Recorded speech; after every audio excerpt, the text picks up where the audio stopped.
Thank you.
Holy shit.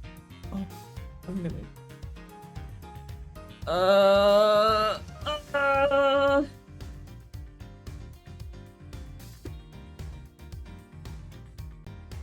How did this happen?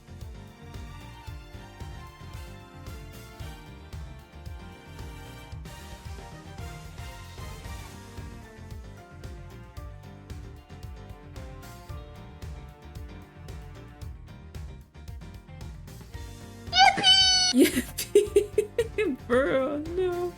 There's nothing to yippee about. Hi. Take two. Hi, welcome back. It's been a hot second. I say that even though technically I streamed yesterday and last week, but every time I start my Monday stream, I'm like, damn, it's been like forever since I streamed. Yep, hello. Today we're gonna start case 3. Whoa! What? Hi, they. Last time, case 2, we left off, Edwith was on a plane, and then he got off a plane, and then he got on a plane again. So, and like, case 2 was technically a flashback from case 1. Case 1 being when he got back to, like, the prosecutor's office in California. Eat your hamburgers, Apollo. And then, so, like, he was like, oh yeah, the journey back to the prosecutor's office was, like, a tedious one, and then we flashed back to the plane case. But now that that's over, I believe we'll probably move on to future endeavors, and I think this is the one that's, like, at an amusement park? Question mark? I don't know. I don't remember that much. By that much, I mean, like, none of it. Once again, I will resume the stationary position. That is the side of the screen. I feel like it's worked pretty well. It's a little off-putting, but I don't cover any of the text, so that's a win in my book. Yeah! Yahoo!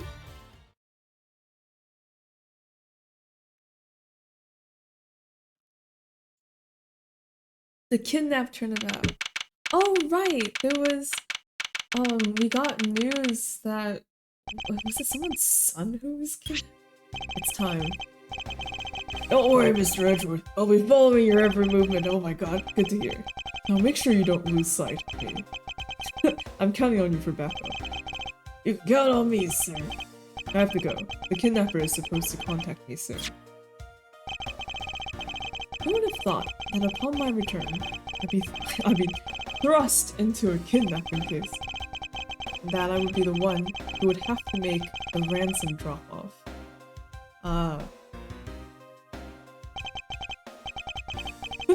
Let's see. I checked that the money is all there, safe inside the suitcase. Like trying to like, where did I position? Was I more to the side?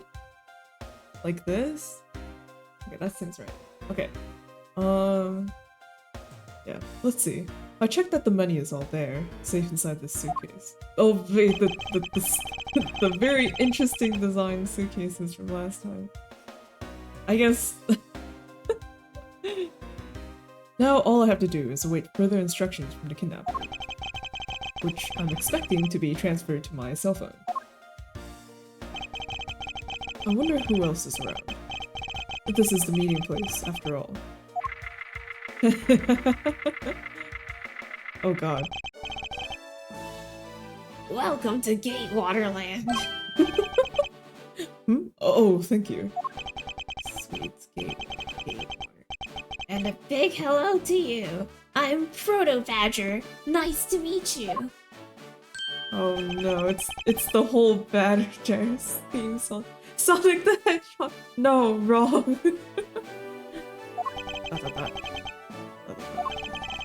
Excuse me, but were you perhaps thinking of taking a picture of me? A picture of you? Why would I want your face in my camera roll? Sorry, but I'm not interested. Aw, that's too bad. Well, have a good day. Suitcase. Oh yeah, the suitcase from last time. Hello? Who are you? You're not Ernest Romano? Sounds like the kidnapper is using some sort of voice alteration device. I'm his representative, Miles Edgeworth. Are you a cop? No, I'm a prosecutor. Did the murder happen? I looked away. No, nothing has happened yet. It's just, we're, what do you call it? I forgot exactly who, but we were called to, help out with a kidnapping situation. And, we're bringing ransom in this suitcase. And the meeting spot is here at this Gatewater Badger land. Ellipses. Dot. I know what you're wondering, and yes, I have brought the ransom money with me. I see. In that case, bring the money with you to the state. I don't even know what. So this person intends to see if I'm being followed, huh? Please, Detective Gumshoe, I really need you to come through for me this one time. What do you mean this one time? He always comes through. That's special. Max Galactica, Troop Grammarly, Gavineers! Damn, holy shit, the lineup is stacked.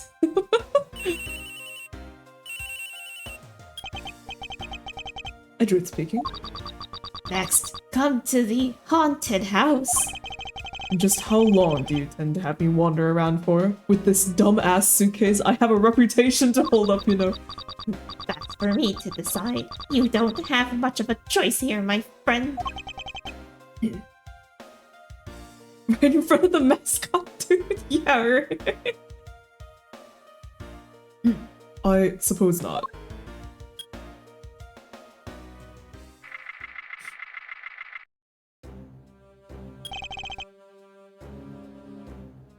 I've arrived. Go inside. Oh yeah, wow, I love this one.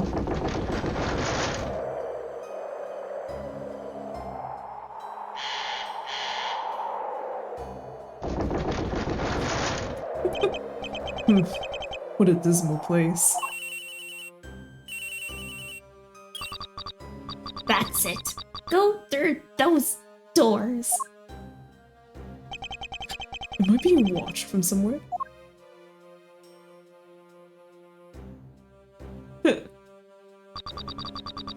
the money and go. Now.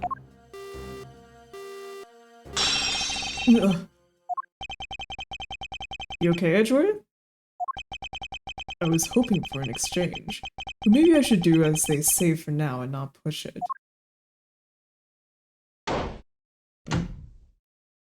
Okay.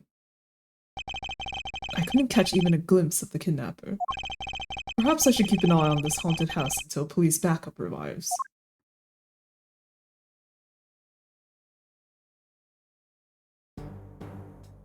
Yeah, this is the scene. The fucking badger! The badger! Oh my god. Edgeworth, watch out!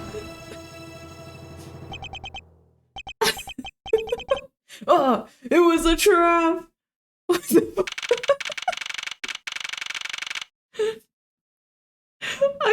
I remember seeing that screenshot floating around and like, that's all I know about Ace Attorney Investigations is that Miles Edgeworth gets attacked by a blue badger mascot. No. Betrayed. No, can't be. Then the deal? Who is that? And what are they talking about? Split, please. Alright. In front of meetup. I can't move my body. Patch your mask. Okay, I'll have to go looking. I fear I might faint again. Edgeworth, you're just a delicate little flower, aren't you? Oh my god. Hang on. Let me go searching.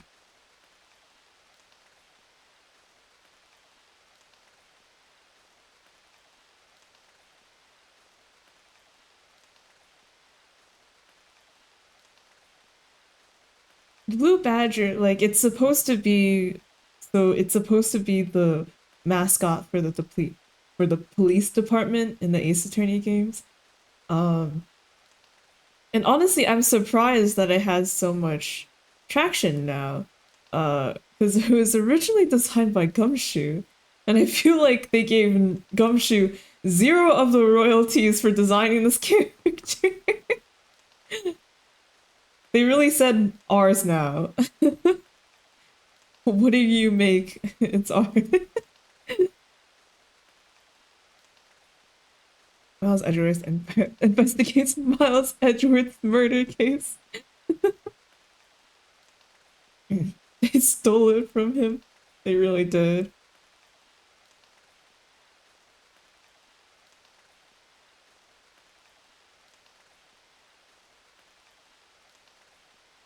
Okay. Da-da-da.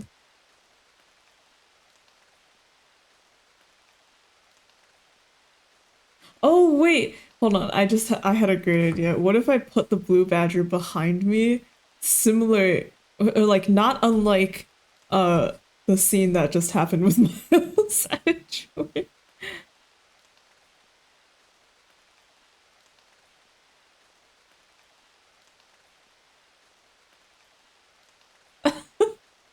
Oh my god, wait, this is so perfect. Okay. It might be kind of hard to see with my positioning on the thing, but yeah. What's that behind you?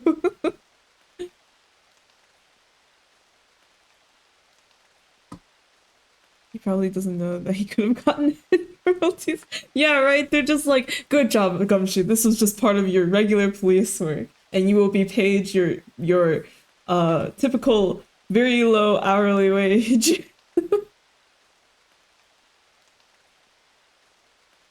Okay.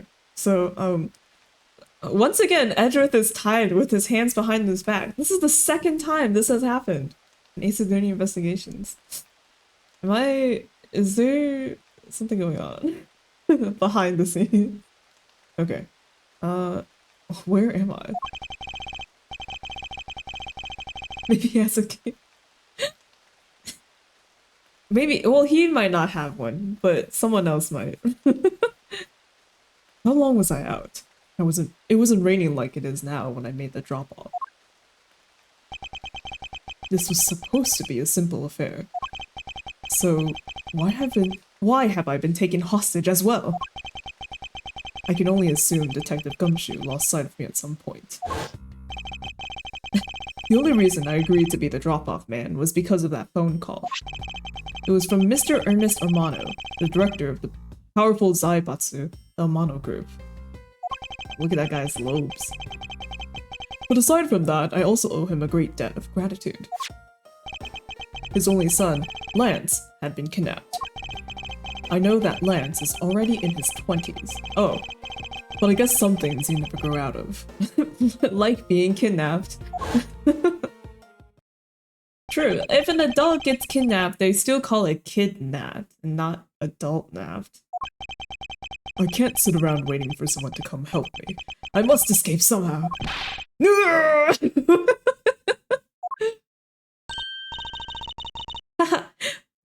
Was that you making that funny sound? Who's there? And how dare you laugh at a gentleman's plight? Yeah! Who are you? Are you one of the kidnappers? A kidnapper? Me? No way. I'm not into such petty crimes. Of course you can't bring me. Nope, I'm after something much, much bigger. Ugh. I must be worn out from today's ordeal. Focus, Miles. Oh, I forgot to introduce myself. Sorry about that. Even in the depths of the night, when no other bird dares to take flight. What is this? One alone soars to shine the light of righteousness on the world's blight. And that one is me, for I am the great thief, Yatagarasu! Great thief? Did she really just claim to be the Yatagarasu? Oh, but my real name is Kay Faraday. You can call me Kay, okay? Good. Glad that's settled. Yeah! I don't even know if I ever said her name right, Kay Faraday, but yay, Kay! Not quite. I have a mountain of questions for you. But first, if you would be so kind as to remove these ropes. I'm quite tired of being tied up. I wonder, should I remove them? I was actually having a lot of fun watching you make those silly faces. Immediately giving her big mouth. She has no fear. Truly an icon, an idol we all strive to emulate. Okay, hang on, it's a little red. Okay. Hey, there's no need to get all mad and icy glary on me, you know? This rope goes through here, and there you go. What a relief. I owe you my thanks. It's okay. You can pay me back in full later. Now then, what question should I start with? Unfortunately, I can already tell nothing is going to be easy with this cheeky girl. You call yourself a great thief, yet are you really oh my, Jesus Christ. Sorry, Andrew. You call yourself a great thief, yet are you really a thief at all? You doubt me? I get it. You think that a young lady like me couldn't possibly be such a big-time thief, right? That's not the part I have a tough time believing. I'm the real, genuine Yatagarasu, you know? Yep, I'm a pure-blooded great thief. It's a little something I inherited from my predecessor. In that case, you wouldn't mind if I arrested you then, right? What? Of course I mind! I haven't stolen anything yet.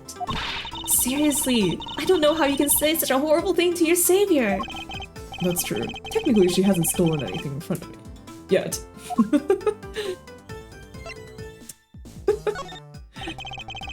When you say you're the Yatagarasu, do you mean you're the Yatagarasu? Yep. The most righteous of the righteous. The legendary great thief. But I inherited the title only recently.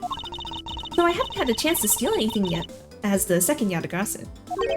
I was not afraid. Oh fuck, I was not aware that thieves could pass on their titles like that.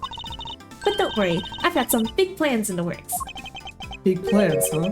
They wouldn't happen to lead to a big arrest, would they? I knew it. There's just no reasoning with a prosecutor. I'm not the problem here. I'll have you know that the Yatagarasu has no interest in stealing petty trinkets. There's one thing and only one thing I want to steal. Only one thing. And what would that be? But that's going to have to wait until we find our way out of here. Well, at least there is one thing we agree on. I'm sure I'll have plenty of time later to learn more about you. So, you never told me what your name is, Mr. Prosecutor. I guess not. I'm Miles Edgeworth. Ah, now I remember! How can you remember something I just told you? But she sure is cheery. Alright then, Mr. Edgeworth, let's get out of here. I don't know if that's working, Kay. It seemed that we were locked in from the other side. Does this type of door even have a lock? What? No way! I didn't hear you, la la la! Okay, you do remember where you came in from, right? It looks like that might be our only way out of this room. Whoops, slight miscalculation. That's a good height to make an entrance from, but I can't jump that high to make an exit. I suppose we have no choice but to look around and see if we can find— if we can't find, or can find, another way out.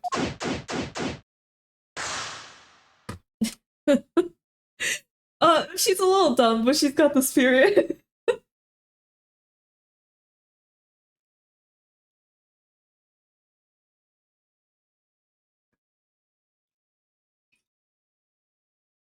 Water. Isolation room.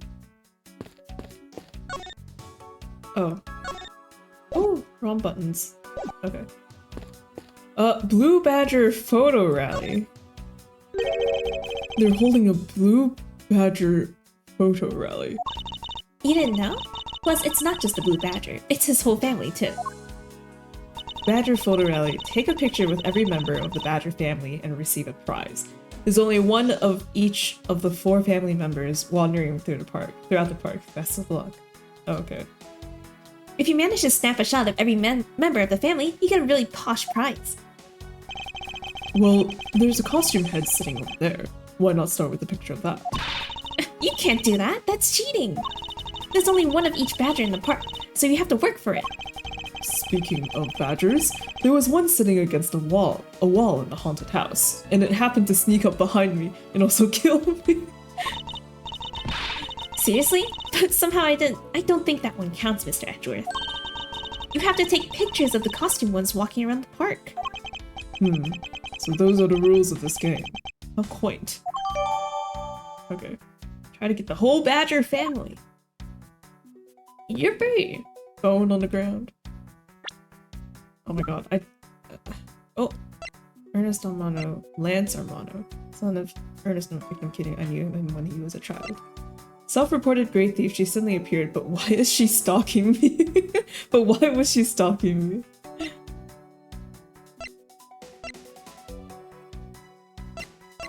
Okay. Wait. This button. Isn't this my phone? It looks like it made it through the ordeal intact. If only there was a way for us to contact someone on the outside. But we do have a way. Right here. Oh! There was a cell phone here this whole time? If I'm right, Detective Gumshoe should have contacted the precinct for backup by now.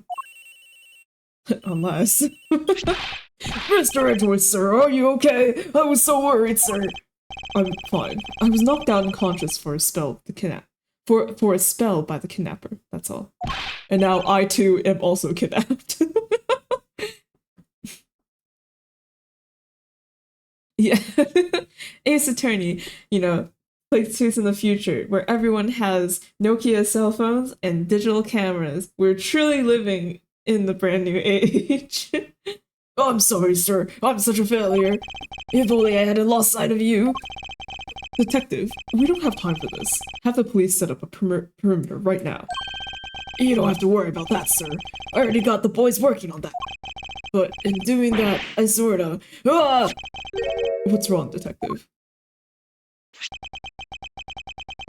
Sorry to butt in, but I'm afraid you're going to have to make do with me. Who is this? Shilong Lang of Interpol. Shilong Lang. Like Shilong. A pleasure to speak with you, Mr. Edgeworth. Wait, I don't know what voice.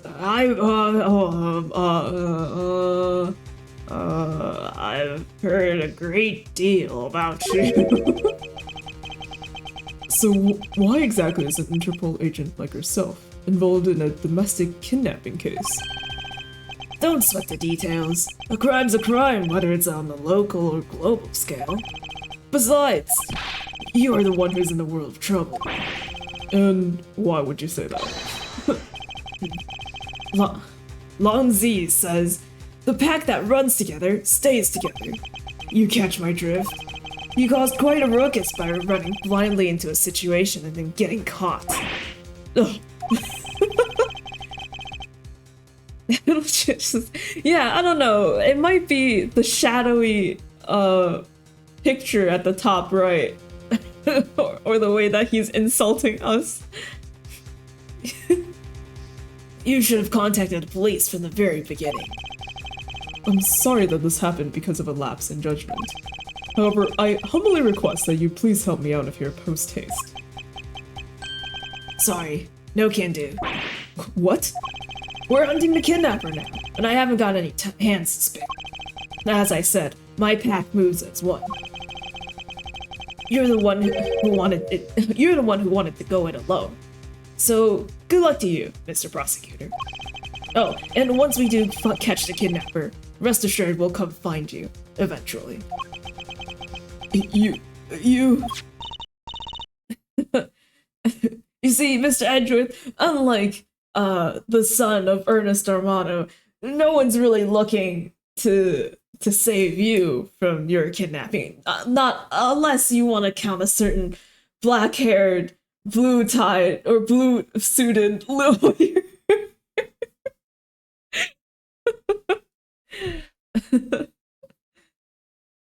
What's wrong? Did you get cut off? No, my phone ran out of power. No way! It doesn't matter anyway. We should try to get out of here through our own means. Yeah, I have a name to live up to after all. Or after all. If we put our heads together, we're sure to find a way out. Paint. Maybe we can use this paint to help us escape. And what exactly do you have in mind? Well, we could paint HELP in really giant letters. And who, pray tell, would see these giant letters? We're inside a building. Okay, then how about we light the paint on fire and send out colored smoke signals? Anyone who saw it would think some crazy arsonist was about and call the cops. Actually, that may not be great for me, seeing as I'm a thief after all. Let's try to find something other than this paint to use, shall we? Okay, this hard-boiled badger on the side over here. What is this? Looks like the bad badger, and is looking as bad as ever. Looks like a costume head to me. I guess the bad badger costume is, at the very least, a two-piece, huh? The real question is, why is only the head sitting out here on the floor? Bad badger's head. Costume separates head and body. This head was left in the isolation room. Hole. This is the beam I was tied to. Huh? What's up? I was pondering if perhaps we can make it over and out the window. I was pondering if perhaps we can make it over to and out the window if we climb this. Good thinking. And if it's climbing action you need, just leave it to me. Thanks. This little hook looks like it might make for a good foothold. Hope you go okay, and good luck. I don't know if you can make it all the way up, though. Count on it. The great thief, Yatagarasu, spreads her mighty wings and takes to the skies. Here I go! The wind. As I thought, this beam was definitely not made for climbing. There's a hook on this beam, but it's not enough of a foothold to climb out with. What do you mean, as I thought? I'm not your guinea pig, you know? The cape of billowing. Hey, there's something inside the box. Inside the bottom right box. Oh, I think it's a pink badger costume. Pink badger? You don't keep up with what's going on in the world, do you? In that case, you'd better study up on the whole badger clan with this. Proto badger, the very first badger. Bad badger. A vile criminal with a gun? Oh, with a gun! Blue badger, an ally of justice who keeps the peace. Pink badger, note her unique pink bow. This really be how people write female characters. They're like all the other guys are like they have like a unique flair to them. And, like the very first badger, bad badger is a criminal. Blue badger is an ally of justice. Pink badger, she's just there to look pretty. Okay. Oh shit. Think of it as a bible for all the things you'll ever need to know about the clan. Whatever. I suppose I can keep it as a reference guide or something. Book detailing info on the whole badger family. I suppose this means that this is where they keep all the costumes. It certainly looks that way. It's like the badger family's at home. Or badger family's home. There are 8 boxes, but 7 of them are empty, which means that 7 of the costumes are in use right now. Not necessarily, actually. There's a bad badger head right there. But aren't these badgers the mascots of the police force? Well, I heard that the police had a hand in sponsoring this theme park. Probably because the Gatewater group owes the police from all those cases they saw. They have all the power of the state, and they used it to make a theme park.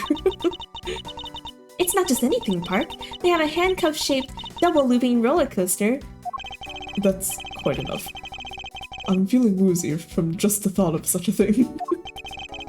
I won't rest until I've inspected every suspicious-looking nook and cranny. Okay, pink badger costume? I suppose this is the pink badger. But since it has the same design, doesn't it seem forced to call this one a female? You think so? I mean, just look at how long her eyelashes are. That's the only difference. And the fact that she's pink. Yes, and? And her lips are red. See? Lipstick. What? She has nothing to say about the giant pink ribbon? Or is that too obvious?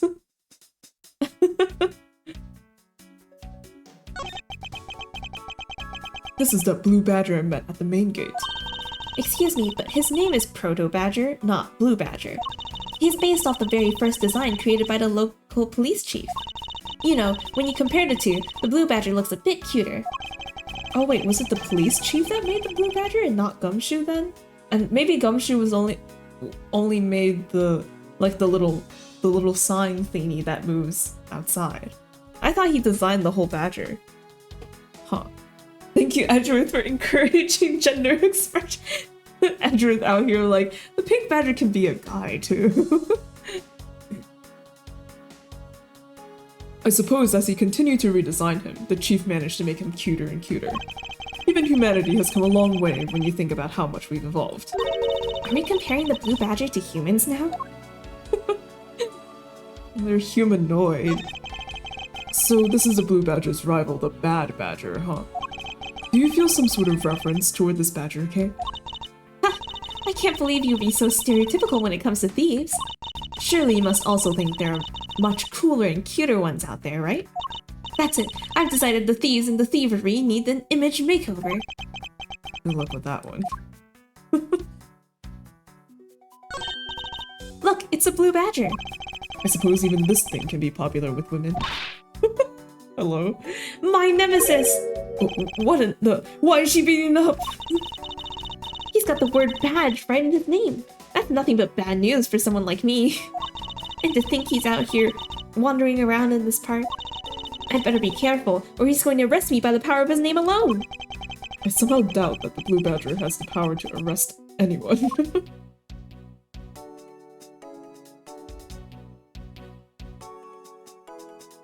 there anything else here? Oh, okay, I guess. Oh, wait, no, there's keys! Oh my god. And what have we here? Ah! Why do I feel a laser-like stare aimed right at me? Did you want to take a look? Well, don't mind if I do. Oh, I see. Yes, this is definitely a key. I'm sure it's a key to something. Thanks, Kay. The something is what is relevant to my interest.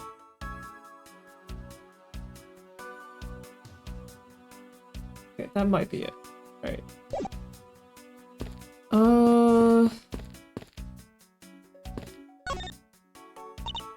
Man, why did they have to put the windows so high up anyway? How is a thief supposed to make her daring escape? I suppose we could make our way out if we were able to climb on top of these lockers. Haha, that's pretty clever. You make a good thief. You'd make a good thief yet, Mr. Edgeworth. Please don't ever place my name and the word thief in the same sentence again. Let's see. I wonder if I can jump up. I wonder if I can jump and grab the top of the locker here. No. Man, why did they have to make such ginormous lockers anyway? Even if we wanted to use these lockers, we need some sort of foothold. If we can get to the top, then we can escape, if only there were some footholds. Okay. I think I've checked everything around. I don't think there's... Oh. The kidnapping. Do you know where the person who kidnapped me went? Well, after they locked you up in here, it sounded like they went into the next room and started talking to someone. I feel like I heard something as well, but it's all a haze in my mind. However, I do recall that the kidnapper was talking with someone. It was just a guess before, but I guess I really am dealing with two kidnappers here. After that, they left. It almost seemed as if they were done with you. I suppose that is the case, as my kidnapping seems like an afterthought to the 1 million. Well, if they went into the next room, let's see what we can find out through the slot. Ah, nothing. Peek. Ooh, we can peer into the room the kidnappers were in from here. I won't rest until I've inspected every suspicious-looking nook and cranny. Is that what I think it is? It looks like the kidnappers had an escape tunnel prepared just in case. That's awesome! They're like a bunch of great thieves themselves. No, they're not, because I highly doubt they made the tunnel themselves. The floor panel was removed and propped up against the beam in a very specific way. Open floor panel, the panel is held in place by a hook. Entrance to an underground room, perhaps. I think this building was originally built with a basement or underground area. Okay.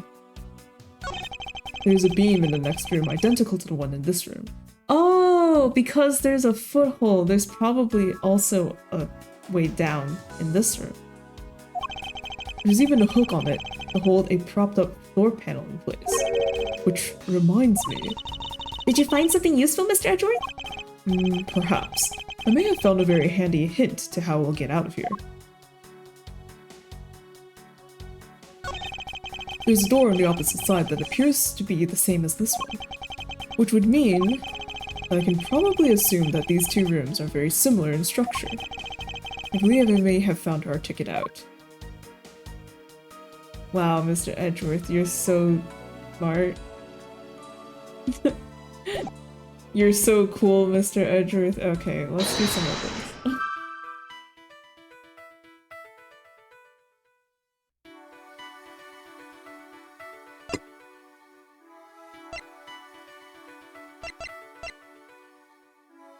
Costumes, lockers.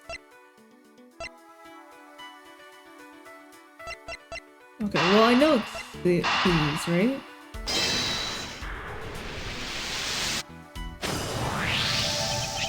This hook on this beam. You know I already tried, but there's no way I can jump from this hook to the window. Your badge headers. Oh, shoot! I don't know if I still can't. We'll do it the next time we get a chance. Come on, even you have to admit when something's just not possible. I wasn't about to suggest that again. Rather, that it's here for a different purpose. Really? Like what? As you saw in the adjacent room, it's clearly for keeping a floor panel propped up.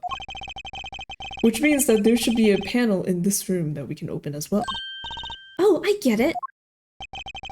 We didn't notice its existence all this time because it was being hidden by this tarp. Alright then, let's fold this thing up and see what's underneath. Now this is what I call a treasure.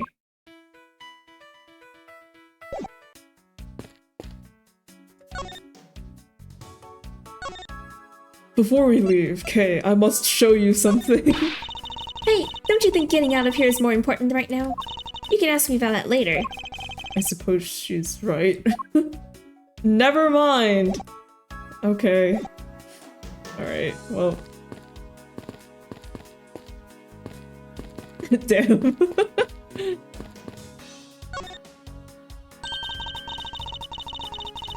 Wow, this must be another entrance to the secret hidden basement. I totally smell treasure. The scent I wish to smell is the sweet fragrance of freedom. Then what are you waiting for? Hurry up and open the hatch. Alright. This thing is locked down tight. We might be able to escape through here, but the door is locked. Aw, fiddlesticks. But I have a feeling.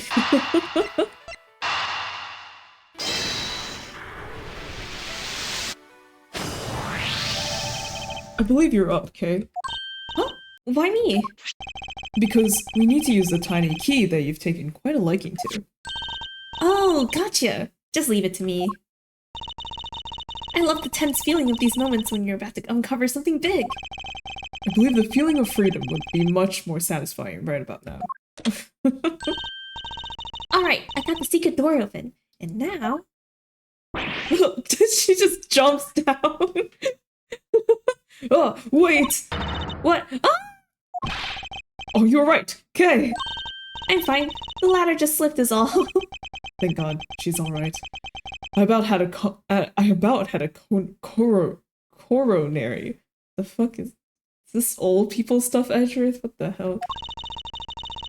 There's a lot of really large machinery down here. What about an exit? It's really dark and cramped down here, so I really doubt there's an exit. Oh, I can't believe that happened. You only have yourself to blame for leaping before you looked, you know.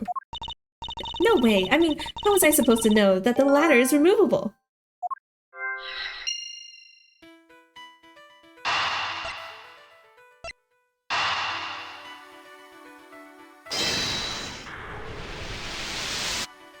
Yucky! I figured out how we will escape this prison, Kay. Oh? So how are we going to bust out? It seems that your reckless actions were of use after all. Wow, a ladder! Are you actually praising me? More of a thank you for giving me an idea regarding this ladder. The underground ladder. What about it? This ladder isn't just for those who wish to go down. Oh, I see. If we use this... Yes, I believe it's long enough to reach the top of those lockers. Well then, what are we waiting for? Investigation complete! Alright, now we can get out of here! Yes, we spent entirely too much time in here. Kidnappers who held me hostage and a mysterious Interpol agent. This case is only getting started, and I'll be the one to bring it to a resounding end. Where in the heck are we?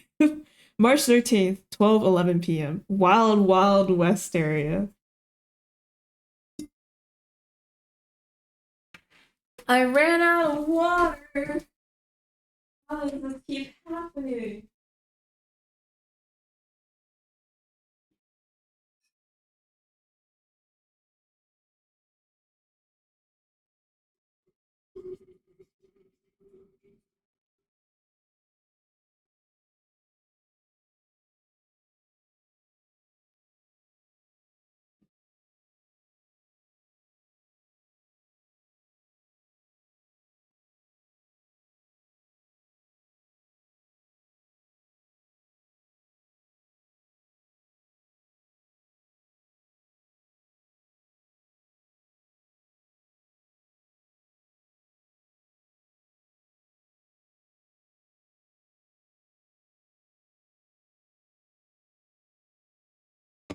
Well, howdy.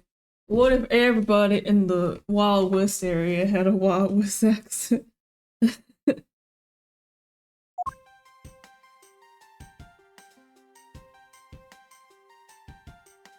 Oh. Actually.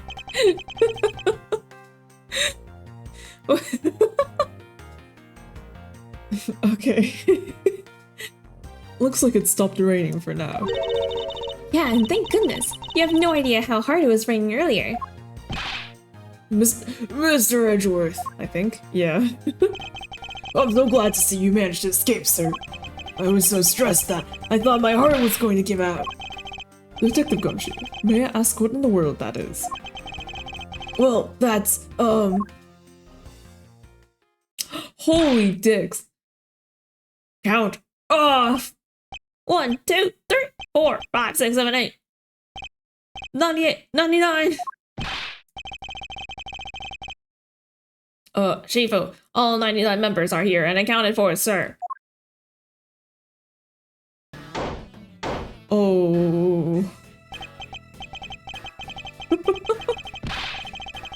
Yeah, what if I do? What the heck are you doing counting my cubs off like that?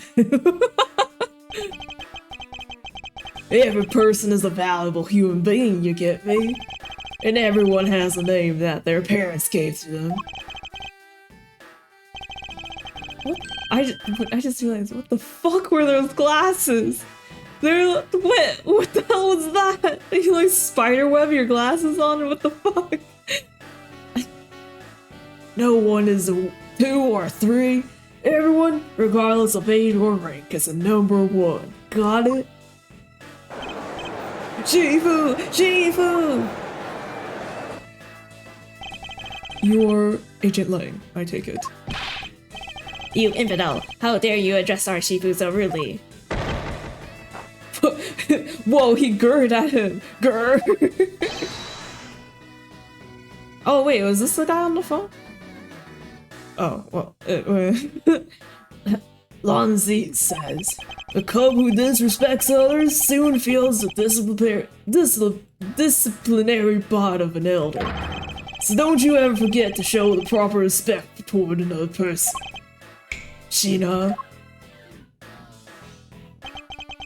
What? This isn't much, but please accept my card. Oh, thank you. Please accept mine in return.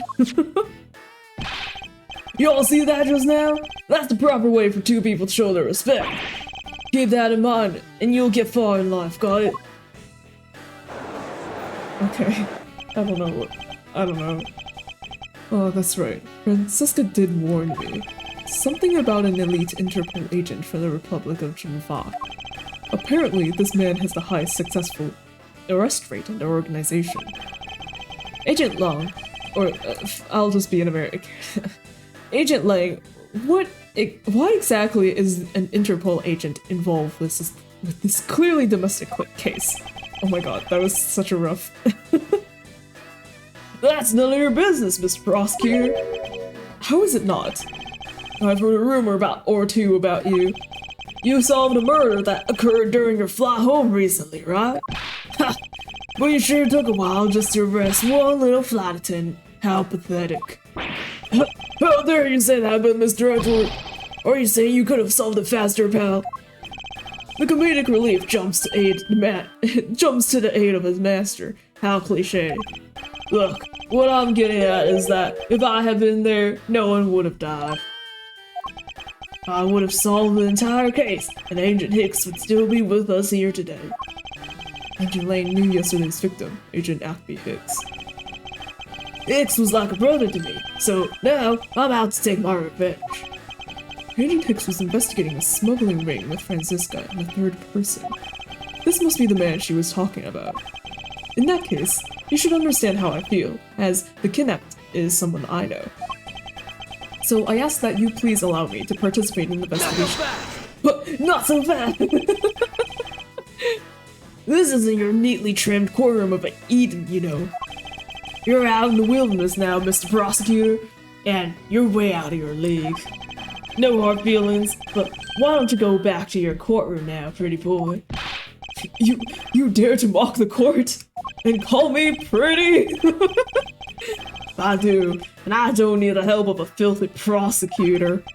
Sorry, but the truth doesn't need the locks of you to distort it today. Yeah, he's solving outside of the courtroom. Like, Edgeworth, go back to your job. Who uses the adjective filthy to describe a prosecutor? And why do I feel such intense loathing emanating from him? The way he walks. Alright, men. Good job on the perimeter around Gatewater Land. Now just find me the kidnapper and bring the punk to me. Dismissed! Sir! Now then, Mr. Prosecutor, you just sit tight here and don't cause any trouble, understand? Wait.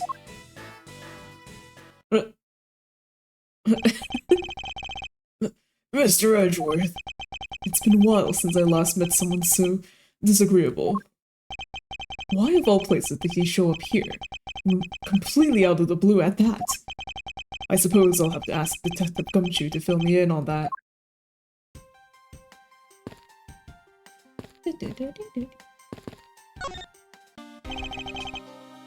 Great job, Detective. Sir! For losing sight of me and the kidnapper, and allowing my investigation to be hijacked. Sir! I look forward to your next month's salary assessment. No! But the case isn't lost yet, sir. I'm gonna show you just how much of a man Dick Gumshoe can be. Shall I prepare the 21-gun salute now or later? Poor Gumshoe. Agent Long. Detective, are you sure it was the precinct you called for backup? Of course, sir. I think I would know the number to my own precinct like the back of my hand. Then why did an Interpol agent show up instead, with an army of his own agents? That, I have no idea.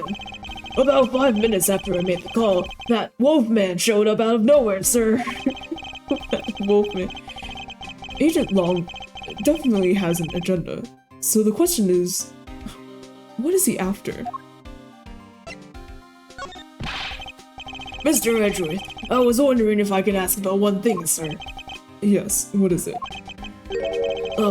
Who is that? The girl over there, I mean. I didn't take you as someone who picked up random chicks while on the job, sir. That's not. I'm Mr. Edgeworth's assistant, Kay Faraday. What? What about my job, Mr. Edgeworth? I thought you needed me. Yeah, I'm Mr. Edgeworth's assistant. It's been like that since forever. Sorry, but I just stole your supporting role. How can you say something so serious with that giant grin on your face, pal? Mr. Edgeworth, we've got a thief on our hands, sir. She stole my role, sir. I'm taking her in, getting her convicted, and making sure she serves out her sentence. Oh, come on. It'll be fun. Like musical chairs. You better stay fast on your feet. No way! I will not lose to the spotlight. I will not lose the spotlight to you, little girl. Okay. Hey, Gumshoe, check out. If you're going to show me a prosecutor's badge, then I'll show you my police badge. Your wallet is looking rather thin, Detective. Oh, whoops. Must have left my badge at home. I always get the two mixed up. It's not a laughing matter, Detective. Anything about the Gatewater Land pamphlet? Gatewater Land. Who would have guessed this place would be such a success? But the Gatewater group and I go way back, you know? Yes, same here. I handled 2 murder cases that took place at 2 of their hotels. And it was you who headed the investigation in each case. Oh, I remember that, sir. I was 16 back then, standing in front of the hotel in the snow. I don't think that's the same... Clearly, we are not on the same page here. What gumshoe lore? At your photo rally. Oh, are you participating in the photo rally too, Mr. Edgeworth? I mean, I'm only doing it as part of my duties. Yeah. I see. In that case, keep up the good work. So, how many have you found so far? I've been sort of busy with the investigation, so I haven't really found any yet, but Something tells me finding the badgers isn't really part of his duties. Bad badger head. I'm sorry, sir. Absolutely nothing is coming to mind right now. As a man, the only thing I can attest to is this. To be a man, I, the gumshoe, will tell no lie. His heart's in the right place. How to work on his deduction skills. Blue Badger Bible. You actually got a copy, Mr. Edgeworth? Oh, can you show me the very last page? The last page? Very well, let's see here. Interesting. Why is your name listed under special thanks? Oh! That's it, sir, you found it! Oh, that's because I did the choreography for the Dance Dance Blue Badger song. Yeah, okay, so that's what he... Okay, yeah. He didn't design the Blue Badger, he just made the little guy that does the dance. I suspect that no one entrusts him with any real responsibilities at work. No! Okay.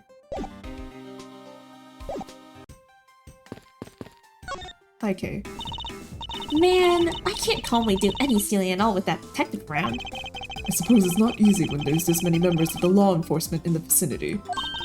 It's alright. It's not like I'm in a hurry to steal just any old thing. Which is it? Do you plan to steal something or not? Quite the mystery, this one. Maybe I should talk with her maybe I should talk with her a bit more. So, what are you going to do about your investigation into the kidnapping? Good question. Since Agent Long holds the authority to investigate the case now, this makes things a bit more complicated. Oh, come on. You can't let that stop you. I'll even lend you a hand, so let's go. But you're a self-reported great thief, are you not? I don't believe I can let someone of an unlawful nature participate in an investigation. You don't like to listen, do you? I'm not just any old great thief. I'm the Yatagarasu! And as I said earlier, the Yatagarasu is after one and only one thing. One and only one. What is this one and only one thing you're after? The Yatagarasu is only interested in one thing, and that is the truth. I see. It was 7 years ago. There was a vigilante who threw the business world into a panic.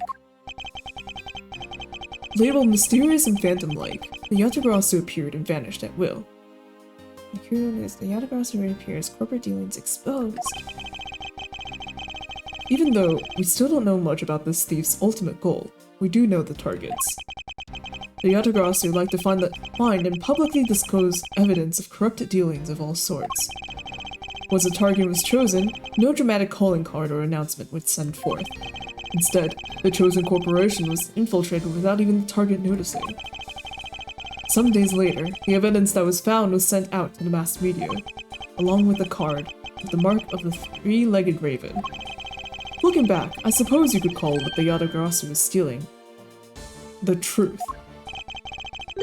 This child really be the successor to the original Yatagarasu? That can't be, can it? Lance! Lance! Where are you, son? Oh, is this... Oh. Wait, he has money in his... Oh my god. What? Wow.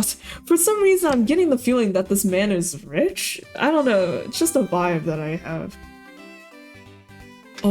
Mr. Amano. Oh, Miles, me boy, I'm sorry to involve you in such an affair just after you've returned. For you, Mr. Amano, I gladly offer my assistance. After all, I have you to thank for how well things turned out during my time abroad. If it wasn't for you, I might not have been introduced to that law office, and had the chance to study the inner workings of another country's judicial system. Oh, no. Think nothing of it. As you know, Manfred and I go way back. I consider a beloved disciple of his to be like one of my own blood. Sure, he may have killed your father, but that's just all water under the table now, isn't it, Edgeworth? Edgeworth, me boy. If you ever want to go overseas again, you need only to ask. I can use my company's vast network to send you anywhere at any time. So, who's the old man? He's the father of the currently kidnapped Lance Amano, Ernest Amano. Now then, have you found Lance yet, Miles? Please, I miss my poor boy dearly. I'm terribly sorry, but your son's whereabouts remain unknown, Mr. Amano. What? Hold on there. Then what happened to all that money? I believe the 1 million has been stolen, and that the culprits are now on the run. What? Poor old man. Don't you have anything you could give him to cheer him up, Mr. Edgeworth? Forgive me, Mr. Amano. Would you like my prosecutor's badge? Seeing that badge reminds me of Manfred. Now he was one fine prosecutor, the best of the best. Yes, I can't disagree with you there. Sure, he may have killed your father, but that's all water under the Oh, I sense that you don't really want to talk about him. How I feel about him, it's hard for me to be truthful about that with another person. Especially you, I guess. You're hard continence. I don't know what you're thinking or feeling. But mark my words, I think you are Manfred's true successor. I really do. That's not really a compliment if you think about what happened, Mr. Romano. Did your memory of the past couple years blank out? Okay. The kidnapping. I was wondering if you could please tell me the details of the kidnapping one more time. Oh, it was yesterday. A call came to the house. When the receiver came, the sound of my son, "Help me, Daddy." I know this is tough, but please stay with me here, Mr. Romano. You don't understand. He hasn't called me Daddy in ages. He is over 20 years old, remember? Oh fuck, I guess that is kind of weird. It was incredibly moving. I wish I had recorded him saying that. That's a little weird, Mr. Romano. You definitely should have recorded that conversation. But not for the foolish sentimentalities of an old man. Did he actually, like, kill Killer's dad? Yeah. Oh, right, so, Ace Attorney 1 spoilers. Sorry, I forgot. So, yeah. Refresh my memory. What kind of person is Lance again? I will tell you about Lance, help you get him back. Surprisingly, a lot can be deduced from a person's relationships and behavior. It's okay. Yeah, so like Edgeworth's mentor, Von Karma. Well, like when Edgeworth was a little lad, right? He got stuck in an elevator with his dad, who was a defense attorney at the time, and a bailiff, I believe. And then you know, the power went out, so they were stuck in the elevator. It was all dark. And then when he came back into consciousness, his dad was shot dead. And then, you know, skip a couple of years and chapters, and basically, it was Von Karma who ended up doing that. But like after Edgeworth's dad died, Von Karma like took him in. I don't like adopted him ? So like it's kind of weird to take the son of a man you killed. But then again, it's also psychopath behavior. Yeah, I don't know. Seems very fun. Oh yeah.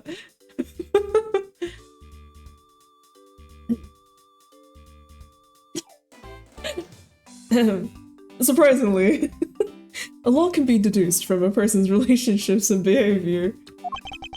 Very well then. Lance is my one and only son, and he turned 21 this year. He is very much like me when I was his age. Kind and very attractive. That's kind of weird for you to say about your own son, sir.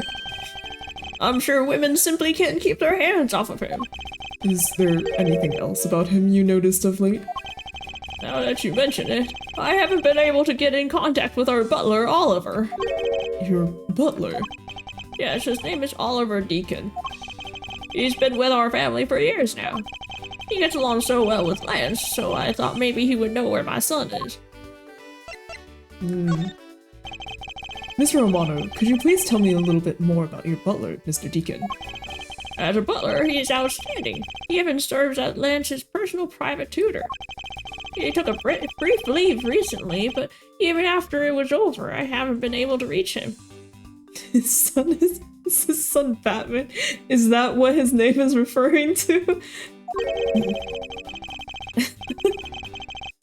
Or his butler, the butler's name is Oliver Deacon. The son's name is Ernest Hermano. Wait, no, Ernest Hermano is him. Lance Hermano is the son. So you still haven't spoken with him since his leave. What about his family and friends? They said they hadn't seen him. I've tried everything I could think of, Miles. Do you think this could have something to do with Lance's kidnapping? It's possible, but I can't say anything for sure quite yet. So even the person closest to the victim has gone missing. Oliver Deacon. Sounds like one name I had better keep in mind. Detective Gumshoe. Yes, sir. Let's begin our investigation.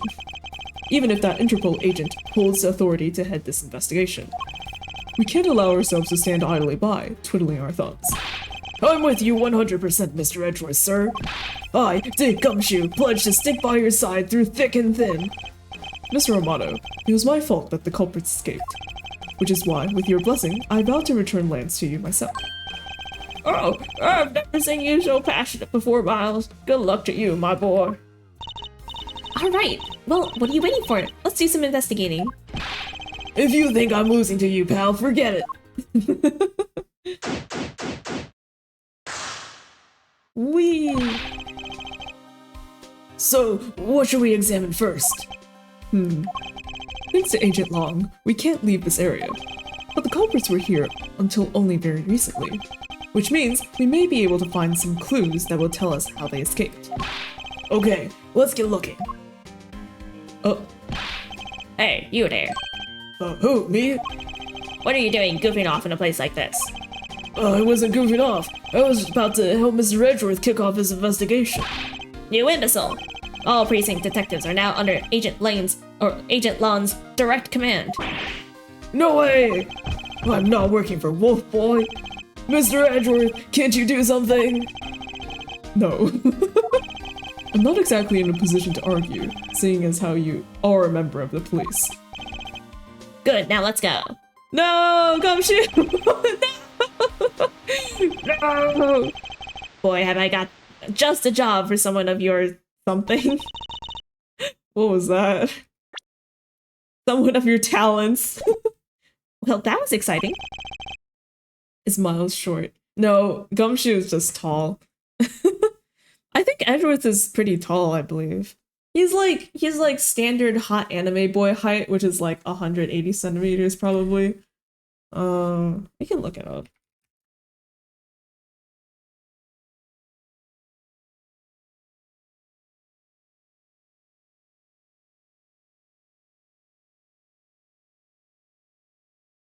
Is there a height? Is there an official height? Oh yeah, I know there is. Oh, 178. 178. Yeah. Okay, yeah. Standard hot anime guy height. He looks short in the field view. It's probably because he's standing next to someone tall like Gumshoe. Gumshoe is 6 foot. 6 foot, and then Edgeworth is 5'10". Yeah. Wow, both Edgeworth and Larry are 5'10", but Phoenix is 5'9". The world really is cruel. Damn. Can't believe Phoenix at the short end of the stick, quite literally. Okay. What? Can't you tell I'm all ready to get down to some detective work? McKay is pretty tall though. I think it's just her hair. It's probably just her hair.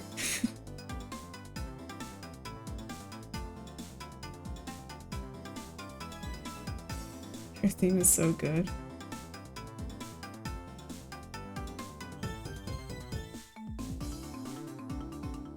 Wait, I'm trying to find her on this list, but I can't see where she is. Where is she?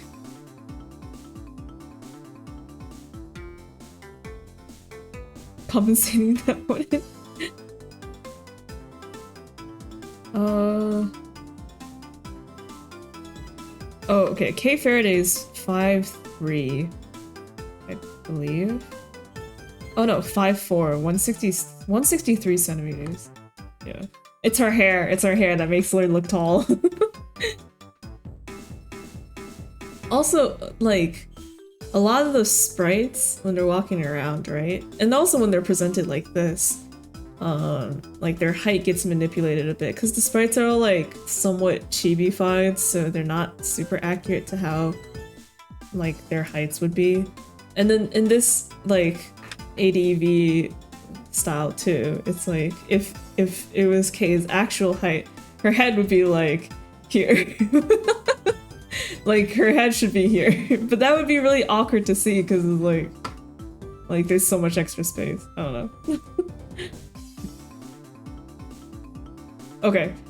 What? Can't you tell I'm all ready to get down to some detective work? You should go home. Your parents must be worried about you. Oh, come on! I finally get to be your assistant and you try to ditch me? I don't recall offering you the position. Huh. Why do you have to be so difficult? Besides, it's already too late, you know? Like I said, I've already stolen the position of assistant a while back. You're the only one asserting that. Well, by the time anyone notices, it's already gone. That's the Yatagarasu way. You shouldn't speak so lightly of things you know nothing about. Fine, whatever, you win. Go ahead and do your little investigation. But the talented assistant K is going to tag along no matter what you say. That rhymed! Oh my gosh. Even if she turns out to be useless, she's not going to listen to me. I might as well surrender and let her come along for the ride. Ooh-wee! Okay. Let's just start at this end and go down. It's a set of tire tracks originating from the garage. What kind of car only has 3 tire tracks? Or what kind of car has 3 tire tracks? Yeah, what? It's a giant tricycle. Aha! So that means a car left from the garage at some time, right? Correct. But for the car to leave these tracks, it would mean that it left during the passing rain. That's the only explanation as to why these tracks are made of mud.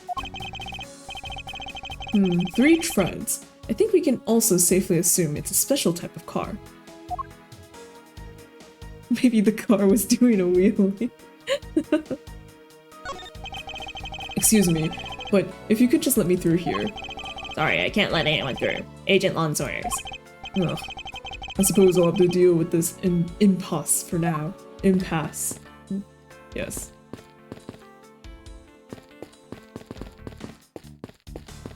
Okay. Horses are painted on this garage door to complete the Wild West theme. They look so lifelike, don't you think? Are you thinking of wrangling, or rather stealing them? If you can coax them out of there, sure. Come on, I know you can sweet talk them out. I could be holding a cube of sugar in my hand and they wouldn't budge, Kay.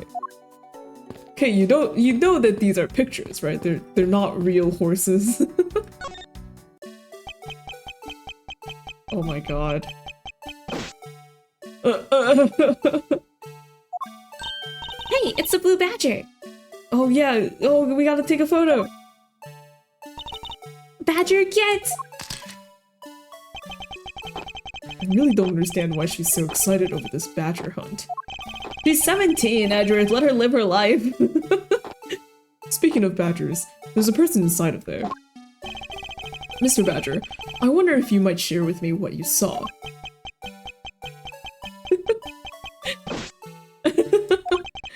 He's doing that contorted, wriggling dance again. Aha! Mike Meekins! What? What the of all the people? Ah! You've uncovered my undercover identity, sir!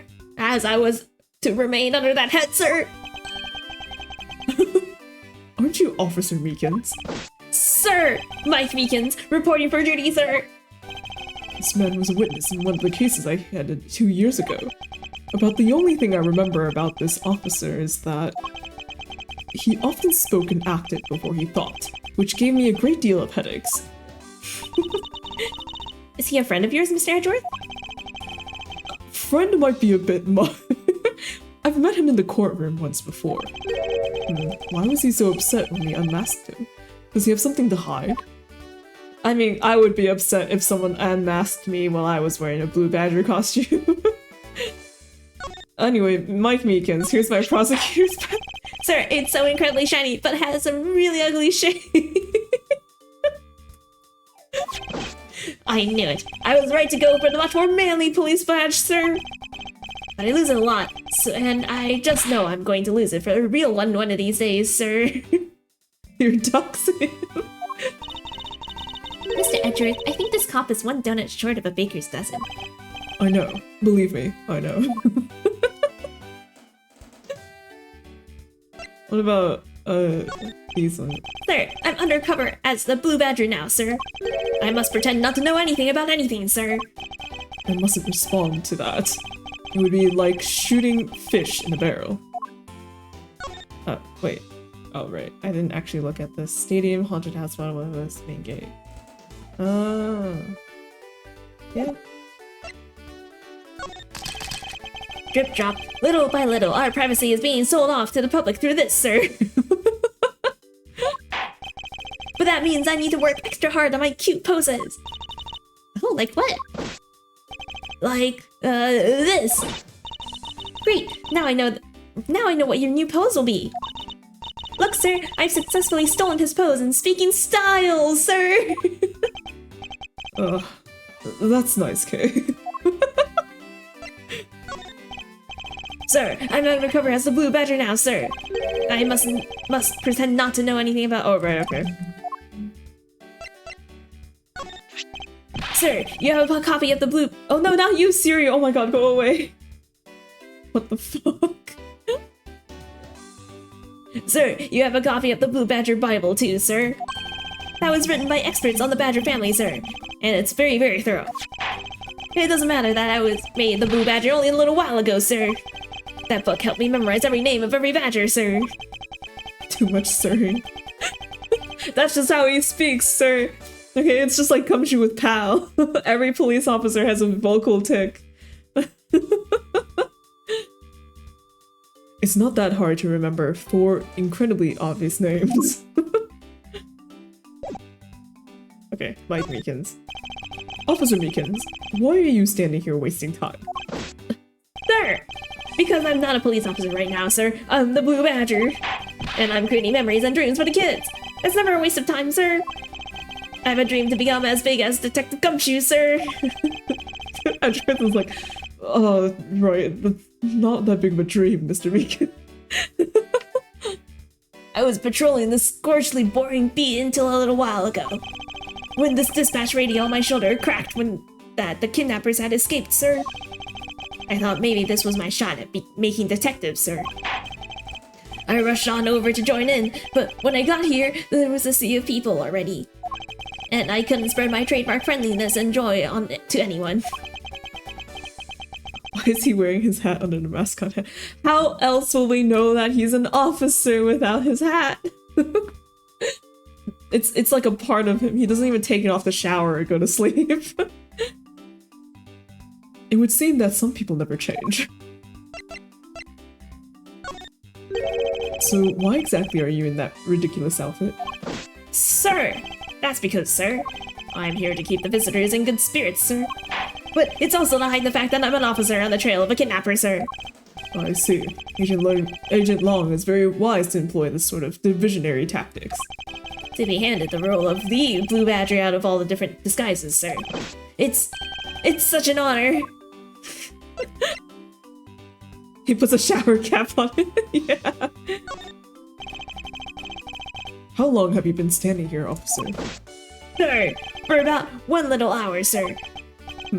That's around the time I woke up from being knocked unconscious. And I've been here ever since, sir.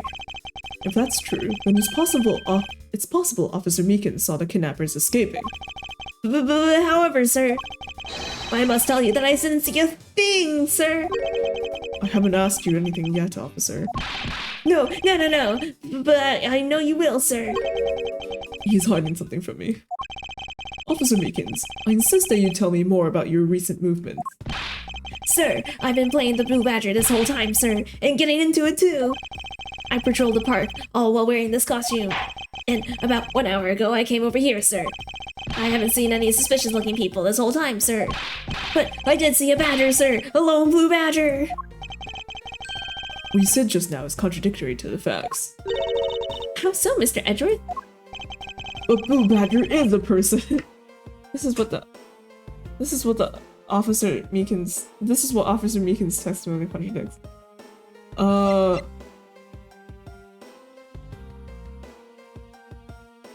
What, there's only one because he said there was a blue badger? Yeah. Take that! Officer Meekins, let's back things up. I'd like to ask you about your last statement. Sir, of course, sir. If that's your wish, Mr. Prosecutor. This little patrolman will wait as long as I am commanded to wait. You said that you saw a blue badger, correct? And yet, if you take a look at this, what you saw was not supposed to happen. Yeah. This park is supposed to have only one of each badger in it at any given time. Which means that as long as you are the blue badger, Officer Meekins, you should not have seen another blue badger wandering the premises. What? Sir? Oh my god. He looks so smart. Yeah. Edgeworth whenever he gets the right answer. Then that would mean that there were 2 blue badgers walking around? But why? Nick is playing Stardew Valley. Second blue badger. There's only supposed to be 1 blue badger in the park, but a second was spotted!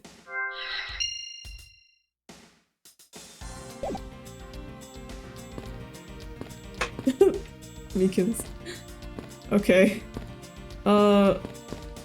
Cactus time. Look, there's a blurb about the cactus here. This cactus is a very gracious gift to Gatewaterland from the local police precinct. I can't believe the police went so far as to even donate a cactus to this place. Oh my god, his face! So, is the police department running a cactus farm on the side? Just kidding, they wouldn't do something so silly. Actually, I have the vague impression I've seen a cactus farm at the precinct before. If there's a basketball hoop in the prosecutor's office, there's a cactus farm in the precinct. If these are real, I wonder what you put in them. Water would be the obvious answer. But if you stored water in a barrel under the blazing hot sun, wouldn't it go bad? People of that period probably didn't care about how it tasted. Sorry, but I can't let you get away with making fun of our forefathers. I mean, maybe they really like the strange taste. Look who's making fun of them now. Okay. Huh? Okay.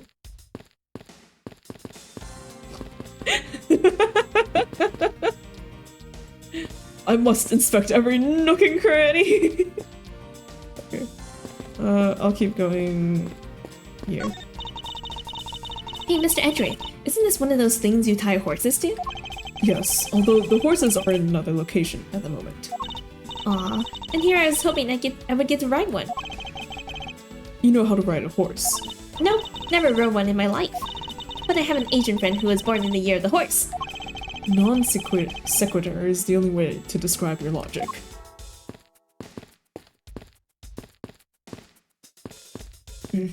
Having fun there. Yes, this is exactly the content that I paid for. Cat. Ha! I have got you now, you vile criminals! I think the kidnappers would have better sense than to try hiding in these. Oh, come on! Lighten up, will you? I was only joking. I don't really think that the criminals would be hiding here, right in front of 2 officers. I certainly hope not. Sometimes the criminal is the officer. Hey ho. Okay. Pipe. Oh, or foot. Hey, there's a bunch of footprints in the mud over here. I remember hearing rain fall out here when I was being held in there. Yep, it was just a passing rain. That's why the ground has already pretty much dried up. I should be thankful. It left us with some nice footprint samples. You know what? I bet if we follow them, we can find out where the kidnappers went. Plus, we'd be able to spot them because of their muddy shoes. I don't think it would be that easy. Why not? Look carefully. There are quite a few different sets here, and we don't know which ones belong to the kidnappers. Oh, that's true. We don't know what kind of shoes they were wearing. Who came through your horse? Honestly, could be. Some of the footprints are like way larger than the other ones.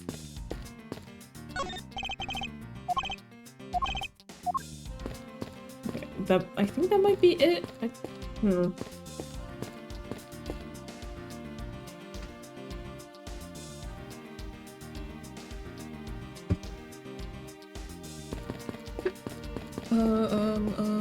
Okay.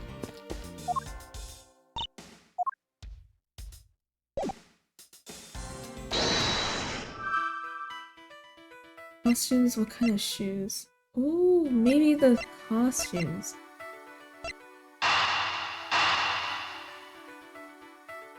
Oh wait, or should I link this with second Blue Badger? Like maybe the footprints are from the Blue Badger costume? Oh! Not exactly a shining example of the perfect line of logic.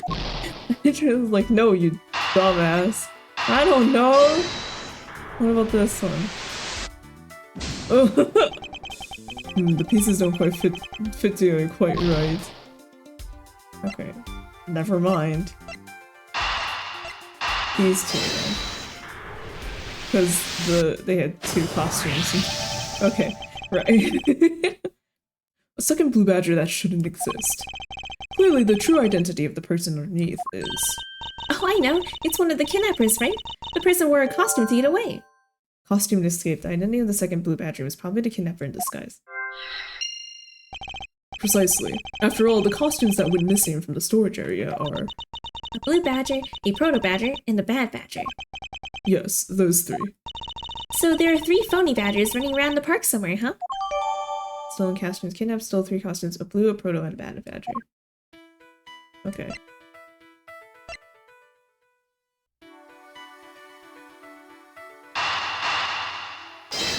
And now we can, because we know it's a kidnapper in the costume. Okay. Now that we know that the kidnappers were wearing badger costumes, those footprints from earlier take on a new and very significant meaning. Oh, you mean now we know which tracks belong to the kidnappers, right? Yes. More than shoe prints, we need to follow the paw prints of the badgers. Okay, Mr. Edgeworth, it's time to use those footprints and go badger hunting. Okay.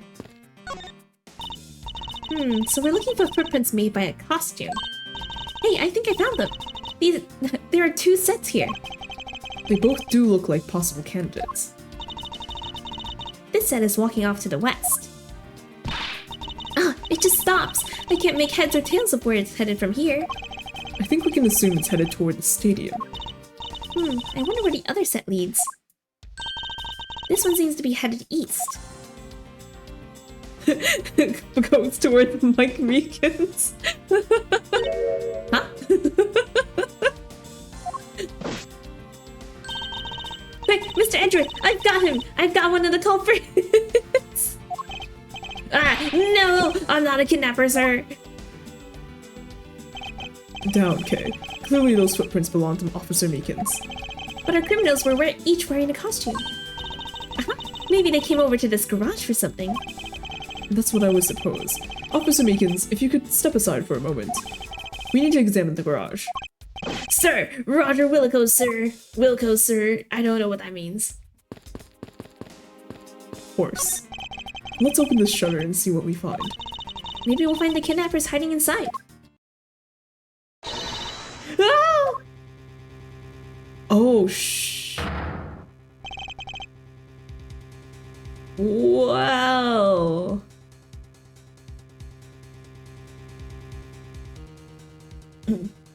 That's something. Wilco. I don't know what Wilco means. Okay. To be fair, I was like, oh yeah, there's been no, I didn't realize that there's been no murder yet. There has to be a murder every case. What in the? You seem to have stumbled across a dead body. Will copy? Oh. I guess. She must be in severe shock to have been the first to find it. Now then, who is this man? It's Oliver! Oh shit! Mr. Romano, are you saying that this man is... Yes, he's my butler. How could something like this have happened? Indeed. Why was Mr. Deacon here to begin with? I'd better investigate this crime scene quickly, before Agent Long or his men return. The kidnapper's footprints lead right to this garage, and right to a dead body. Is it possible one of the kidnappers is now a murder victim? Victim, a kidnapper. Following the kidnapper's prints led to us to a body was the victim in a costume. From my cursory examination, I believe this man died of a fatal bullet wound. From later findings, it seems he was shot dead. Okay. You sure are calm for someone who just found a body. It's surprising what one can become accustomed to in the span of 2 days. And also, however long Edgeworth has been a prosecutor. I won't rest until I've inspected every suspicious-looking nook and cranny. Okay, I feel like we've seen this horse before, right? Oh wait, this horse was the pendant from the first case. The one with the guy who ate his medal.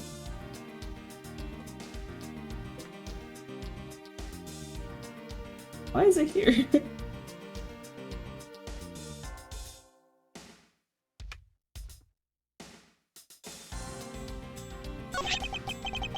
This is an unusually shaped pendant.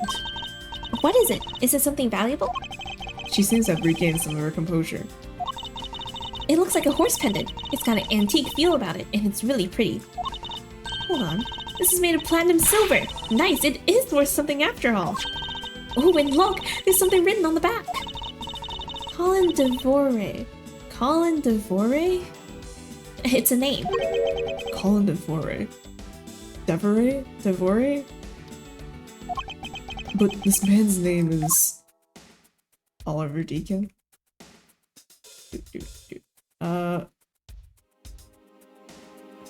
Wound. As long as that Interpol agent has control of this case, I'm not going to be able to have a real autopsy done on the victim. I'm no doctor, but let's see what I can piece together myself. There are 2 gunshot wounds, one in his abdomen and one in his shoulder. So that means he was shot twice? No, I don't think so. I think the abdominal one is the entry wound, and the one near his shoulder is the exit wound. Nice! I knew you could figure it out. It comes with experience, and I've seen my share of crime scenes. Speaking of experience, this crime scene seems a bit too clean for a murder where the bullet went clean through. I should make note of this oddity. Victim is Oliver Deacon. Bullet entered his abdomen and exited through his shoulder. Okay.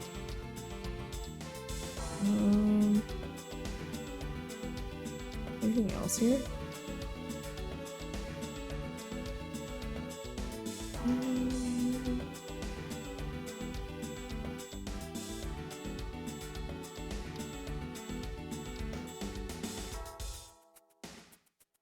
Okay, I guess not.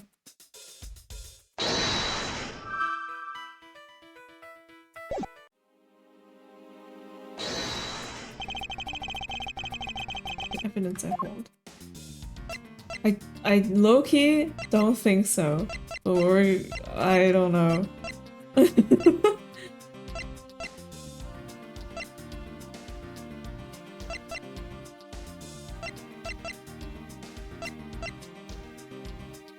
Eureka! Oh. No. This piece of evidence alone solves the whole case! Really? You think so? Because to be honest, I don't really see how it solves anything. You must be confused jumping from a kidnapping to a murder. Yeah, that's it.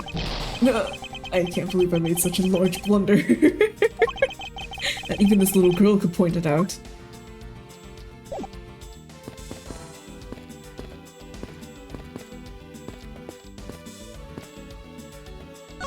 Car. What a peculiar car. Yeah, from the look of it, it must be the Blue Badger mobile. And it has 3 tires, so maybe it left those tire tracks behind.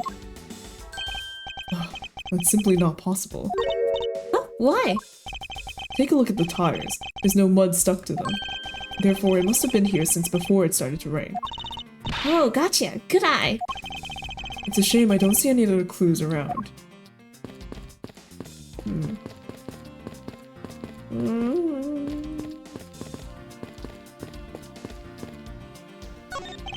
Mr. Romano, this body... Yes, that's my butler, Oliver. How could something like this have happened? Indeed. Why was Mr. Deacon here to begin with? Oh man, I don't... Ooh, did you know? I really love this kind of chair, and the way it rocks back and forth. When I grow old, I plan to sit in one of these and rock the day away every day. But you don't have to wait, Mr. Edgeworth. You're at just the right age for one. Oh my god.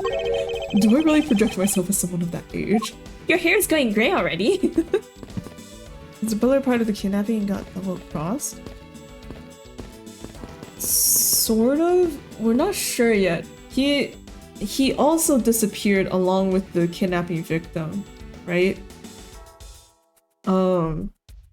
But I think their current theory is that the butler might be involved in the kidnapping, as in like he might have helped kidnap said victim.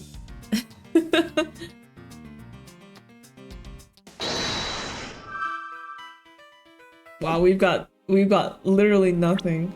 That's crazy. Okay. She claims to be the Yatagarasu, but precinct builder was conducting investigation of the academy. Amano family butler and was Lance's private tutor was found dead. Sheena. Lon's trustworthy secretary level-headed, she supports in the investigation. She Long boasts that he has the highest arrest rating in double in charge of kidnapping case. Okay. Free from having to deal with all these murders.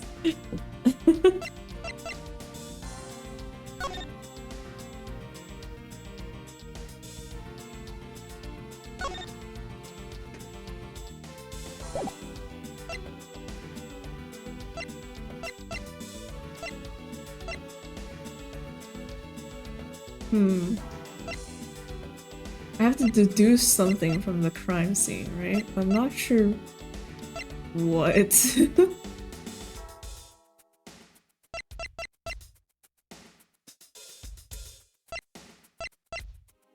I thought perhaps it was like, oh, there's no blood on the floor because he was in a badger costume or something. But, I don't know.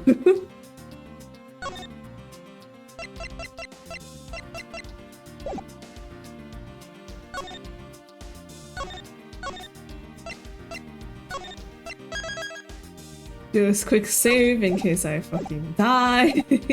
Alright. Okay, there's nothing else here, so I have to deduce something. I don't think I can say anything about the necklace because I don't know jack shit about the necklace. I don't have any evidence related, right? So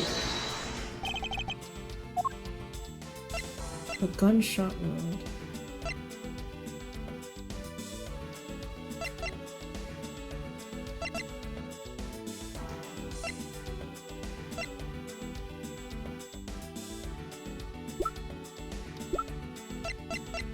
Really? Nope, okay. Oh, Mr. Hedgeroy. Am I really not missing anything? I have all the pieces.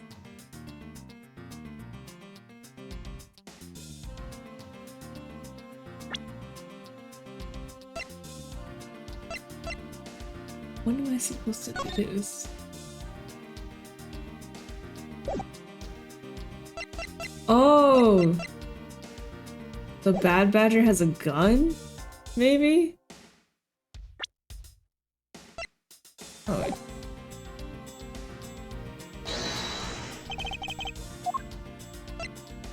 Eureka! Nope. Okay. Never mind. Fuck.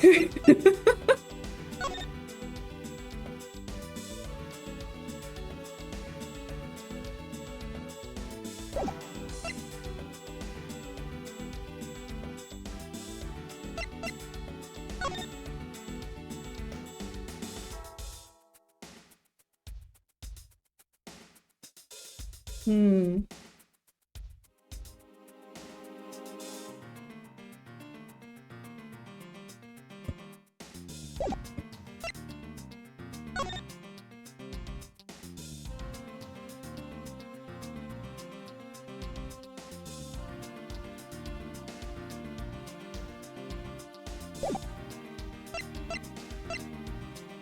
Oh my god, I really don't know.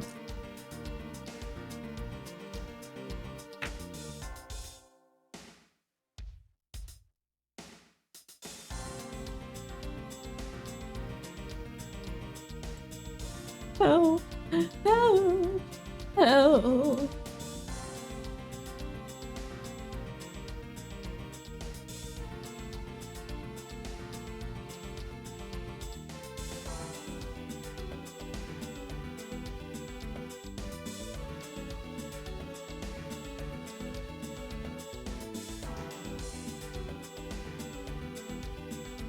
Oh, okay. It wants braining.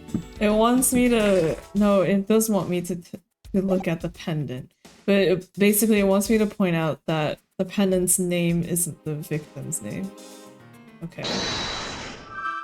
Oh wait, no, that's the wrong button.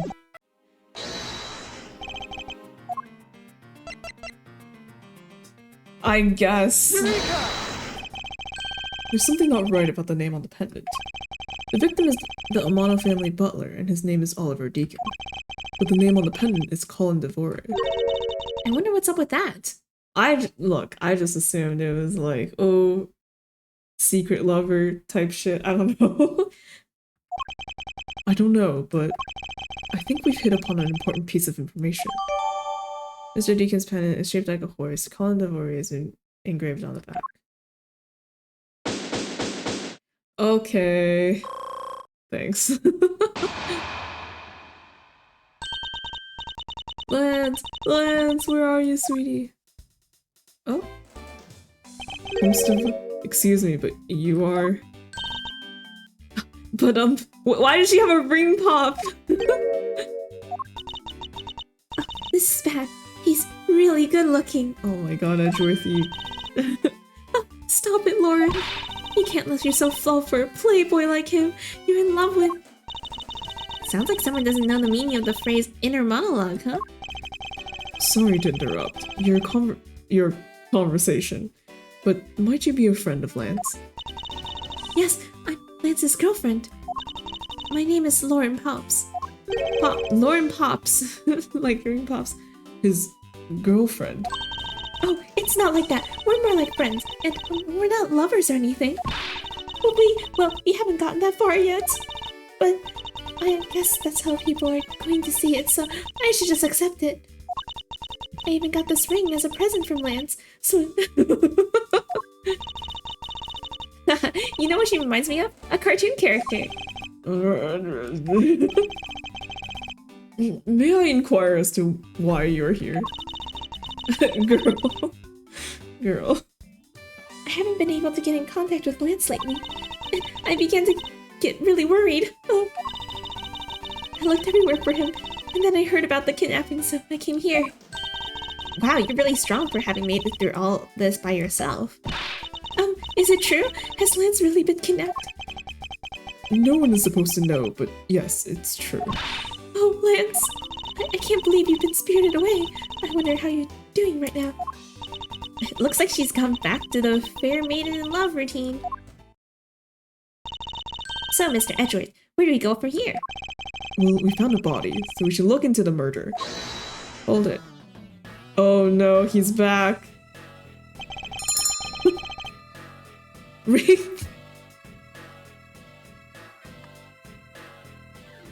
Can you even find a ring pop?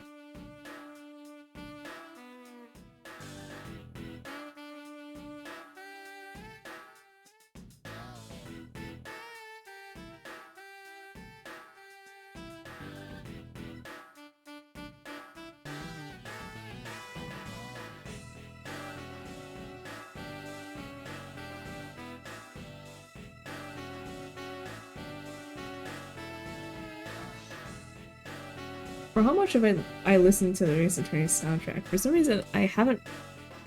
I I don't feel like I've really heard much of what's his name again? Long's thing.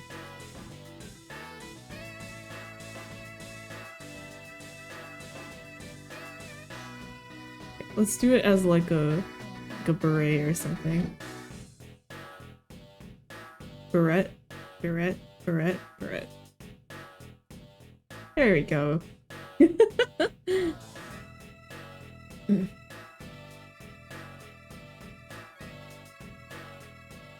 Okay.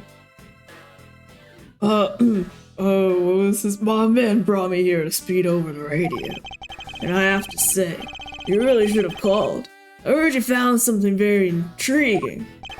I have nothing to hide, Agent Long. It's exactly what you see before you. I'll take it from here. Yeah, that guy's really dead. Amazing assessment, Agent Long. Hey, you're waiting for an invitation? Hurry up and detain the suspect now. Suspect? Who? What? Mike Meekins? Officer Meekins, is it? You're coming with us. What? Sir! I had nothing to do with it, sir! Agent Long, don't you think you're being a bit rash? Do you even have a good reason to suspect Officer Meekins? Ha! I leave that kind of stuff to you prosecutors. It's your job after all. Like I said earlier, the crime scene isn't as forgiving as your precious courtroom. That's your answer? I know you lack your logic and reasoning, but that sort of impractical fluff is not needed out here in the field. Bro. All you have to do is arrest suspicious person after suspicious person. That's how you eliminate crime from the streets. But that's also precisely how you unnecessarily arrest innocent people by mistake. Innocent people? Nonsense! There's no such thing as an innocent person. We've all got a blemish or two in our hearts. It's literally the whole point of being a detective. Yeah. That's tyranny. I won't allow such a thing to go on, checked before my eyes. Too bad you don't call the shots around here. As I have sworn to uphold the laws of this land, I cannot allow you to take this man in. That you would arrest a man on false charges without even conducting an investigation. Have you no honor as a member of the law enforcement? You! How dare you speak so disrespectfully to our Shifu? Also, like, what is the name of this MIB? Men in Black? Power abuse for real? Hold it!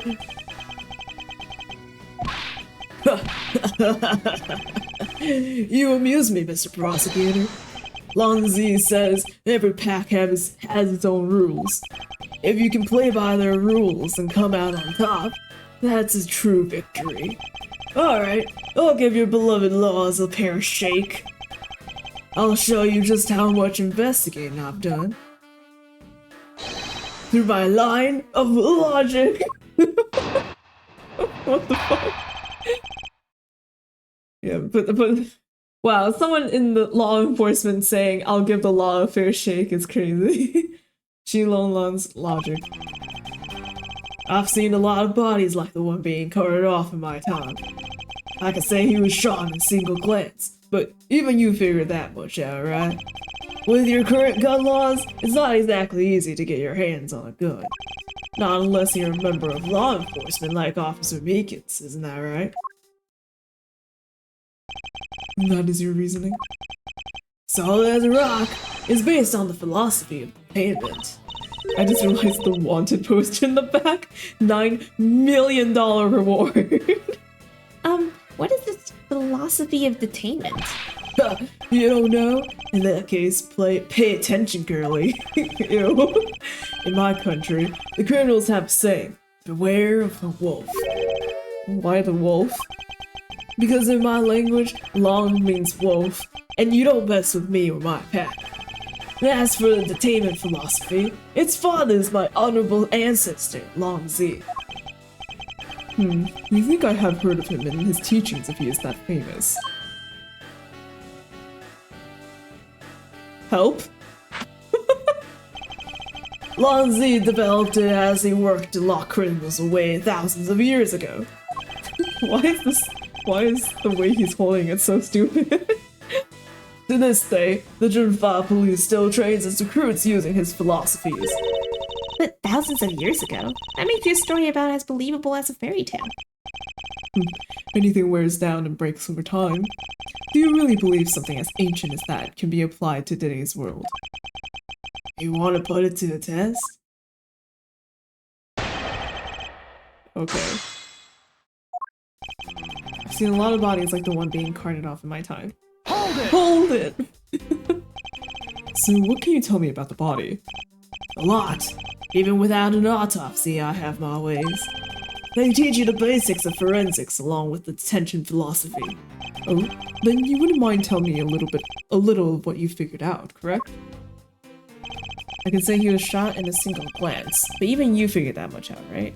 Okay. Hold it! Yes, I think anyone who saw the bullet wounds would come to the same conclusion. Not so fast! Not so bad! Don't pat yourself on the back yet. What was that supposed to mean?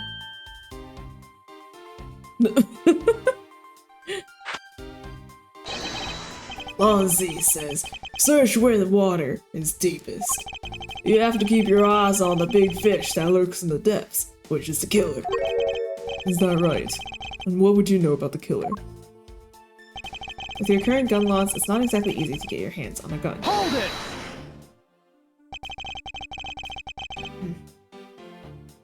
It would appear you've studied a little of our laws. Studied? Who needs to study what every child on every street corner already knows? It's that Sheena? Federal Firearms Restriction Act. That's it. The Federal Firearms Restriction Act. I heard it's not easy to get a gun these days. Interesting.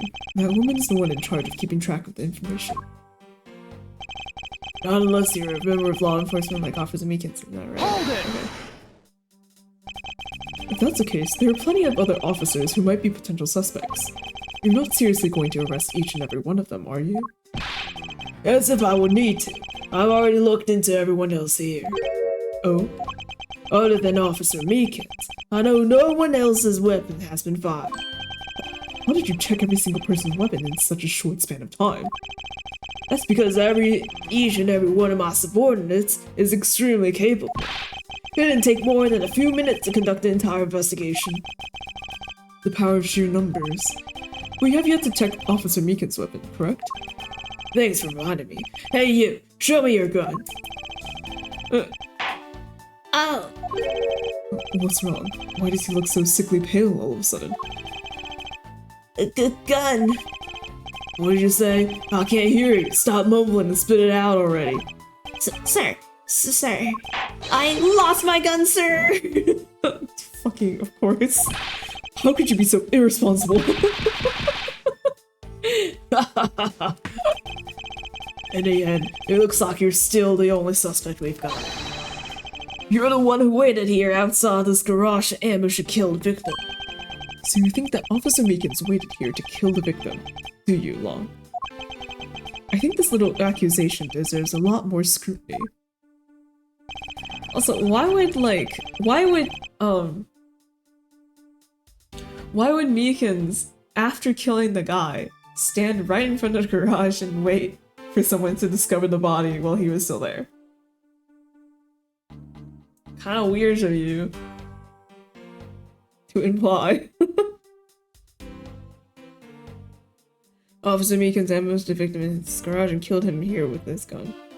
Hold it! You mean to tell me that the murder occurred here in this garage? From the fact that the suspect was found almost next to where the body was found, I'd say that it's pretty obvious that this is a crime scene. Lonzi says, the criminal always returns to the scene of the crime. Hey, finally a quote even I've heard of before. Furthermore, Lonzi says,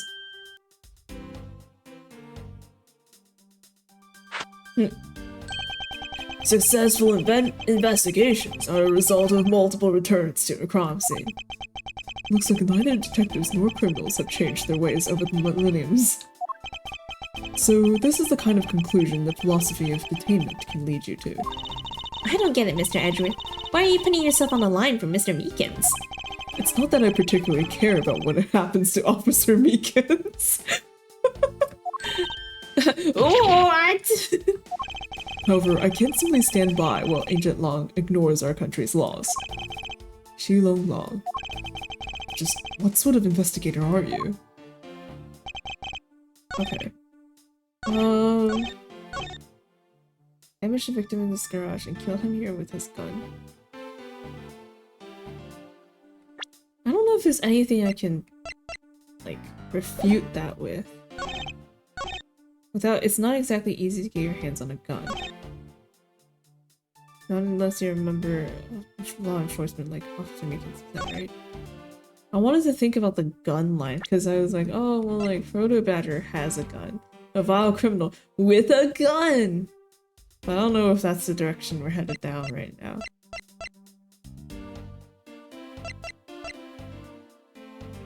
Oh, wait! He didn't kill him here. Because there's no blood around him. The doi. Okay. I got it, I got it. Objection! I get it. I get it. Wag my little finger at you. Unfortunately for you, Agent Long, that is simply not possible. What do you mean? You've seen the crime scene for yourself. And while you were looking, did you not think to yourself that it was a little too clean? No, not the oh my god. Fuck.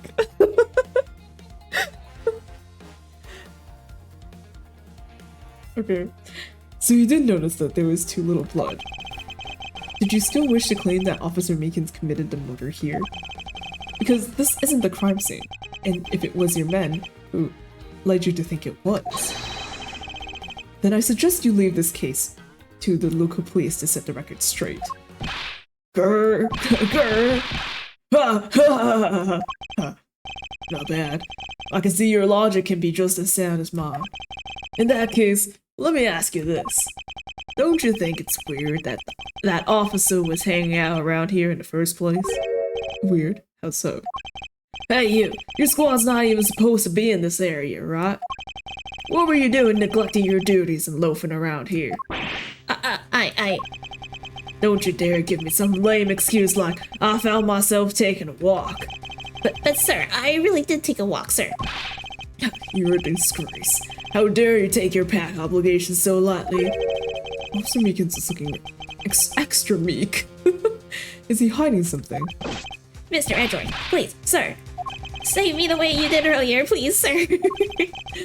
Officer Meekins, please give us a detailed account of what happened. Sir, not you too. No, not you, Siri, oh my god. Meekins' testimony. It's true, sir. I wasn't assigned to this area, sir. I was told to check every square inch of the main gate area, sir.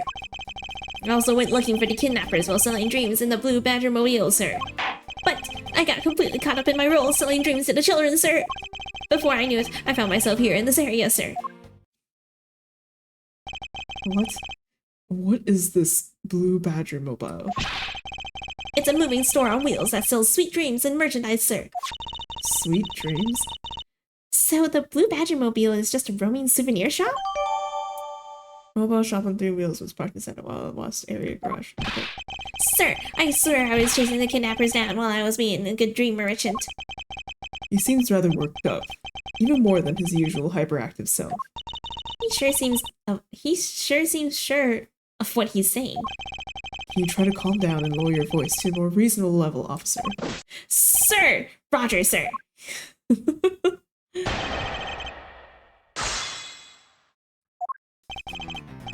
I wasn't assigned to this area, sir. Hold it! Alright then, where were you assigned to? I was assigned to the main gate, sir. You must mean the area with the bridge and the outrageous fountain. Okay, then why are you here in the Wild Wild West area? It's because of a very deep reason, ma'am. I was told to check every square inch of the main gate area. Hold it! Describe for me how you conducted your investigation. Yes, sir. Well, first I made sure there were no suspicious-looking people in the area, sir.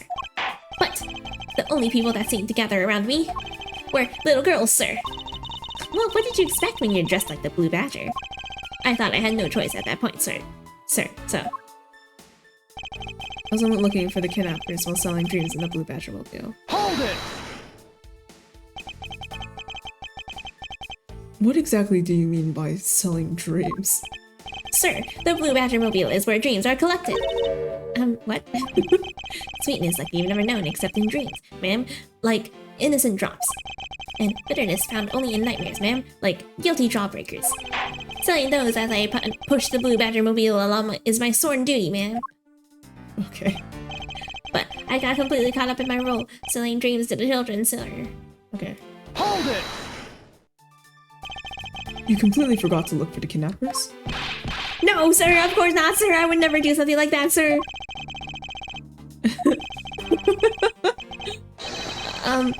You're absolutely right. Wow, you're good at this forcing people to confess thing, Mr. Edgeworth. To be frank, I'm just a little man, sir. I'm just a little guy. I'm better at stealing kids a few small dreams than looking for a big crook, sir. Hold it! No, enough wallowing in your own self-pity. Let's return to your testimony. Yes, sir. Before I knew it, I found myself here in this area. Hold it! How did you wind up all the way over here? I was in the middle of a sea of kids, sir. But one of the kids decided to challenge me to a fight, sir. I had to run away from the child's painful dropkicks before I knew it.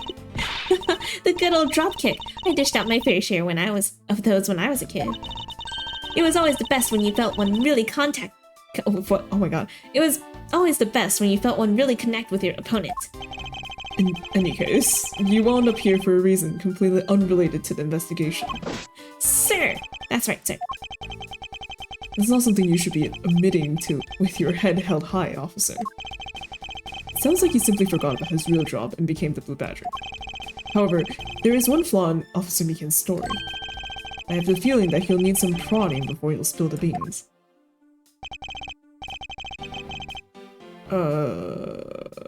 I do not know. I do not know.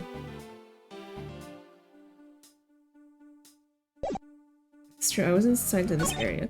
I started to check every square inch in the main gate area. I also went looking for kidnappers while selling dreams in the Blue Badger mobile. But I got completely caught up in those selling dreams to the children. Before I knew it, I found myself here in this area. Hold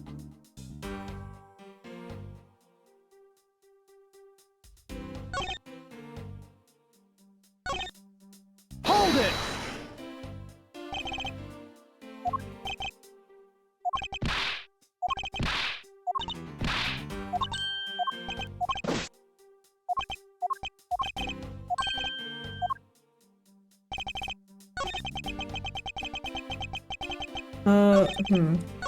Oh wait, no, shit. No, stop pressing to, okay.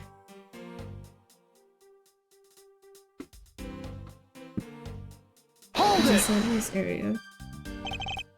What are you saying to send a link?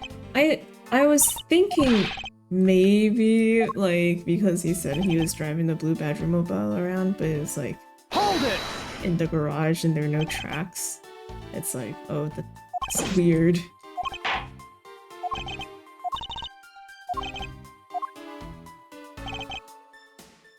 Hold it!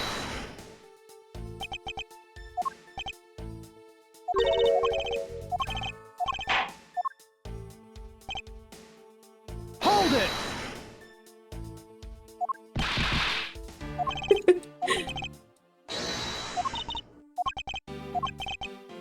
Hold it!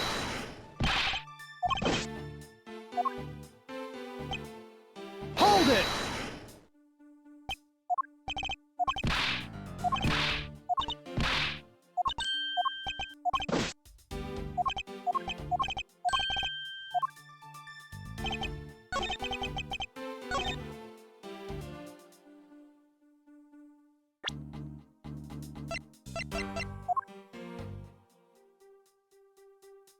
Oh wait, I can look at this one? Oh. Okay. Objection! Oh! Oh, it's real! Okay. I'm not crazy.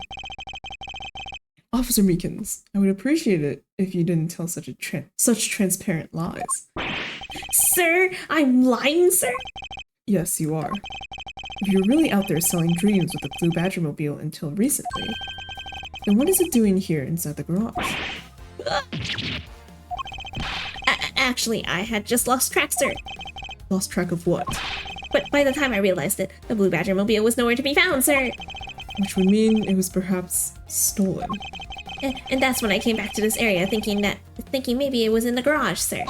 But that's when you found me, Mr. Edgeworth, sir. Not so fast. The likely story. Who do you think is gonna buy such a convenient tale as that? And what exactly is so convenient about his story? The car getting stolen is completely unbelievable, even for a cover story. But I think we can assume the car was used alright. To move the dead body. What? You killed the victim at some distant location, Officer Meekins. And then you used the Blue Badger Mobile to transport it all the way here.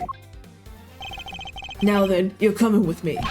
But it wasn't me, sir. The killer, sir. It wasn't me, sir. Agent Long, wait. What do you want now? We still don't know where the real scene of the crime is. You can't say we know all the facts of this case, let alone the truth. I told you. Truth, Smoosh. I couldn't care less. But our job is to catch the crook. You'll find out your oppressor's truth after we arrest this guy and take him in. That's the job of you prosecutors in your fancy courts with your logic. Unlike you, us police detectives don't need no logic.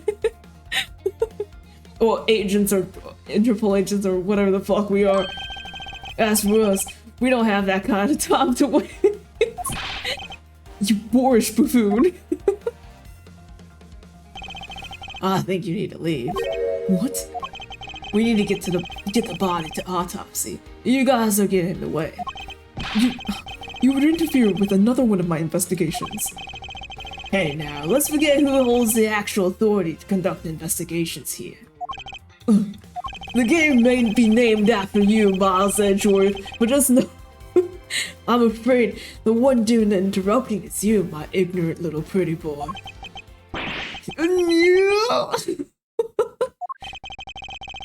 Now be a good fancy boy and get out of my sight. If you don't, I'll arrest you for obstruction of justice. To be continued. Yahoo!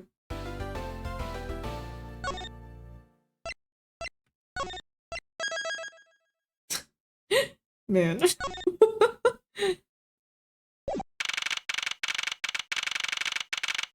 March 13th, 122, Gatewaterland main gate. Ugh. Chased out like a pair of peasants. Mr. Edgeworth, Yes, kid? there's something even thieves should never steal. Do you know what that is? You really shouldn't steal anything, however albeit. What shouldn't the thief steal? A life. It's too heavy of a burden on your soul to get away with, ever. That's something we can agree on. Well said, Kay. Well said, Kay. I'm glad that we both agree that murder is bad. Hello, good evening. No matter what we may try, murder is the one crime that can never truly be hidden. And I intend to prove that by my own hands, when I apprehend a murderer myself. Alright, I'm going to work extra hard to be a good assistant. Let's go. I still never said she could be my assistant. I'm just going to have to drop the issue. First thing we should do is locate the real scene of the murder. Mr. Edgeworth! When do people go missing with the mafia? Detective Gumshoe. Mr. Edgeworth, the stadium! Hurry, sir! This is supposed to be hush-hush, but they found a witness at the stadium. A witness?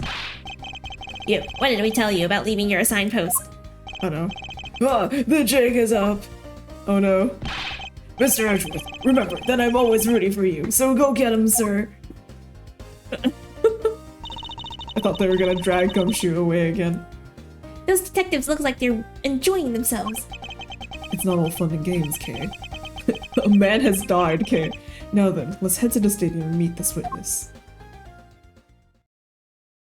not gonna lie, the Blue Badger headbands, like the amusement park headbands, are really cute. I kind of want one. March 13th, 1:42 p.m. Stadium. I thought there was a witness here.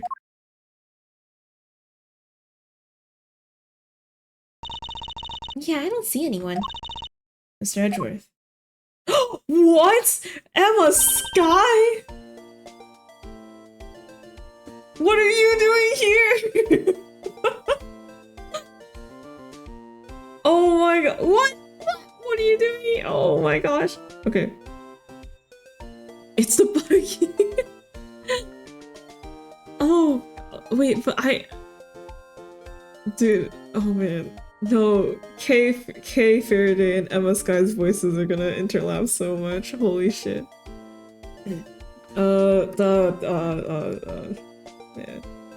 But Emma, oh my god, I'm so glad to see you. Long time no see. You are, Miss Emma Sky, correct? Brain pop, yes. This girl is the younger sister of my former superior, Lana Sky. 2 years ago, we stood in the same courtroom together as witness and prosecutor. Oh, okay, so this game happens literally right after the trilogy then. Okay. But I thought she had gone to Europe to study forensics. I can't believe you remember me, Mr. Edgeworth. Of course I do. How have you been? You look to be in good spirits. Are you still studying abroad? You bet. More than anything, I want to investigate crime scenes, scientifically. I've been studying non-stop every day to become a top-notch forensic scientist. But it's spring break now, so I thought I'd come back for a bit. I see.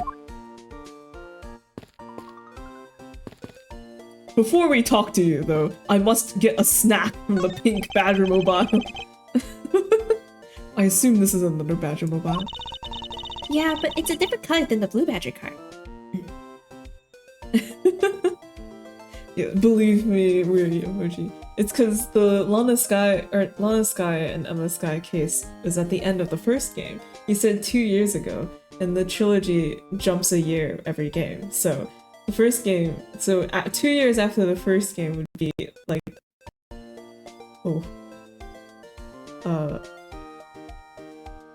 would be like the end of the third game. Hang on. Things got messed up and now it's kind of off. Okay. There we go. Yeah, but it's a different color than the blue Badger's car. Yes, this is the retina searing pink model. Retina searing. East section, west section. Where are you going, Mr. Edgeworth? We have to find a witness before that mean old werewolf does. You're right. The witness is supposed to be here in the stadium. Where? Okay. Hi, Emma. I almost didn't recognize you. You've really grown in these past few years. Please don't tease me, Mr. Edgeworth. I know I still have a long way to go. But I'm going to be a super forensic scientist someday. You'll see. You seem to know Mr. Edgeworth really well. Are you two acquaintances? Oh, I forgot to introduce myself. I'm M. Sky. Nice to meet you.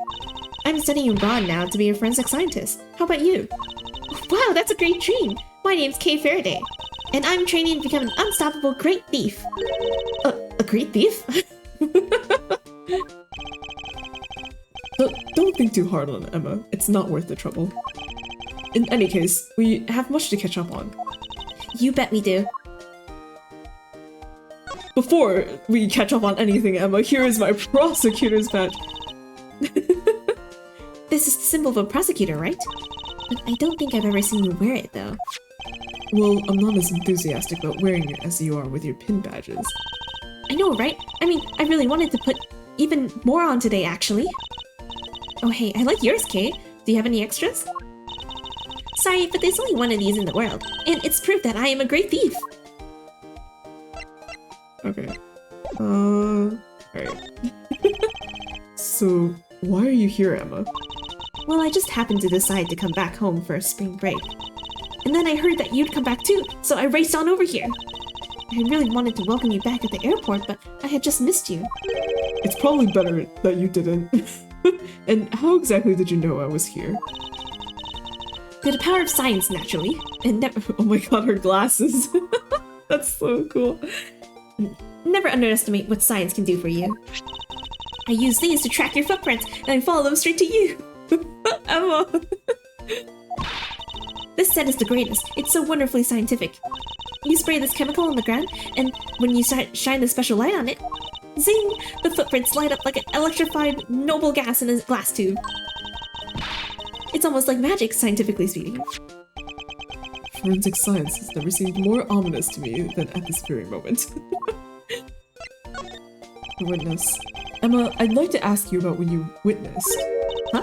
Well, what are you talking about? Are you not the witness Detective Gumshoe told us about? Well, I did get a call from Detective Gumshoe earlier. He was practically yelling at me. Mr. Edgeworth needs your scientific dootickies right now, pal, he said. What was that man thinking? Or rather, not thinking?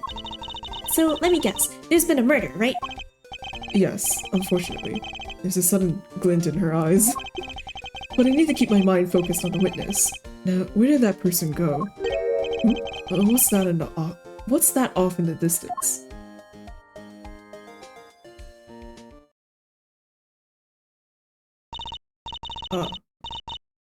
Oh, hey, it's a pink badger. Badger get! Badger, badger, badger. Just what does she see in these silly things? It says tough love on it.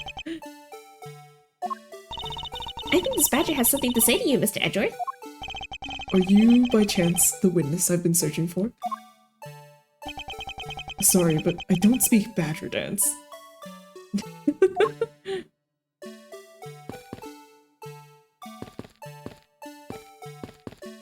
Okay.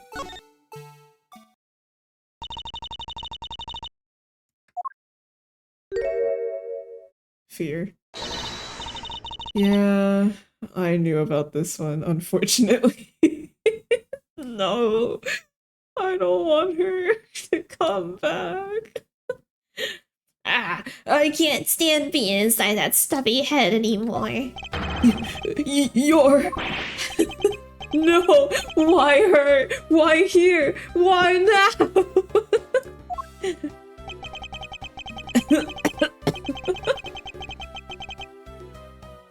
Oh god. I first met this woman 3 years ago. She was a witness in one of my cases. She has since gone out of her way to pop up unexpectedly and cause me great grief. Oh my god, I don't want to do this.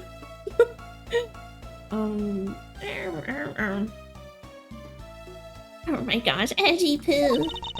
Why couldn't you understand that? What I was trying to tell you. I mean, really. I was trying so hard to keep the kids' dreams alive by staying in character. But you couldn't pick up on what I was trying to convey to you. I'm sick and tired of the roundabout way of talking, so I'm just going to be direct. I had a bad feeling before, but this just made it official. Today has gone beyond the typical not my day into the realm of waking nightmare. So you're a friend of Mr. Edgeworth too, Miss Pink Badger? You can say that. Right now, I'm just a pink badger, dearie. She may look the part, but no better than to trust my eyes around this woman. My name is Wendy Oldbag. But you can call me Wendy or Granny, whatever suits your fancy. Whatever suits your fanny. Nice to meet you, Mr. Nice to meet you, Miss Oldbag. I'm Kay Faraday. Ha! Why do I care about a young whippersnapper like you? Yeesh, I was just trying to be polite. Oh my god. You know, I don't even want to present my badge to her. Weren't you a security guard at one of the Gatewater hotels the last time we met? Ha! I go where I'm needed. I'm very good at what I do, unlike the youth of today. I get called in all the time to fill in when there aren't enough hands. But enough about me, Edgy Poo. I'm thoroughly dejected right now. I finally get the chance to see you again, and here you are, talking with two young girls. Oh my god, I hate it here. Do you think there's 10 or more fanfictions on AO3 of Edgy Poo X Oldbag? Less than 10, all crack. There's no one writing about this seriously. And if they are, then shame on them. Oh shit. He went and got engaged and married in the he sees, as they say, the past time into Oh my god. You seem to attract all sorts of interesting people, Mr. Edgeworth. Is there a way I can see? Oh my god, I can actually read it all? Wow.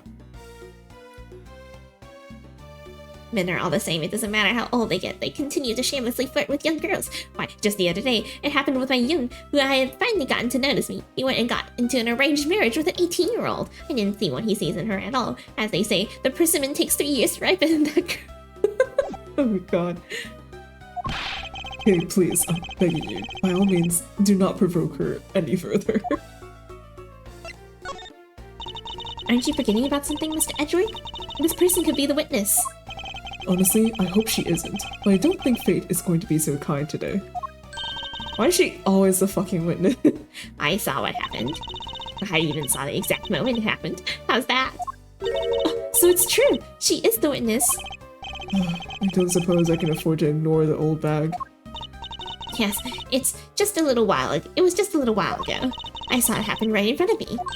The moment of the murder. You mean to say you witnessed someone being killed right before your eyes? Sounds like a pretty important piece of testimony to me. Dude, every time this happens, it's like, oh, she didn't actually see them. They were in a suit. And I swear to fuck, if that's like if it turns out to be the same situation, I swear to God, it's true. What old bag witness? I came to the stadium to take a short break.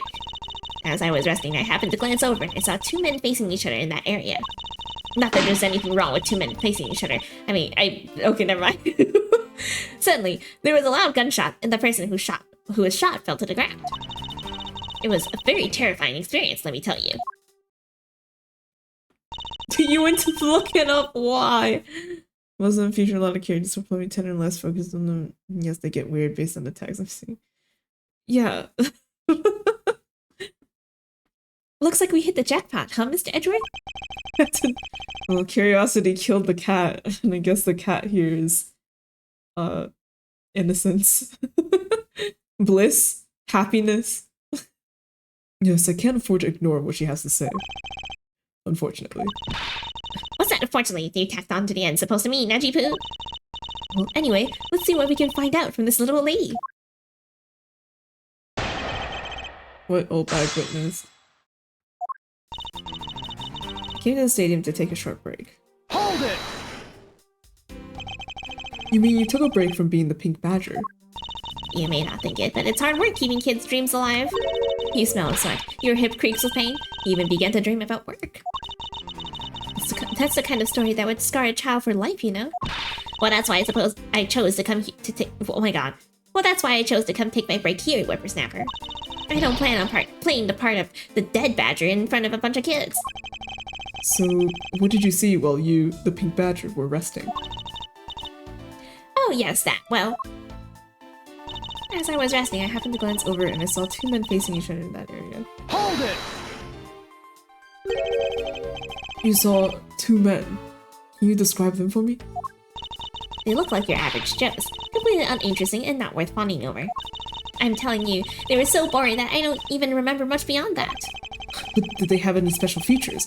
Anything you can recall would be very helpful. Oh my, don't tell me you're jealous of those 2 men. Hey, she's right! You do seem pretty worked up over them, Mr. Edgeworth. Okay, I'm gonna fucking strangle you. I'm not worked up over anyone, and I'm not jealous. It's alright, Najipoo. Those 2 were just fools compared to a stallion like you. I thought so little of them that I lost interest in the instant I laid eyes on them.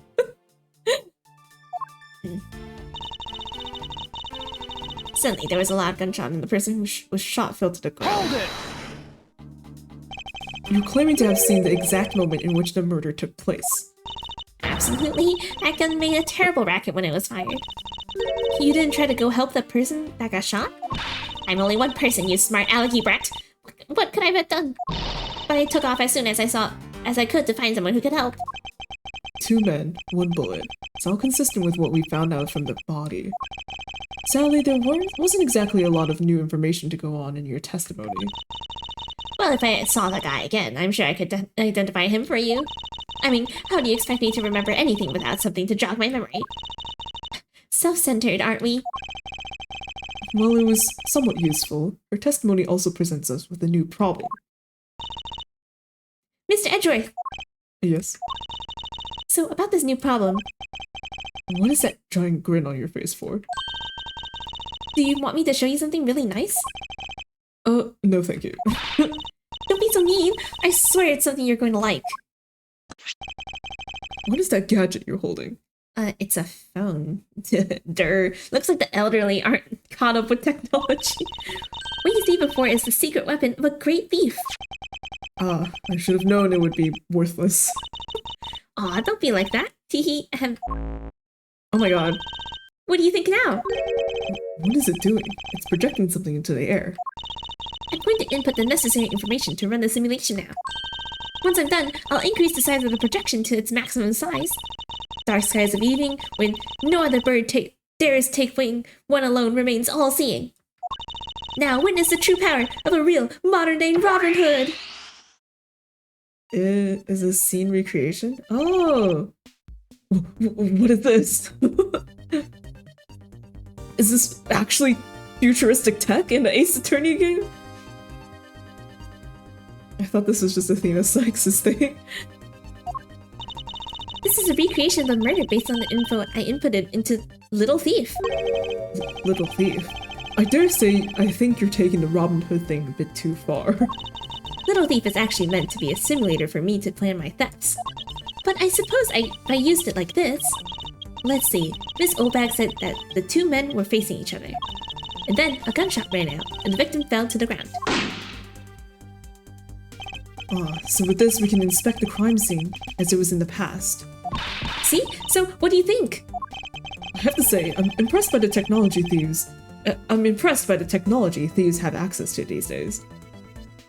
There's creativity. Yes. I played it on stream a year, 2 years ago, 3 years ago, and it's all logged. But like, I rushed through that one, man. I remember most of it, but like I remember the ending and I remember what happens, but I don't quite remember like how the case wraps up. Because I was so sleep deprived while I was rushing through it. But it was fun though. That game is so good. Yeah. Okay. I have to say, I'm impressed by the technology thieves have access to these days. Well, it is the super secret weapon of the mighty Yatagarasu. Indeed. Oh, but if there isn't enough information, or if something is out of place, the recreation could come out a little strange.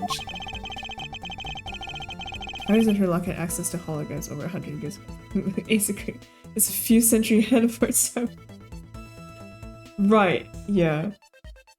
Well, yeah, their tech development is very weird. Because, like, Iris and Herlock had access to hologram stuff, but that was like their personal inventions. It's like it wasn't mass produced or ever, right? And then like fast forward to the first Ace Attorney games, it was very novel to have a digital camera at that time, which is what Cody had. I remember the judge or whoever was commenting on Cody's camera and was like, "Oh my god, is that a digital camera? That's so futuristic. You know, you don't have to, you know, like you can just upload it to a computer or something, like the photos, that is." Yeah.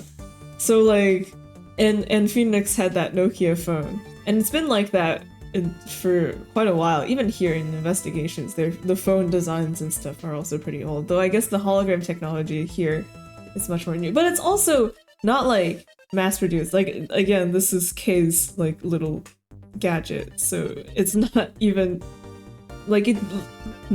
Maybe technology in the Ace Attorney universe is progressing only in like personal corners. I don't know how to describe it, but like whoever is inventing new technology and whatnot isn't around to really shape it or like share it.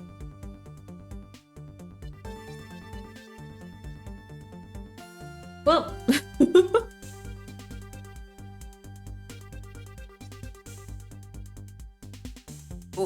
okay.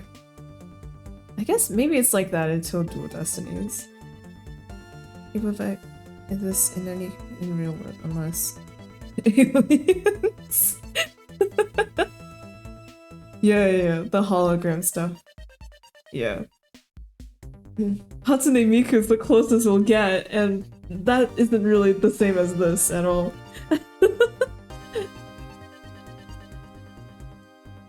Yeah, I think like the major jump in tech is probably after Apollo Justice. Apollo Justice has interesting tech too, because it's like there's that like that, I forgot what the name of it, but that computer system that Phoenix was using at the end. But then again, that wasn't really real like new tech. That could have just been like two different records of case files or evidence and stuff. Here are 3 cases from Justice. Yeah. After the first Apollo Justice game, Dual Destiny is the next in line. Has like a major jump in tech because Athena Sykes, her ability is like, it's kind of similar to this. It's also like crime scene recreation, but it focuses more on like the witness's testimony and their emotions.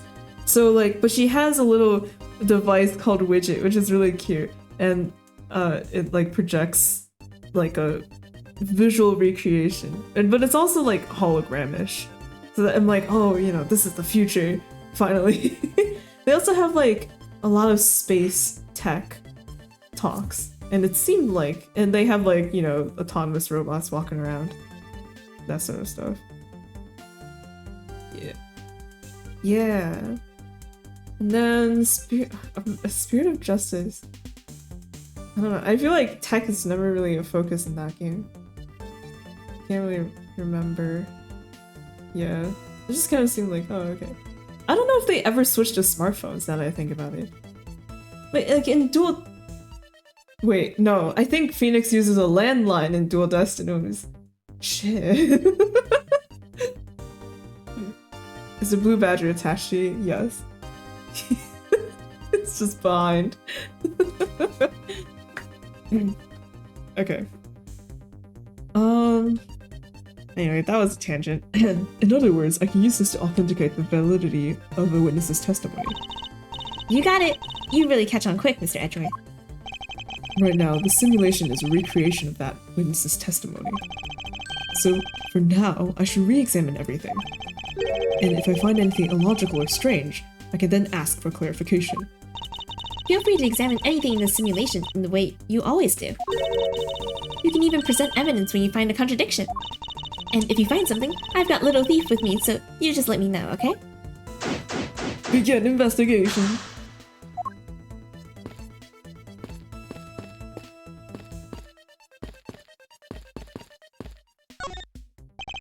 According to the testimony, the victim fell to the ground here. That's right, but if that's the case, then we've already found our first contradiction. Huh? What? Where? If this is the real scene of the crime, there's something missing that should be here. Which piece of evidence shows the missing item? I was gonna say blood, but I don't know. This one? Take that! This is the contradiction. Is something wrong with my recreation? If this is the real scene of the crime, something specific should be here. If you think back, how did we deduce that the other crime scene was not the real one? Oh, I get what's missing now. There's no blood on the ground here either, right? Right. The fact that there is no blood here casts doubt on the witness's testimony. Edgy poo, how can you doubt me like that? Are you calling me a liar? I know what I saw, and I saw the victim get shot down. You know, I don't think she's lying, Mr. Edgeworth. To be honest, I can't think of a reason why she would lie to me. In that case, maybe there's another explanation for the distinct lack of blood. Okay.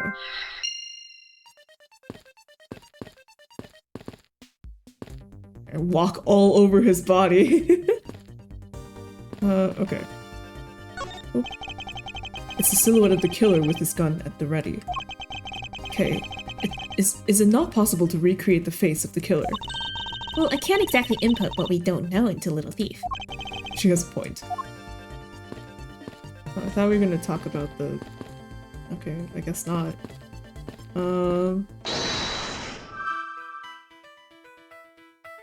Victim in costume. Why is there no blood? Oh!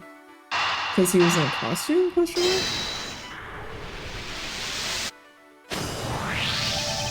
Is it not possible that the victim was wearing the costume? So you really think that Mr. Deacon was one of the kidnappers? I think we can reasonably assume there was a very good chance that he was. And that if he was shot while he was inside one of those stolen costumes. Oh man. Fear. I have one fear.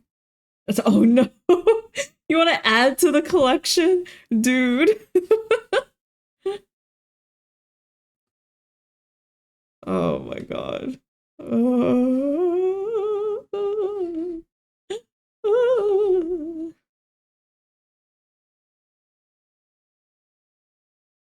This is gonna look so stupid.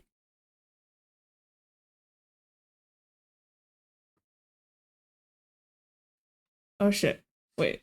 I saved the image wrong? Question mark?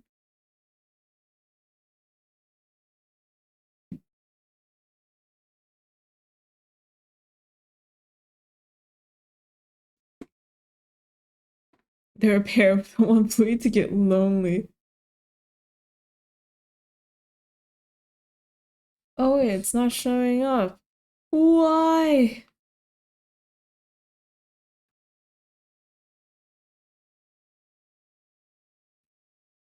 Crying and sobbing.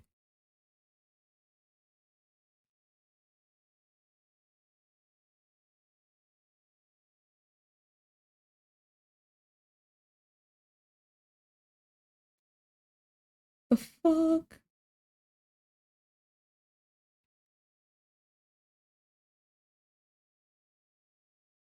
For some reason, it doesn't say it's a PNG.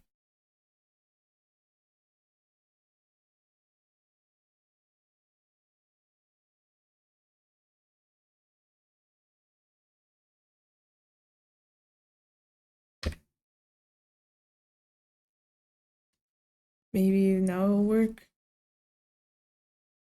Oh, there it is. Oh wait, no, I put it in the wrong. I put it the wrong way. Fuck. No.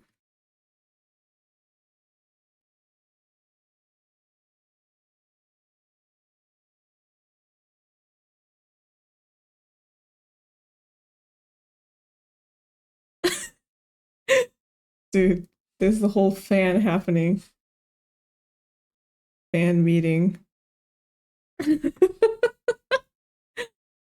Bro. Also, I can't really position myself in a way that they're all visible. Unless I'm just covering Edgeworth a lot. I'll just have to... I guess you can only sneak peeks at the pink factory.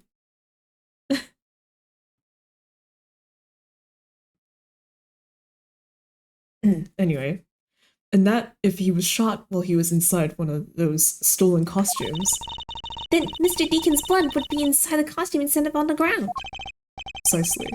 Now, if only we could prove that the victim was wearing a costume. You think it'd be pretty easy if we could find some footprints. But the problem is finding them, since there doesn't seem to be any around. Footprints, huh? I wonder how we can go about finding some of those. This is amazing. Just feel the power of science. Footprints analysis. About that method you were talking about for finding footprints. Pink over your other shoulder. No, it's too distracting. Rejected. Finally, my expert knowledge in forensics is needed. Yes, well, can you detect and trace even partial footprints? Leave it to me. My cutting-edge detection kit can find anything. Very well. If you could please analyze the footprints in this area. Okay, stand back now and witness the power of science at work.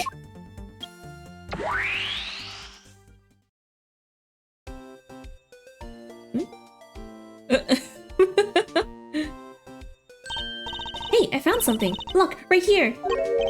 I don't see anything. Oh, that's right. Here, put these special glasses on, Mr. Edgeworth.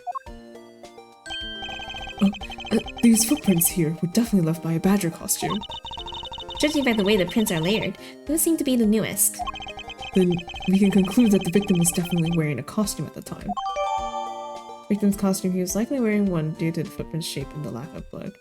Are you sure, Edgeworth? Like, this could just be Oldbag's footprints from when she was walking over earlier, right? Okay, in that case, I'll update Little Feet's simulation parameters. I can't wait to see what we find out from this new info.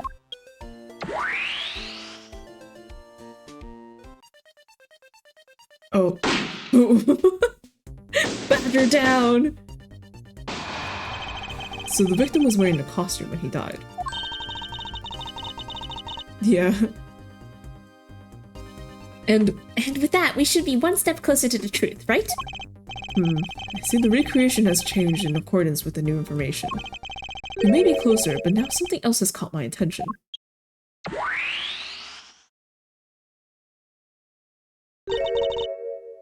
What do you want?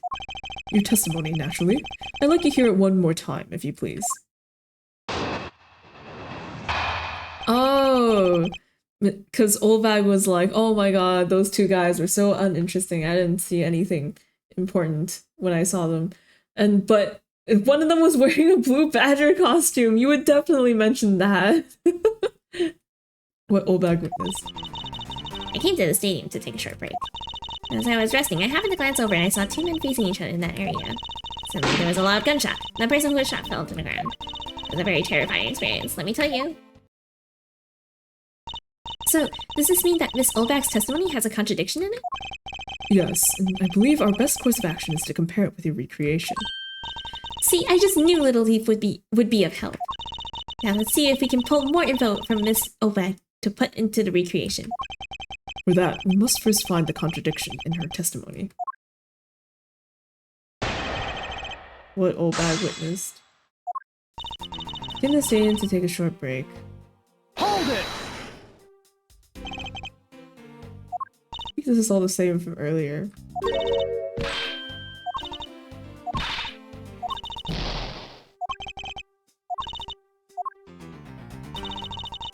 I glanced over and I saw two men facing each other in that area.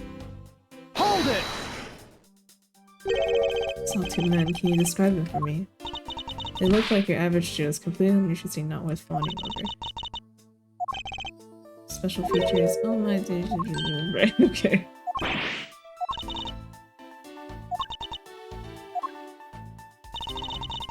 Loud gunshot and the person who was shot fell to the ground.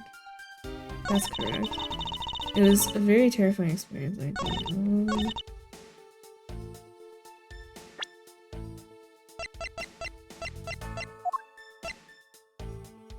Objection! Okay. Yeah. Two men. How did you know the gender of the two people involved? Seeing as how the victim was wearing a costume at the time. Ah! But he was a blue badger, you know? The blue badger, the blue is the boy color. Edgeworth was like, not all men wear blue! Take it from me, who's wearing magenta! Wow, we stand Edgeworth the gender.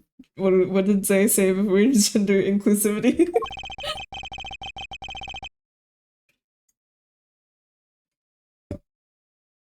Furthermore, I have another matter I'd like to inquire about. I'd very much like to know why you failed to mention the costume in your testimony. Ugh. I'm beginning to doubt if you really witnessed the murder at all. But I'm telling you, I really did see it. I saw it with my own very eyes. With my very own eyes. From a seat in the second tier. The second tier? Hey, didn't you say you saw it right in front of you earlier? That was, you know, I was using the phrase in the metaphorical sense. I see our witness still has a screw loose in the metaphorical sense. The cushy seats in the second tier are reserved for hotshot VIPs, which is exactly why I go there now and again to take a nap. I can't see how you could have gotten a good look from there. It's so high up. Were you able to see the victim's costume from way up there? To see even the victim's costume? Well, I know I saw two people, but I couldn't really see what they looked like because they were in the stage's shadow. Stage's shadow. Oh my god. Hard to make out the killer and victim that always is, okay. Kind of her thing. Every time! Every time! My eyesight isn't what it used to be, you know? Not like when I was young. People used to call me, oh my god. I should remove them, but I never do.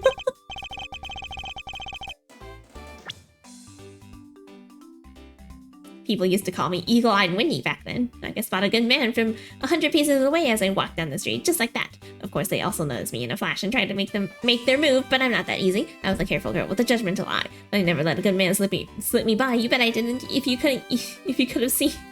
Okay. Let's return to our investigation, shall we, Kay? You got it.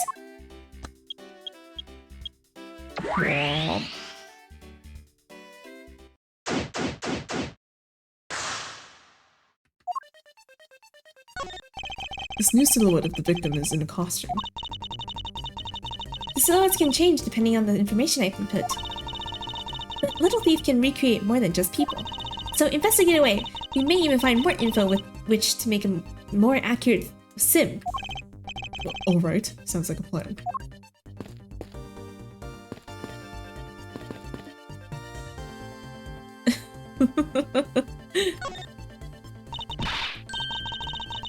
This is amazing. Just feel the power of science. Okay. Oh wait. Thanks to you, I'm able to proceed with my investigation once again. Thank you. It was nothing. I'm just glad that science and I could be of service. Pretty amazing how we can see the footprints. So what's the secret behind that thing? Oh, you want to know? Here, you can read the manual. Aha, very interesting. So if I do this, I can avoid leaving a footprint. She can't seriously be trying to use the information to her advantage as a thief. Wait. I don't think there's anything else. What's this one? Oh, they're in the shadow. Stage's shadow. Okay.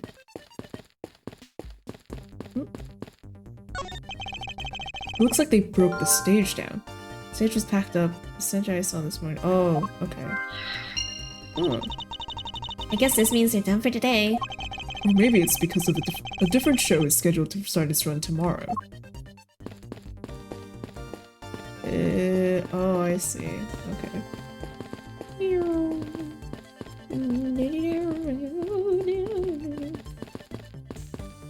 Okay.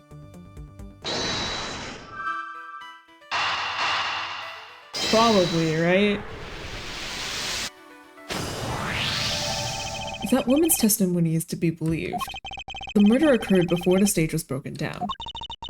Do you want me to input that bit of info into Little Thief? Yes, if you could, please. Okay.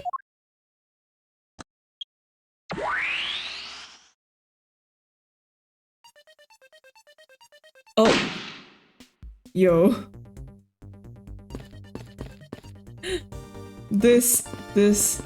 Wait.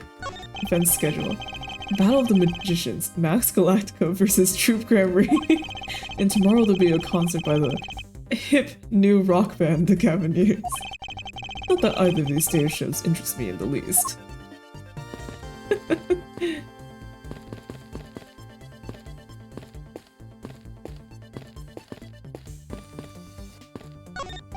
This new silhouette of the victim is in a costume. Silhouettes can change depending on the information I can tell. Okay. Oh, alright. Yeah, so... There's clearly... a contradiction here. Please stop stealing my lines. Oh, come on. It wasn't that hard to see it coming, even for a layman like me. I suppose, in any case, it's not possible for the killer to have stood here in that way. Because there was a very real stage set up in this spot at that time. Yeesh, I told you I got it. Do you feel the need to I told you I got it. Do you feel the need to explain everything? Yes, well, in any case, we still need to resolve this unusual situation. Isn't it obvious? The killer was on top of the stage, naturally. Right, Miss Olbag? Yes, I remember now. The killer was standing on top of the stage. See? Now let me update the info in the simulation.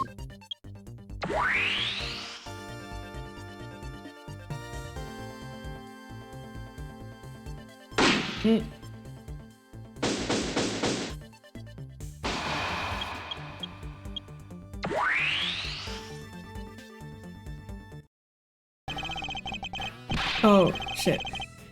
No, I'm still wondering about that, if that's true, if he was standing on top.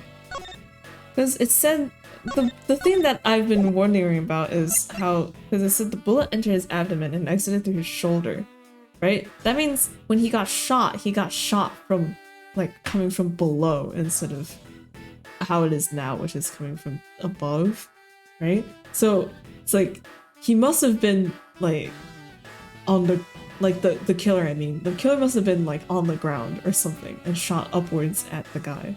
Or maybe they switched positions and the badger, Mr. Deacon was on the stage instead? I don't know. Anyway, I'm sure we'll talk about it eventually. Okay.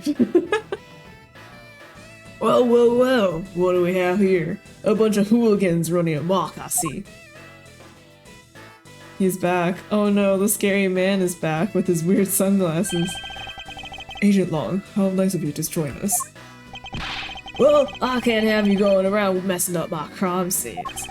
Agent Long, we've discovered that the real scene of the crime murder. Oh my god. We've discovered that the real scene of the murder is here, the stadium. See, thanks. For what?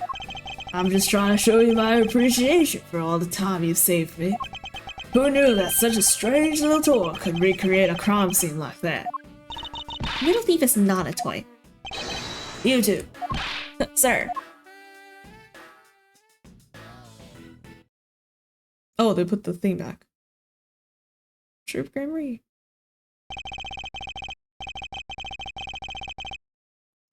And there you have it. You see, big boys like me don't need silly toys, little girl.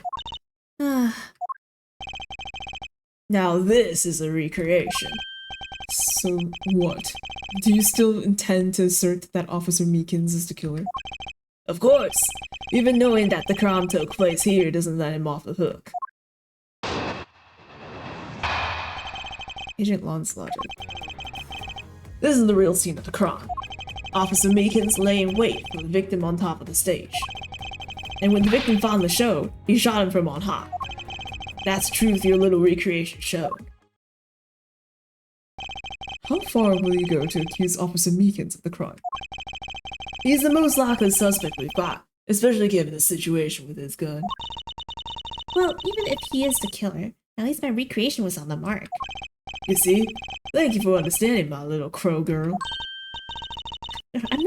I'm not some common crow. I'm the Yakagarasu, the Raven of Legend. Also, why do you say My Little Crow girl? My Little Pony? No! What? That was weird, Agent Long. Unfortunately, your conclusion has yet to be tested, so let's see how well it holds up.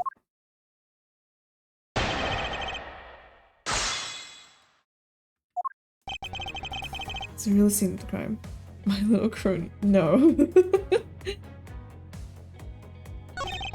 Oh shit. Hold it! Hold it! Looks like we found the real crime scene first. Ha! Brag all you want, but we don't have all that free time, unlike the two of you. You know what you remind me of? A dog licking his wounds as he whimpers home. Well, I guess I should be thankful for all the time you saved me. Stop! Stop it! Stop! Stop! That's how we say thanks in my country. You're welcome. I hope he realizes we didn't do all this for him. But I'm here now, so I'll be taking over. As I was saying, this is where the crime took place. Like, wait. I'm realizing now. No. So when we first found the body, we concluded that, oh, the crime couldn't be here because there's no blood, right? And then we speculated, oh, he must have been killed somewhere else. But then now that we found the real crime scene still does not have blood in it, which we used to reason out that, oh, he must have been wearing a costume. But how come we didn't reason out that he must have been wearing a costume and could have been still killed in the garage? Like, we ended up getting Olbak's testimony, which confirmed that, oh, it did happen in the stadium, but we didn't know that, like, at the time. Like, I don't know. Like, they were so confident, like, oh yeah, it didn't take place in the garage, it took place somewhere else. And then now here in the stadium, there's no blood, but they're like, no, it must be here. Well, I mean, I guess, you know, Obag's testimony confirms it. But like, without her, how would the logic, Miles Edgeworth, the logic. Yeah, it's fine. Like, you know, it's all scripted. The game goes on as normal. Maybe it's the case 3 curse. It's always the case 3 curse. Officer Meekin's lay in wait for the victim on top of the stage. Oh wait, shit. Hold it! Lying in wait. How did Officer Meekins even know the victim was going to come here? Simple. He was investigating kidnappers, right? And while he was doing so, he came to understand the victim, Mr. Deacon's movements. Objection! And why would the good officer want to ambush and kill a kidnapper? Not so fast! You mean his motive? Whose motive? Who knows? Who cares? You can find that out for yourself when you talk to him in jail. You have no respect for the order of law. Don't get me wrong, but I mean more than there's no motive to convince me otherwise. He's right, the lack of a motive is a rather weak argument by itself. So the officer lay in wait on top of the stage. And when the victim finally showed, he shot him from on high. Hold it! So you agree with how our recreation turned out? Like I said, I'm grateful that you were able to save me some time. That's all the thinking that I don't need to do. Alright, but we still don't know why he chose to wait on top of the stage. Who cares? Maybe he wanted to become the Blue Badger. Who's to say he didn't see the stage and decided to put on a Badger stage show of his own? Or maybe there's a completely different reason. What does it matter? It still doesn't change the fact that Officer Meekins stood up on that stage and shot the victim on the ground below. That's the truth your little recreation showed. Hold it! So you honestly believe that what you're saying is what really occurred? Hey, you're the ones who came up with this scenario. Are you saying you doubt yourselves? Touché. Unfortunately, Agent Lon's conclusions do not contradict with our recreation. Huh. Then does it mean that it all went down just as he says? No, not quite. What if what we had recreated earlier was the whole truth? Okay, I'm pretty sure this is the bullet wound one, but I'm thinking again, I'm using more logic than usual. Miles Edgeworth, I hope you're proud of me. What do you call it? Oh my god. I hope you're proud of me. Immediately loses my train of thought. What the fuck? Oh, right. I'm surprised that none of his hold it, like, pressing arguments was like, how the fuck did you know that, like, how, like, are you so sure it's Meekins that was here waiting around? I guess maybe it's just like, oh, his gun was gone, and that's why it must have been Meekins, because of the gun thing. But I'm like, he was probably around doing other stuff, and if we narrow down on time, it's like, I don't know, like, why would he be around here? Like, the reasons for Meekins to be standing on the stage or being in this area feels so odd to me. Oh well, it's fine. When the victim finally showed, he shot him from on high. Objection! Okay, I'm terribly sorry, Agent Long. I should have warned you that our recreation is incomplete. You cut in quite unexpectedly, after all. What's that supposed to mean? You said that the victim was shot by the killer from up above, correct? I hate to break it to you, but that's not possible. Huh? Why not? Recall Mr. Deacon's body, specifically where the gunshot wounds were located. Actually, I didn't get that good of a look. Oh, well then. The bullet entered Mr. Deacon in his abdominal region and exited his right shoulder. This is more consistent with an angled shot from beneath the victim. Then... Yes, our recreation had the victim being shot at an angle from above. a clear contradiction. You're discounting your own conclusions. No, this one point is the only flaw. This was a mistake parameter in our recreation. The killer and victim's locations. Yes, the location of the killer and the victim were wrong. Ah, I get it. I see what you're trying to say. I believe the killer and the victim were standing opposite to what we initially thought. If the victim... It was the victim who was on top of the stage as he was being shot by the killer.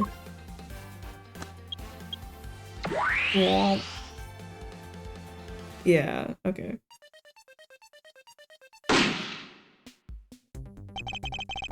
If this is what happened, it also explained the positioning of the gunshot wounds. But then, what about the footprints? Since the footprints don't lie, we can assume then that the killer also wore a costume.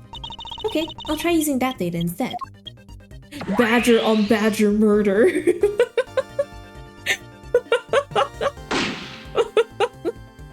Suddenly, this crime scene got a lot more comedic. Judging by the fact that both the killer and the victim were wearing costumes, I'd say it was a killing between two kidnappers. That would be the most natural conclusion. Wouldn't you agree, Agent Long?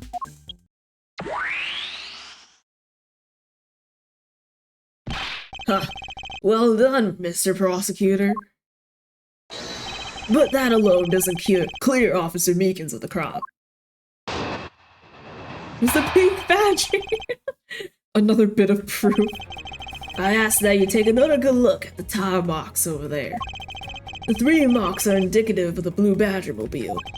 That story Officer Meekins told about that shop on wheels getting stolen was just a lie. He drove the Blue Badger mobile here and committed the murder. Then, he used the car to move the body to the garage in the Wild West area. You believe he moved the body with the car? That's right. It was Officer Meekins himself who pointed us to the way he did it. The three tired tread marks are very telling. However, is the Blue Badger mobile the only thing capable of creating such a pattern? No. Okay. I say you take another good look at the tire marks over there. Hold it! The tire marks? Yes, the tire marks. The ones there behind the stage. Oh. They were hidden up until now by the various pieces of stage equipment. As for when they were made, it must have been made after the rain had begun to fall, correct? Yes, and probably around the same time as when the killer's footprints were made. The tires on that Blue Badger mobile probably got pretty muddy because of that. I'd say it's the Blue Badger mobile because, well, that's pretty obvious too. The marks indicative of the Blue Badger mobile. Hold it! 3 tire marks. You have to agree that the Blue Badger mobile has 3 tires. Of course! We all know how to count to 3, right? The only number I can count it up to. I mean, the only thing in this park that could make those marks is that roving shop. Objection! Are you forgetting that there are, in fact, 3 of them? You can't simply ignore the pink and proto badger mobiles, Agent Long. Not so fast! Of course, I didn't say it couldn't be either. It couldn't be either of the other 2, but I see no reason to drag them into this just to complicate things. What the fuck do you mean? That story Officer Meekins told about the shop on wheels getting stolen is just a lie. Hold it! Of course, you have some sort of proof that it was all a lie, correct? Of course not! Well, that was blunt. But suppose it is a lie. It would explain a lot of things. Like his movements and his whereabouts. He drove the Blue Badger mobile here and committed the murder. Hold it! So you still claim that the tire marks belong to the Blue Badger mobile? It must have arrived on the scene after the ground had become wet with rain. Officer Meekins committed the murder. Then he used the car to move the body to the garage in the Wild West area. Hold it! Besides the Blue Badger mobile, there are other ways the body could have been moved. Not so fast! Recall that what the Wild West area looked like. Only the blue Badgermobile and Mr. Deacon's body were in the garage. I'll say that's proof. I suppose if one were to look at that place, that would be the only logical conclusion. However, my experience tells me that the truth is usually not so easily found. Is there some sort of problem with Agent Lon's statement with regard to that scene? Looks like the only thing that car was selling was death, not dreams. Only if what Agent Lon believes turns out to be true. The three tired tread marks are very telling. However, is the blue Badgermobile the only thing capable of creating such a pattern? Okay. I'm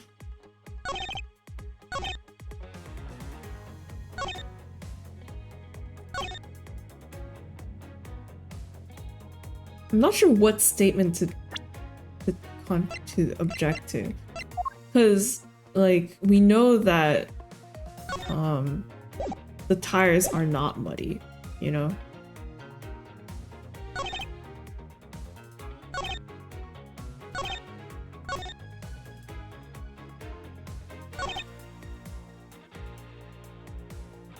Maybe this one.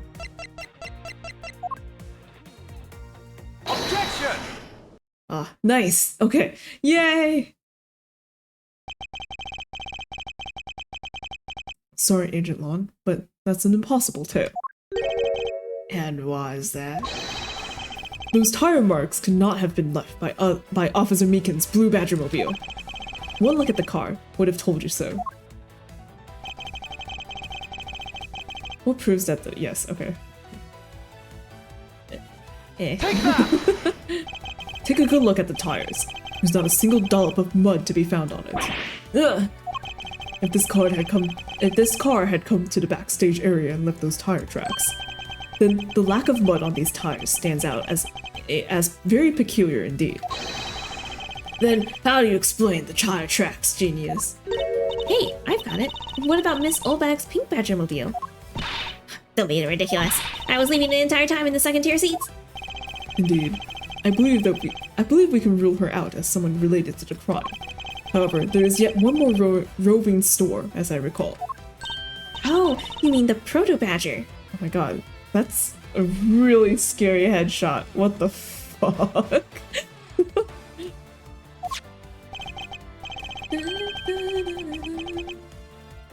That's right. There's one more parking space inside that garage, and it proves the existence of a proto Badgermobile. Agent Long, I suggest you find this proto Badgermobile post-haste. There must still be some sort of incriminating evidence in it. Oh, I just realized that he taps his fingers while his hands are in his pockets. Crazy. Huh.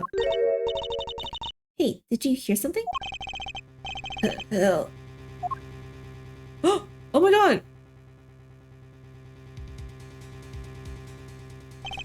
A me face does.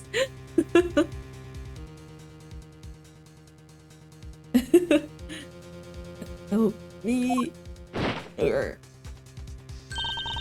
Are you alright? Well, this is something. Looks like we found our kidnapping victim. Where were you all this time? Lon says to an unconscious man. Was with kidnappers. He was in the room next to the one I was held in. Ran away using underground. Got lost. Oh. So he was in the room next to us because that had the thing open. The kidnappers. What is it? I can't understand what you're trying to say. The kidnappers escaped wearing costumes. Did you see the faces of your kidnappers? No, I didn't see their faces, but one was a woman. A woman? Quite an important piece of testimony. Hey, what are you guys doing? Stop standing there and get your cops on this already. The dual glasses removal. I'll even let you guys have what the kid just said just now. Consider it a gift. Now, are you gonna get out of my crime scene, or am I gonna have to get rough? Ugh. Again. You're nothing but a big bully. Come on, Mr. Edgeworth, let's go. Oh, I thought Emma was gonna say, come on, Mr. Edgeworth, you can fight him. Oh, no. Not you. You're a very important witness for my case. I'm not about to let you get away that easy. Don't count on me to testify, because I won't. Not for you. That's right, I won't either. You hear me, you young whippersnapper? Calm down. There's no need for all this hostility. I just want to take a statement from each of you. I'm not going to rough either of you up. I'll give you my word. Come on, fair maidens. What do you say? Will you cooperate? Fair maidens. Oh my god, stop it. Old bag, stop. My, you little rascal, you sure know the way into a woman's heart. Lanzi says, the passage of time is but a fleeting moment, and a lady is young forever. Trying to outdo my edgy poo with your fancy smashing sayings. Let's get this over with. So, we're clear. I'm only interested in giving you my statement. Sure, just as soon as Mr. Prosecutor leaves us be. Mr. Edgeworth. Edgeworth is like the bye, I guess. Okay.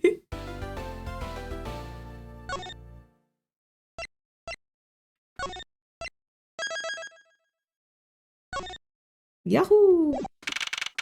March 13th. Oh, 2:34 p.m. Wild Wild West area.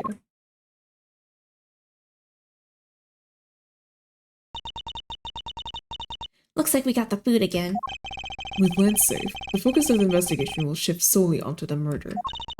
You mean the infighting between the kidnappers? Yes, and also the identity of the remaining kidnapper. Wow, it's my boy.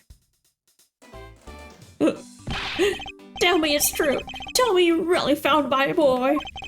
Yes, Mr. Amano. We found him earlier in the stadium. Then my little Lance is unhurt.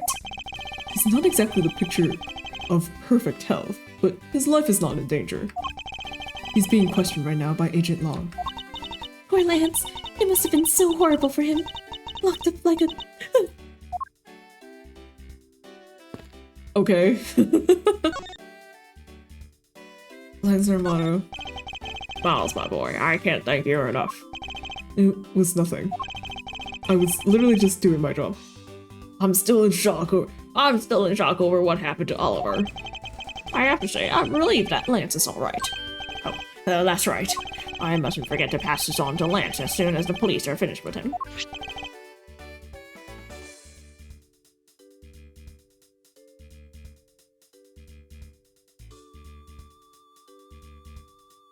What? Tender Lender Loan Company?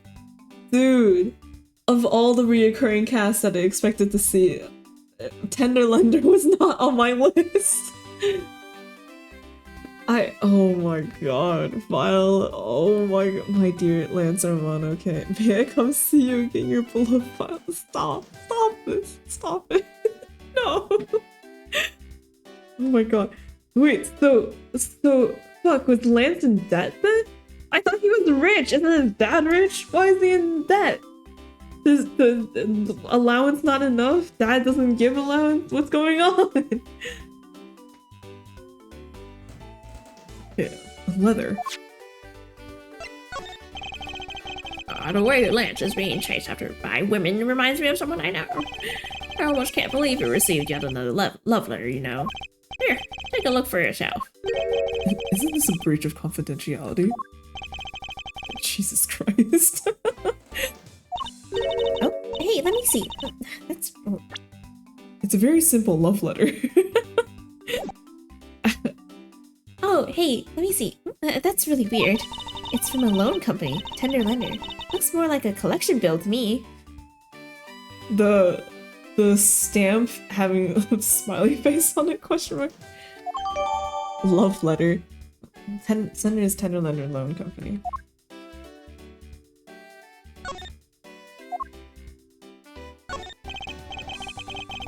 Oh, that looks to be something with quite a bit of value. But then all things have some value attached to them. Only by probing deep into the unknown can we become true winners in this world, Miles. Thanks, but knowledge isn't what's going to make me a winner here. It's information.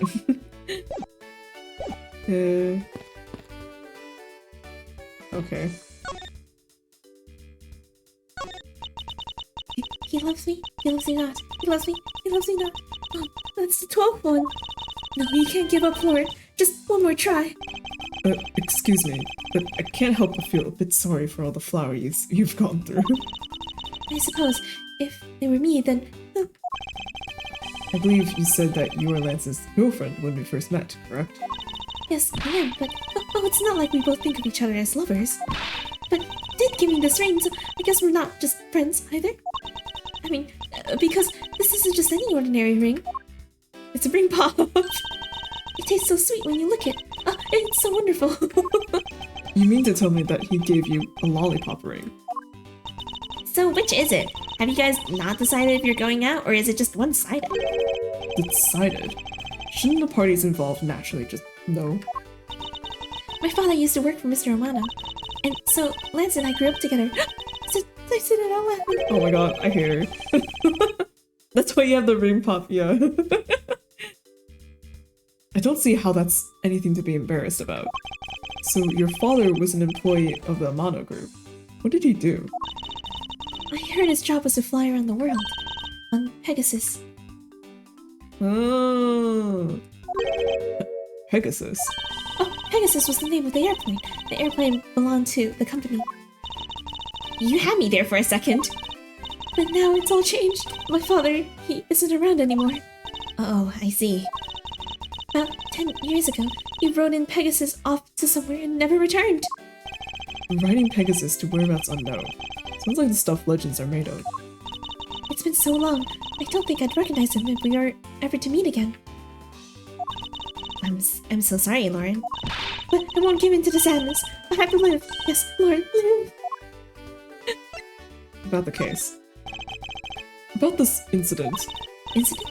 But isn't the kidnapping already over and dealt with? I've been here the whole time, so I'm afraid I don't know much about any other incident. How did you come to know that Lance had been kidnapped? Oh, that's because of my woman's intuition. Oh my god. You based everything on that. I know everything when it comes to my Lance. It's really strange. It really must be destiny. She started fantasizing again. So what are you going to do now, Mr. Edgeworth? We already established that there's a good chance that the killer is the other kidnapper. It's my duty to figure out who this other person is. I believe there is one location that might hold a clue or two.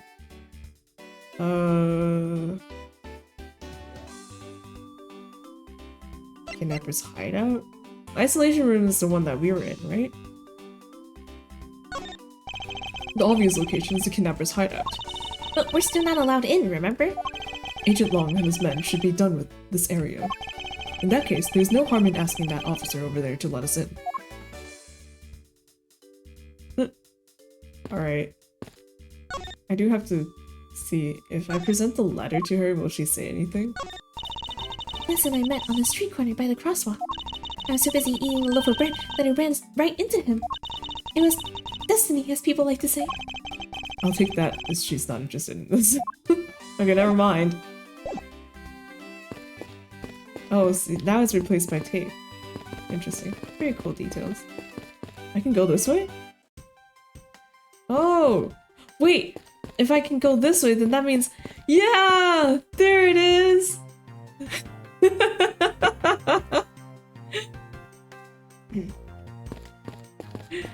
Hey! Oh my god, this is the only Rightworth that we never see in the game. But it's so cute that Phoenix, Maya, and Pearls are just having a good time.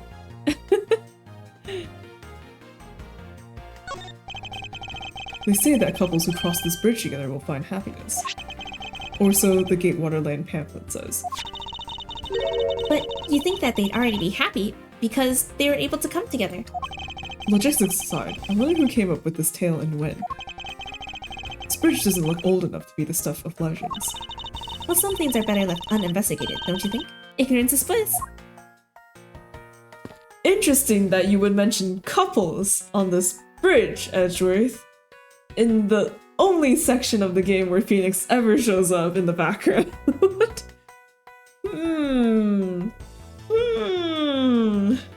Curious indeed. Okay.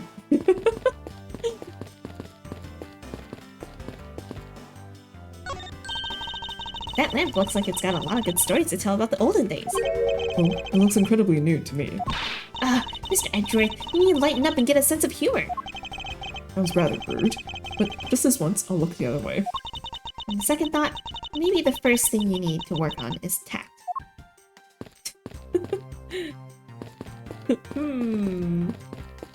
Okay. To think they were but a hotel. Now they have their own safari park attraction.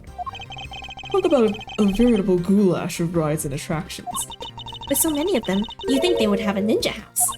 Like one of those buildings with a zillion secret places to hide in. Those are fun. Well, they don't. Hey, how can you be so sure? Oh, I know. I bet they really do have one, but it's hidden in real ninja fashion. Come on out, ninja house. I know you're around here somewhere. A hidden ninja house. Next you'll be looking for a lost pirate ship. I also did not know that was a thing. This man looks suspiciously like the precinct. Wait, he does. And he is. Look at that lovely smile on the blue badger's face. Oh, it's looking at me. Make it stop. It's scary. It's alright, dear. You want to know something? I was the one who created the blue badger. See? Look at his eyes. Don't they look just like Daddy's? It's scary. It's scary because they do look like yours, Daddy. Oh my god. Well, that was rather depressing. I think I'd better leave the two of them alone. Blue Badger's daddy is an achievement. Why is there a blue badger here too? Are you deathly allergic to him or something? It's not that. It's more the half smile on his face. It's really unsettling. She's disturbed by the half smile. I'm more disturbed by its movements and how it managed to obstruct an investigation. Damn you, Gumshoe! It wasn't my fault. Quite a dynamic to unpack. Yeah. So this must be the Blue Badger mobile that Officer Meekins was driving. He was stolen, didn't he? Don't tell me that you were the one who stole it. What the heck are you talking about? I don't even have a license. It's illegal to drive a car without a license. A great thief doesn't break the law. This little girl has a very odd understanding of the word law. Still cut Gumshoe's salary for good measure.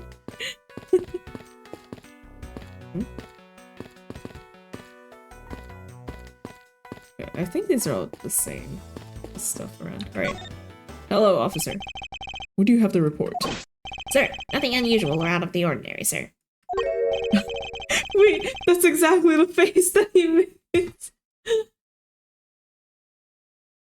The resemblance is uncanny. Where have I heard such redundancy before? Is it possible for you to let us look around inside? Sir, roger, sir. That was surprisingly hassle-free. Are you certain? Didn't Agent Lon order you not to allow me in? Sir, that is true, sir, but... Detective Gumshoe asked me personally to let you in, sir. Oh, Gumshoe! And I couldn't refuse a request from him. Wow, looks like Detective Gumshoe has a following. Furthermore, I was asked to give this document to you, sir. What is this? Man in the picture. Isn't this Mr. Oliver Deacon? Oh, his name is... Oop. Oop. His name isn't even Oliver Deacon. Oh no. But the name here says Colin Devore. It's the same name as the one on the back of the pendant. It appears that Colin Devore was his real name. What is this? He was convicted in a case 10 years ago and sent to prison. No more salary cutting noises. What? Then what was he doing here? Apparently, he broke out of jail and then just vanished. The homeboy, oh my god. He must have become Oliver Deacon to cover up the fact that he was an escaped felon. Colin Devore's dossier. Okay. Penitent prison.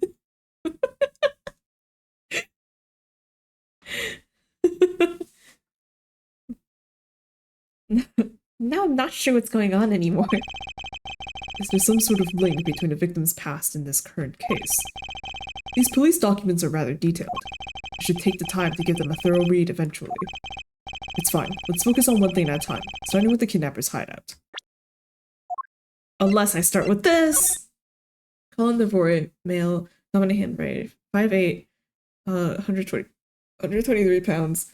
Whereabouts unknown after his escape from Penitent prison. Stole a gun from a guard during his escape.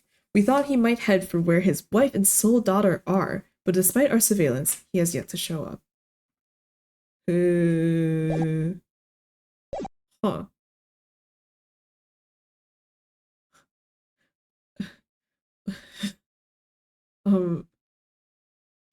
Crazy conspiracy theory. What if Colin Devore is the father of that other girl, the Lance's girlfriend, who said her father flew away? Oh wait, I didn't even realize it was just 1, 2, 3, 4, 5. Well, they really said we do not care. Okay. It's fine. Let's focus on one thing at a time, starting with the kidnapper's hideout.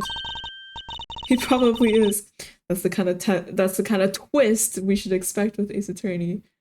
Yeah, I agree. We should investigate first, think later. More than thinking things through, I think you should try remembering things first. Now then, if you could please unlock the door, officer. It was locked up until a little while ago, but since then, the door has been wide open, sir. I'm not sure I follow what it is you're saying. Care to explain in a bit more detail? Sir, the door was locked down tight when they went to check out the room. So they got about 10 officers to help out and break the door down, sir. I see. I guess that means I get Agent Lon's leftovers. Well, let's see what we find. She was one of the kidnappers too, to help her dad. Yeah. Right, like, I feel like her... I don't know. I feel like her relationship with Lance is, like, a little weird. March 13th, 2:55 p.m. Kidnapper's hideout. So this is where the kidnappers planned their foul deed. While you were tied up for a while in the room next door, hee. Okay, please. Must you bring that up again? Now then, down to business. There might still be some clues left in this room. Judging by how Agent Lon conducts investigations, they probably didn't do anything in here. Let's try to find out what we can of the other kidnapper's identity. Okay, kidnapper's hideout. This door is thoroughly broken thanks to the police who forced it open. Oh, I won't rest until I've inspected every suspicious-looking nook and cranny. Why is there a sword here? Oh wait, that's the sword that the badger attacked us with, right? That doorknob handle thingy is looking pretty beat up. I suppose that's what happens when 10 officers break their way in with brute force. Hey, that's odd. The lock on this is completely fine. Look, not a single dent. But how's that possible after what the officer told us? Yeah, if the lock had been in use when the door was busted down, then the lock itself should be completely wrecked. So the lock on the door leading to the outside is undamaged. What could that be?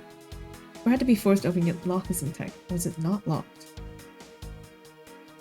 Oh, maybe they like shoved the sword to keep it from opening. Like they shoved the sword through the handle thing. Looks like a sword. A broken sword. Strange. Why would it be broken like that? Swords don't usually break on their own. That's true. Alright then, let's think about it in this way. Maybe it broke when someone was trying to use it for or on something. Hypotheticals aren't going to get us anywhere. Perhaps we should think more on this line later. Ooh, they have barrels like these just outside. Yes, and? Well, I know I already asked you when we were out there, but if these were real, what would you put in them? There's an expectant gleam in her eyes that I'm about to dash. Nothing, I guess. The panel that hid the entrance to the underground is propped up wide and open. Open and wide. Oh, and wide open. Wait, what the fuck did you say? Propped up and wide open. Right. What the fuck? Can't not read. Be careful where you step, Kay. I only fell into that other opening once, you know? Okay.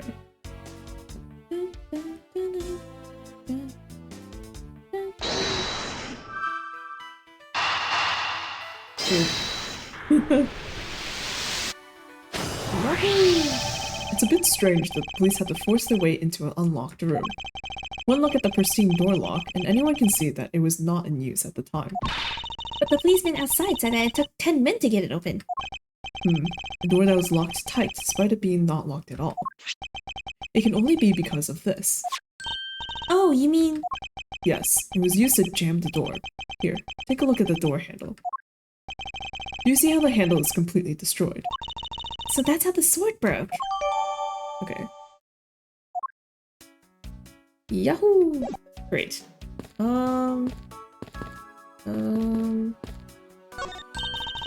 there's a trapdoor in this room too.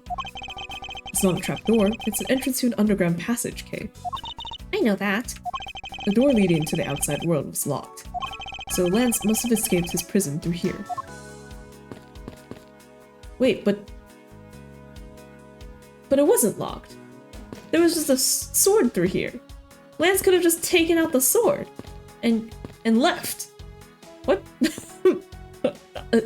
Standing man emoji? What? Unused folding chairs laid against the wall in their folded state. Wow, whoever lined these up did it perfectly. They're not even a single hair off. I feel bad using these because it'd be like stealing the perfection away. I suspect it's more like you wouldn't want to be the one to put them away. Mirror. Broken mirror. Watch out, Mr. Edgeworth! It's a broken mirror. It probably came from the haunted house. Why is this here? Are they planning to repair it? Huh. Blue Badger photo rally. A sign advertising the photo rally. Something I have absolutely no interest in. Yeah, but I do, and I'm gonna get my hands on the rest of the Badger family. You'll see. She definitely brings a decidedly different atmosphere to a criminal investigation. That's what happens when you bring a teen girl around. Like Phoenix and every you know Ace Attorney game we need an assistant, and that's how it is. Okay, I won't rest until I've inspected every suspicious looking nook and cranny. Chair. Folding chairs, and by the looks of it, they were probably used by the kidnappers. There are 3 chairs set around the table. He is pretty good, yes. I agree. I don't think there's an assistant I really dislike. Because who has it been? What, Maya? It was Emma Skye for a bit. And then it's Trucy, who's great. Kay Faraday. Suzato from Great Ace Attorney. I guess Dual Destinies doesn't really have. Dual Destinies and in Spirited Justice, they kind of break away because they're reoccurring characters now, so it's not like so one guy and one girl focused. So like, yeah. I don't think I hate any of the assistants. Damn, am I really that easy? Okay. A poster of Gatewaterland is stuck on the wall. Intrigue, fun, prestige. Gatewaterland has it all, and it's waiting for you. It's not especially catchy, is it? Key. I wonder what this key is to. You got me. Reminds me of the key we found in the other room. That's it. This must be the key for one of those trapdoors. That wasn't even a trap. That wasn't a trap door. You only call it one because you quite literally jumped into it. Hey, but isn't that what you're supposed to do when you see one? I'm not having this conversation with you. It doesn't look like a trap. Also, the trap door's already open. Looks like a car key. I don't know. Oh, it might be the Badgermobile keys. Maybe? Cheap styrofoam cups. Looks like there's only 3 cups were used.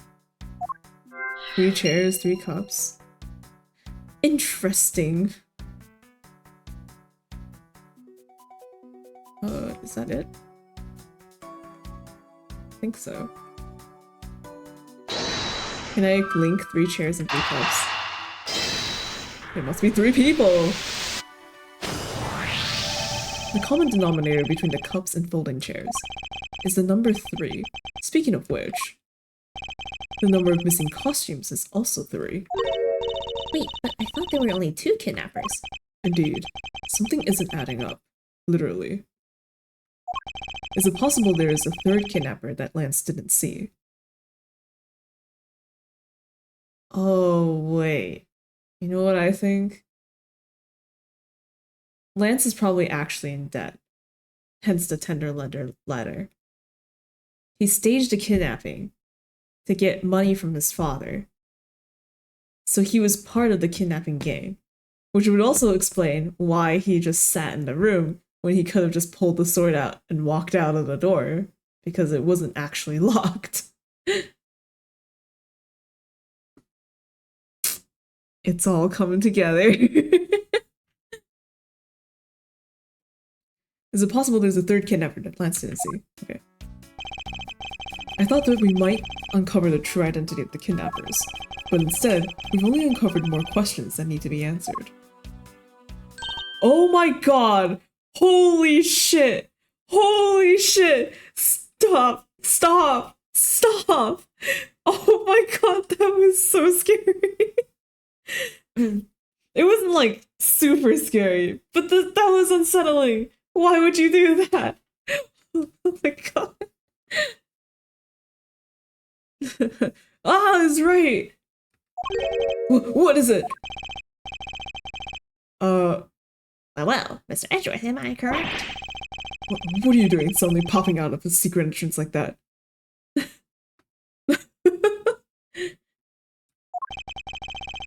This is an underground passage used by staff members, sir. We badgers also make use of it in our duties. Look, why don't you get out of there first and then we'll talk, okay? And let me take a photo of you.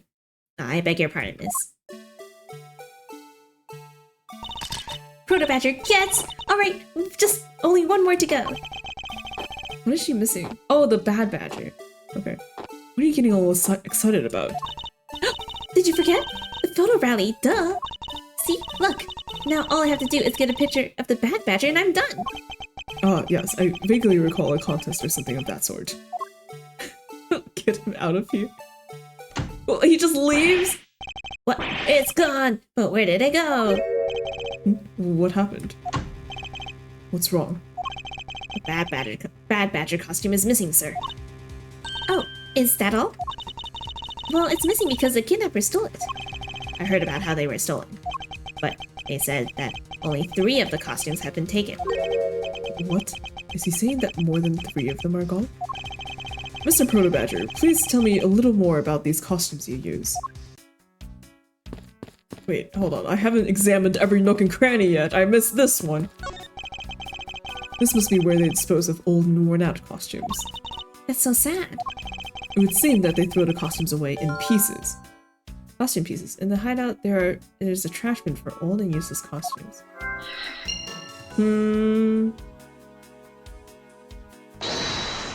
What are the odds that her pictures will become a plot case for women?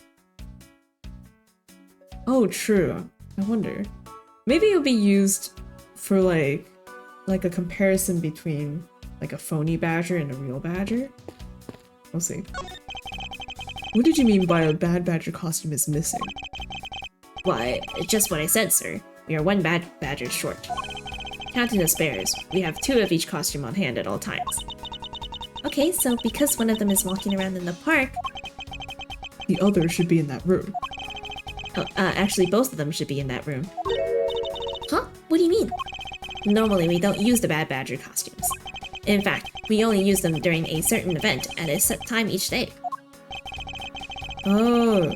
It's a stage show where the bad badger wreaks havoc around the park. And the other badgers must work together to apprehend him, sir. Okay, the fucking proto badger is so scary, but yeah. Oh my god. I'm speechless that such a show exists. Well, sir, I was just trying to explain to you the only time we used that costume. Then doesn't that make it near impossible to take a picture of the Bad Badger? Personally, I can't believe that it's this close at showtime and there's no costume. Oh dear, what am I to do, sir? All this basically means that the kidnappers stole 4 costumes in total. Then are you saying that there are 4 kidnappers? No, I don't think that's very likely. Oh? Recall the costumes for a minute.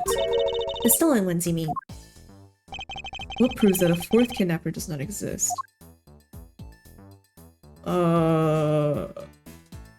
This one? The pink badger costume still around?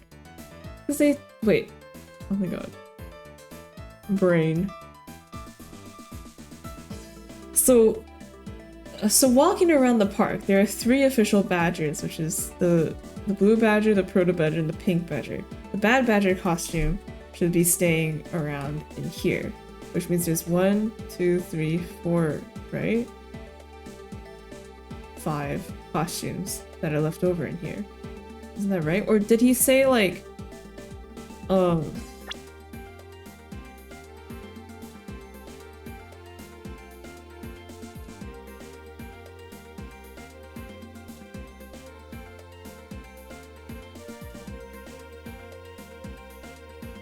I don't know, whatever, I'm just gonna point here. Take that! Edgeworth will explain it to me. If you have 4 people, and you had wanted to steal a 4th costume, wouldn't you not- Oh! That's what he means. If you were trying to disguise yourself, like, what do you call it? If you were to walk out of here with 4 people, and like one blue badger, 1 proto badger, and 2 bad badgers, that would look really odd because you're not like, it's not supposed to, like, basically everyone would be like, it's weird that there were 2 bad badgers at the same time, you know, right? So instead, like, it would make more sense if there were 4 people, they would all have different costumes so that they don't like all, like, there wouldn't be duplicates or something. Okay, well, I get what you mean. Wouldn't you actually go for the full set and steal a pink badger costume instead? Yeah, that makes sense. Or, I don't know, maybe the kidnappers just didn't want to wear pink. And yet, the kidnappers decide to steal another bad badger. I believe the culprit needed 2 bad badger costumes. The question is, why? Unaccounted for bad badger, the 4th stolen costume by a 3-person kidnapping group. Where's the other costume?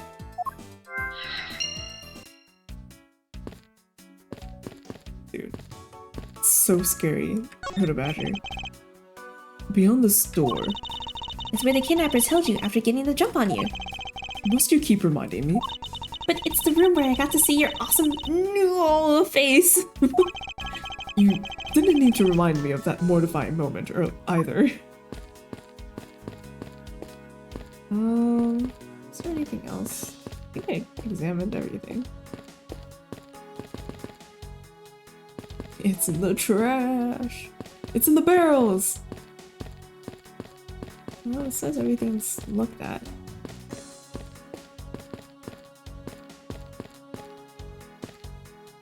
Yeah, like the one with a gunshot, like the one that's bloodied or whatever must be disposed somewhere more secret. Or burned or something, I don't know. Pieces. Oh.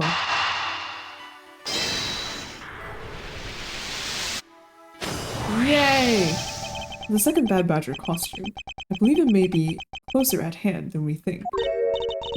What do you mean?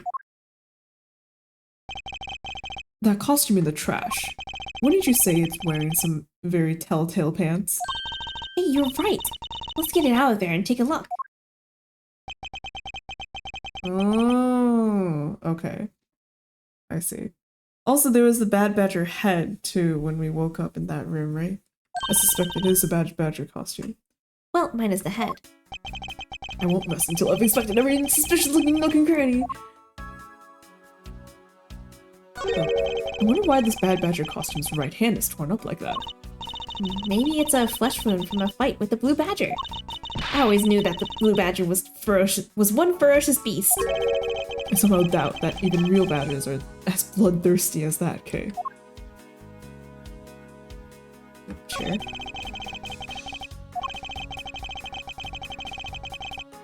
Can't say they were arranged neatly as nearly as what? I can't say they were arranged neatly as nicely as their siblings to the right. You think so? I think they're just fine, like a bunch of used chairs ought to be. I'm beginning to think you must keep a most chaotic room. Hey, don't slander then sigh at me all in one shot. Unused folding chairs lean against the wall and they're filled with steak. The ones over by the table probably came from the step. Excellent deduction, Edgeworth. Look, its hand is hurt. It looks more like something was ripped off in it. Ripped off of it. Ripped off of it. Oh. I thought maybe, like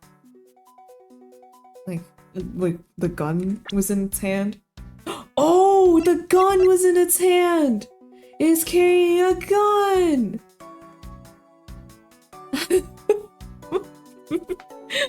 I love making deductions in real time. My dumbass was like, what if the gun was really hot and it burned the fabric? I'm like, who would design a gun to burn people's hands? No. The costume has a fake gun. Okay. Right.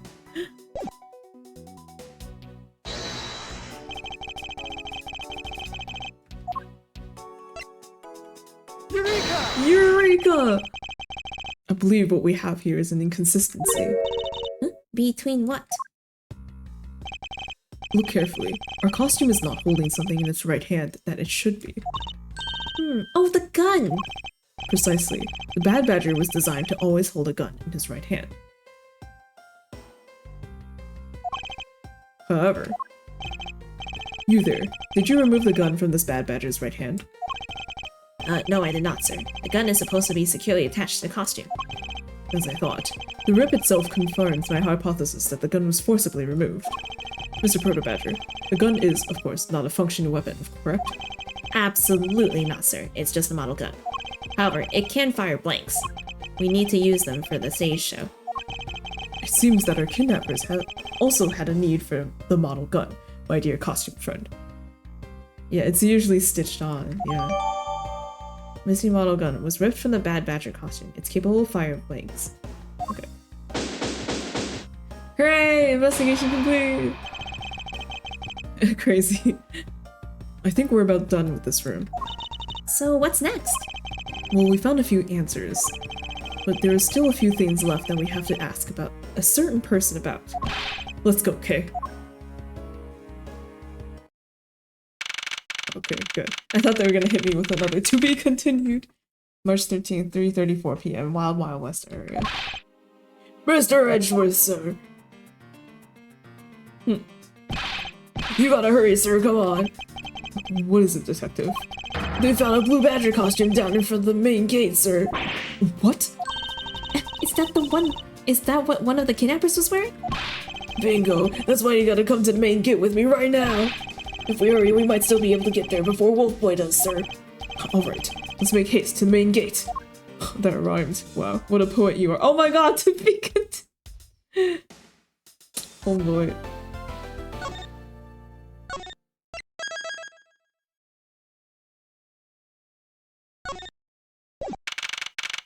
March 13th, 3:34 p.m. Gatewater Land Main Gate. Where's the costume, Detective Gumshoe? Just on the other side of the fountain, sir. Oh my god. Graphic. Oh shit! The pendant! One has the horse and the other has the wings? Was it out here in the open all along? Yeah. They really said, haha, tricked you. No, it was discovered in the tall grass block back- oh fuck. It was discovered in the tall grass back there. We moved it out here in order to examine it more thoroughly. Then let's get down to it. I won't rest until I've inspected every suspicious looking nook and cranny. Face. This headpiece. This must be the Blue Badger Officer Meekins crossed path with. Oh, the nerve of someone throwing a Blue Badger away like this. I worked so hard to create this character. It's like my baby. Wait, so did Gumshoe actually design it? I thought the chief designed it. How can someone do this, sir? How? Detective, how about channeling your anger towards finding the culprits? Good idea. Oh, wait, until I get my hands on... So, who are they, Mr. Edgeworth? Why don't you try figuring out yourself for a change? I'm looking at anything in the background. It's the blue badger's body section. What a waste. How so? Going through all the trouble to steal this costume, only to throw it away in the end. A real thief wouldn't do such a thing. Nope, no way. I wouldn't think a real thief would steal something so gaudy to begin with. Imagine he designed it and the chief stole it. Oh my god. That would be so cruel. They'd be like, yeah, we're not... He just took credit for it.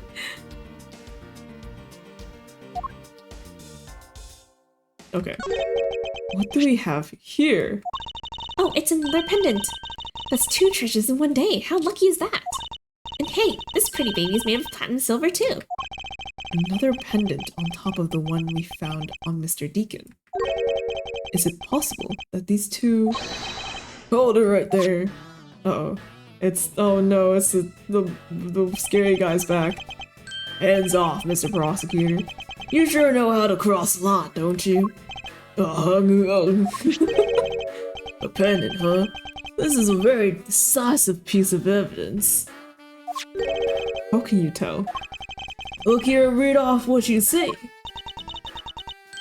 Lauren. Hey, it's a name that's engraved on this. Oh, it's the Ring Pop Girls pendant then. Glasses come off the cool way, the only way. Shaped like a pair of wings, Lauren D is engraved on the back. Aha! We have you now, Miss Kidnapper. No, you don't understand. He calls him Lolly. Or he calls her Lolly. Lolly, I can't believe you were one of my kidnappers. You're kidding! Miss Pops was one of the kidnappers? Yes. It was me. I held Lance hostage. So Miss Pops is one of the kidnappers. But even knowing that, I can't call this case solved or over. Hey guys, case solved, case closed. Get the car ready, and I mean the special one for this young lady. Hold it! Hold it! Again, Mr. Prosecutor, what is it this time? Are you proposing that Miss Pops is also the culprit in the murder case? Oh girl, no. What happened? I thought Officer Meekins was your suspect. Ha, we found it.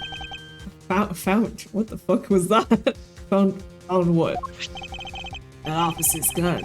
He literally dropped it in the middle of a thick patch of grass. Your country's police are a sham. Just look at how careless they are. Who are you calling the sham? The officer's gun didn't show any signs of having been fired, so it can't be the murder weapon. Oh. So Officer Meekins has been cleared of all charges, I see. And that's when a brand new suspect comes walking onto the scene. The murder only happened because the kidnappers started fighting amongst themselves. As I recall, it was you who said that, right, Mr. Prosecutor? Yes. Miss Pops, did you really kill Mr. Deacon? Yes, I killed him. I can't believe it. Thanks for the confession. Objection! Wrong! Agent Long, it's much too early to declare this case closed. Look at you, so sure of yourself. We've got the culprit's own confession and some very incriminating evidence. What more could you ask for? Miss Lauren Pops. Yes? I want to hear it from you. Tell me your side of all that has happened today, from the kidnapping to the murder. Why? I'm a kidnapper and a killer. Isn't that enough? Why are you cutting your hair, girl? It's fine if you're the one behind everything, but only if that is the truth. Now then, will you tell us the truth? Or is there some reason why you can't?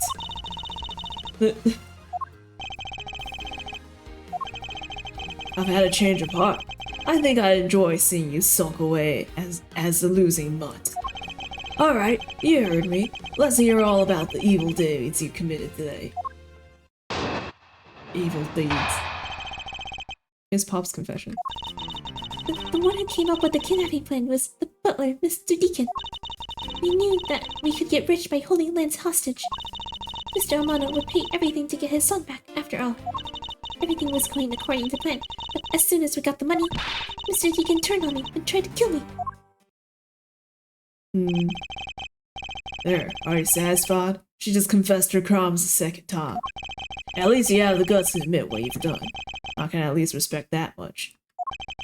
Miss Pops, is what you said really the truth?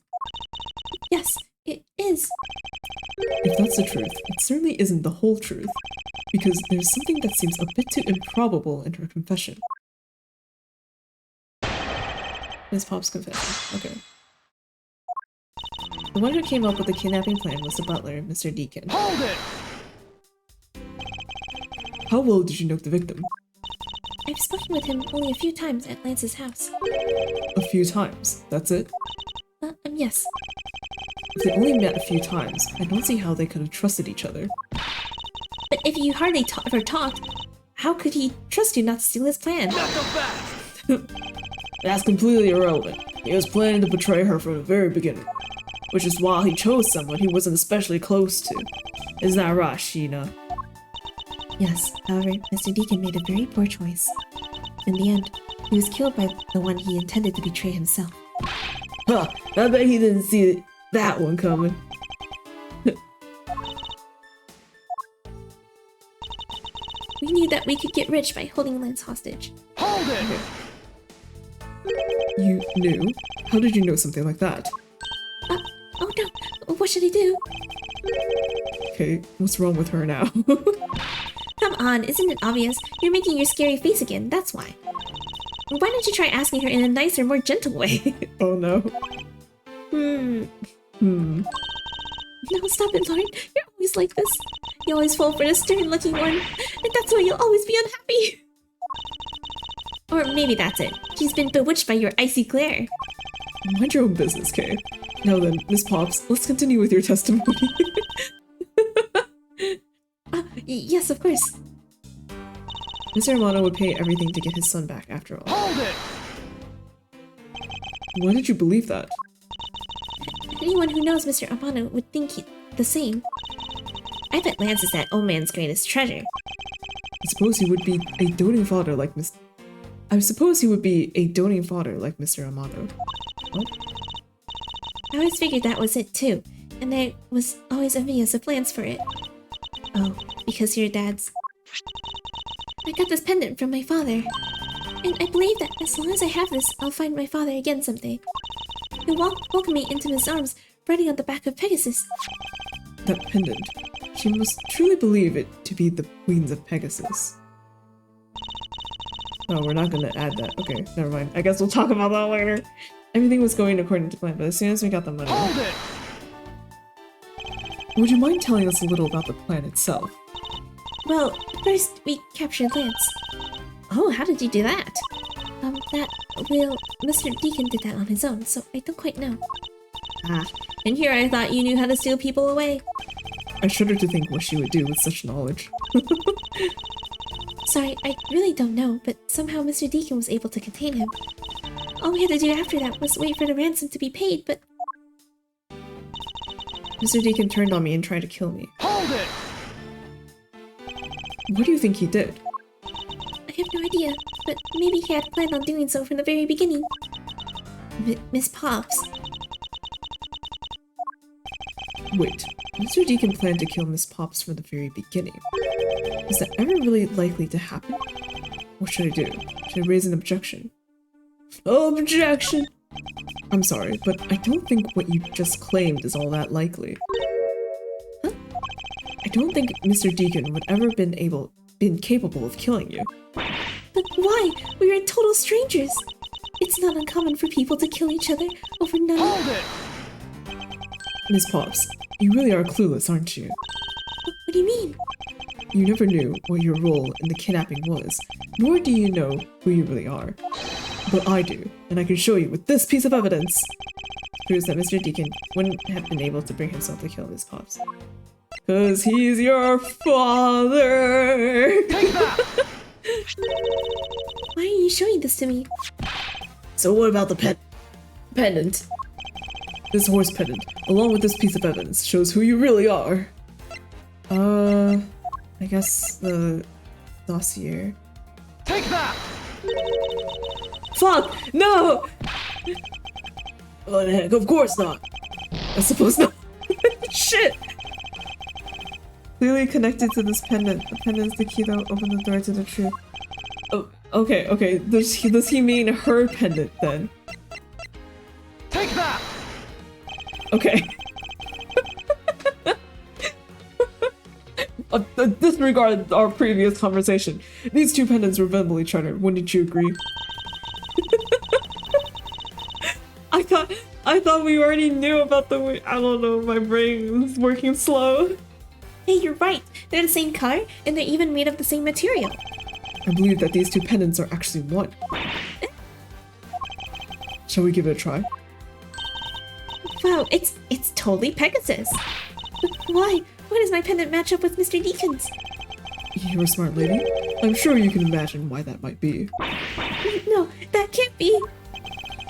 So do make a set. Heh, it's just another trinket. It's not as though this changes anything. You lack imagination, Agent Long. Very well, I'll show you with this evidence. This is a piece of evidence that gives meaning to the Pegasus pendant. Probably now it's this one. Take that!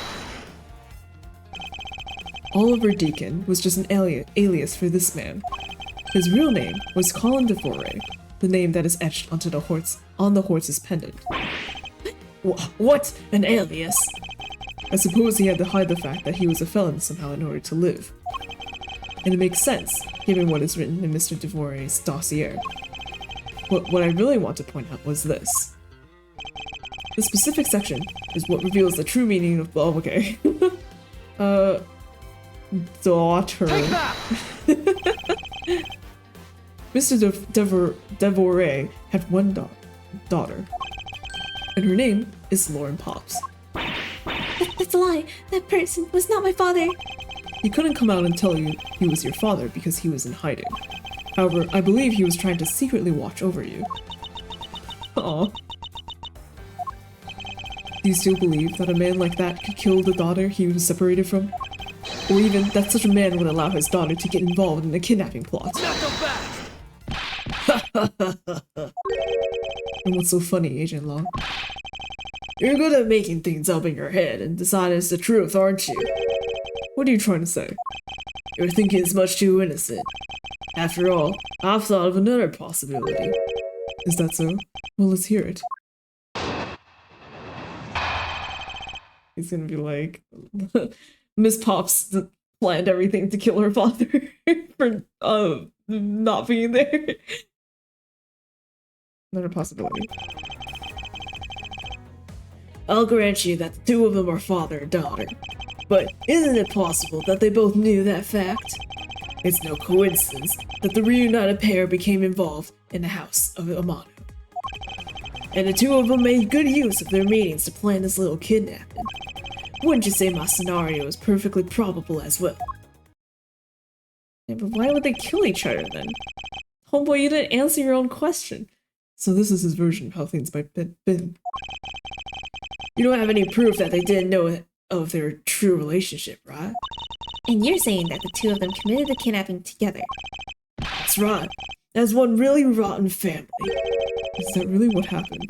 I'd better take a long, hard look at the evidence.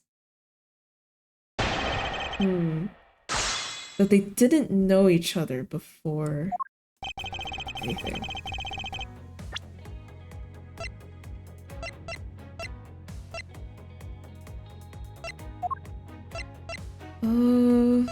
Shit. I'm not sure. Loki. Wait, no, I didn't want to object. No, I just don't. No, very big flaw in your logic. Flaw? Are you sure it's not your odds that are flawed? Talk to me again, we can see straight. Oh, sorry, I forgot you don't do straight. I mean, maybe this is the piece that I was looking for after all. Okay. Fuck. Okay, I'll grant you that the two of them are father and daughter. Hold it! Precisely, and what father would ever willingly kill his own daughter? Not so fast! I've seen a lot of things in my travels, and I can tell you that being related by blood is sometimes proof of nothing. Isn't it possible that they both knew that fact? Hold it! Gay, homosexual, gay.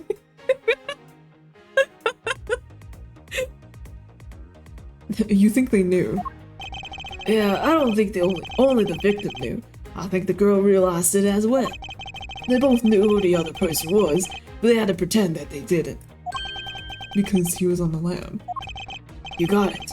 The victim couldn't exactly go around flaunting who he was. Furthermore, it was no coincidence that the reunited pair became involved in the house of... Hold it! One is a butler and one is a friend of the son, you mean? They probably thought that that was their best shot. Is that what you honestly believe? Of course! The two of them made good use of their meetings to plan this little kidnapping. Hold it! You mean how they plotted to commit this crime as blood relatives? Can you think of a better partner? They're certainly a clever pair. The butler and the girlfriend. No one would ever suspect that they were in fact family. Yes, from the very beginning, they painstakingly practiced those rules well. Yeah. When you say my scenario is perfectly probable as well. Hold it! I believe you're being a bit too overconfident for someone with no evidence. Am I? Because I don't see you presenting any evidence out to the contrary. So, without evidence, we're stuck in a stalemate. Agent Long isn't wrong. This scenario is certainly a probable one. You better hurry up and do something, or Lauren's gonna wind up looking real bad. I know, but first things first, is Agent Long's line of logic factually correct? Was the crime really committed by the two of them? By this father-daughter pair? I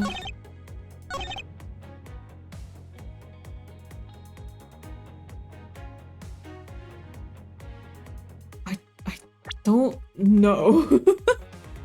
Okay, let me look through these stuff. Game water fund, that's not it.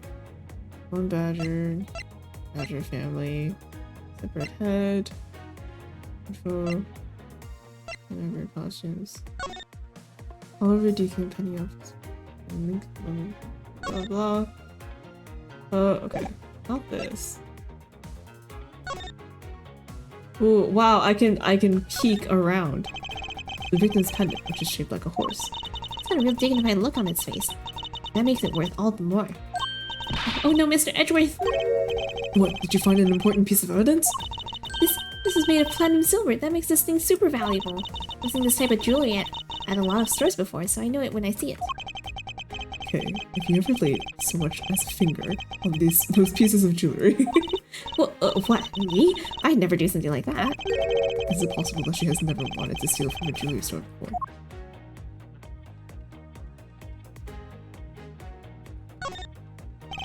Name column de Bore is engraved here. I really admire people who carve their own names into a pendant. Oh, and what would that be? You have the imagination, Mr. Edgeworth.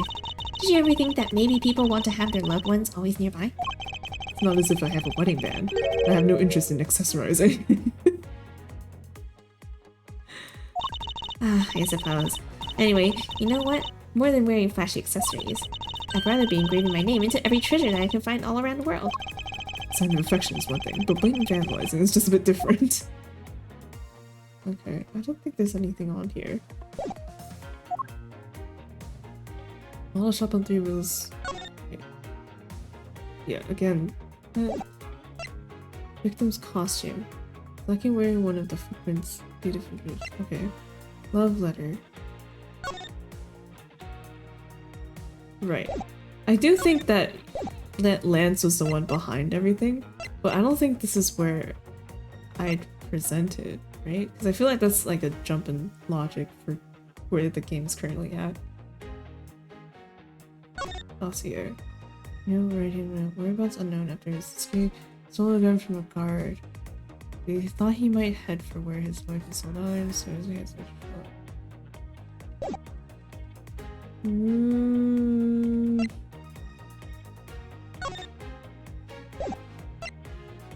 Ripped from the Bad Badger costumes. Okay. It's pendant in the shape of a pair of wings. It has a rather nice aesthetic to it. Hey, nice to see that even you can appreciate its beauty. Things made of platinum silver tend to have a nice feeling about them, you know? I was only talking about its shape, okay? Oh, is that what you were talking about? But you know.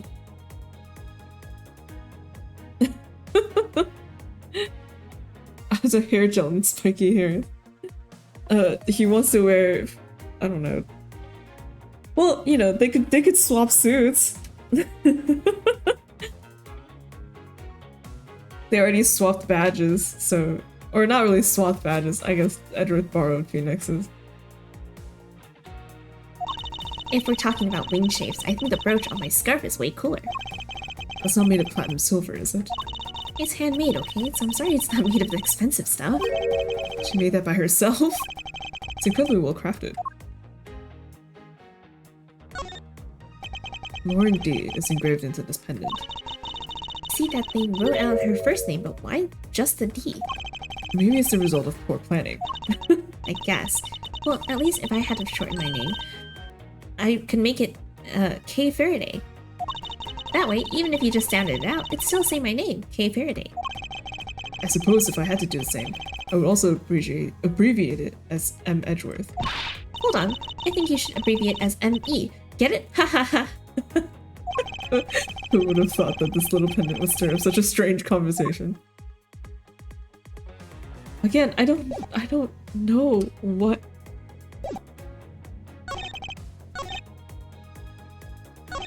Possible they both knew that fact.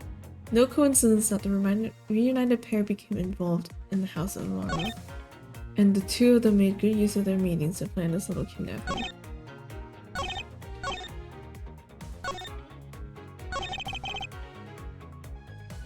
I don't know. I don't know. My brain empty. Let's check. Lance is 21. Mike Meekins. Lauren Pops.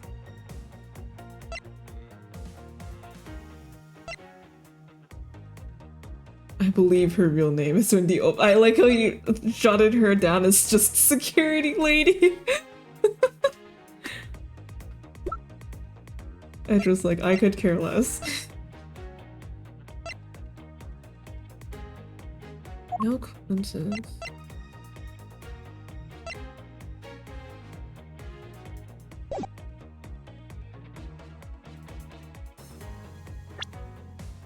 Oh, wait, maybe it's this? And the idea is that because the police were waiting for him to show up, like, because the police were surveying his wife and daughter, like, he couldn't have been together with her for very long.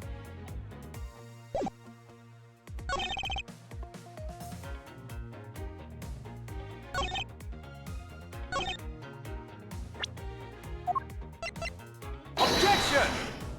Fuck. No! Hi.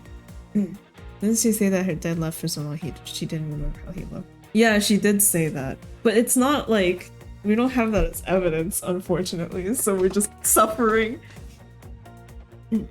Agent Lon, about this piece of evidence.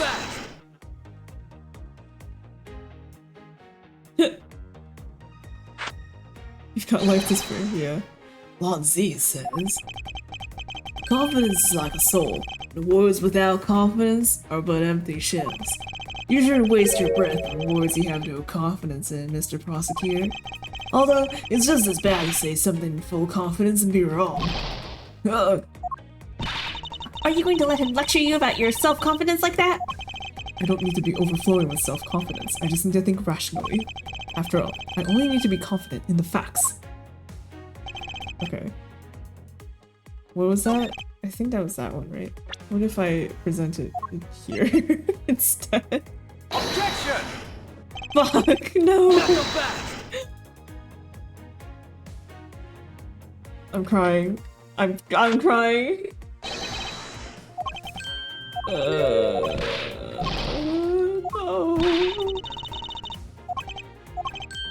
Okay, okay.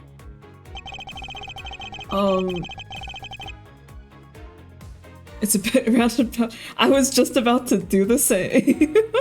Hang on.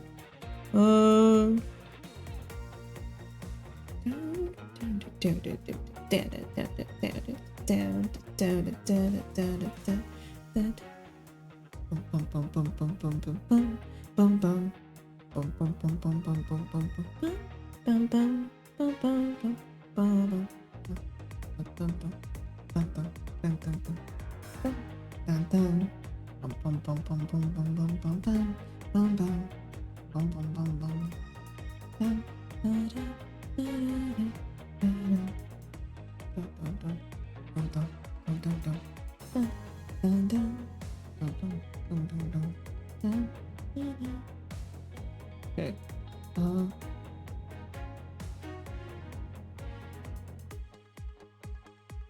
Oh, the third kidnapper. That's what they were. Okay, okay, okay. Oh, okay.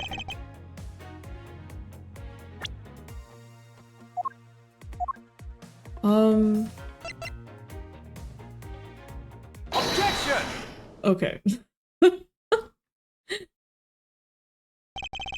This kidnapping wasn't planned by just two people alone.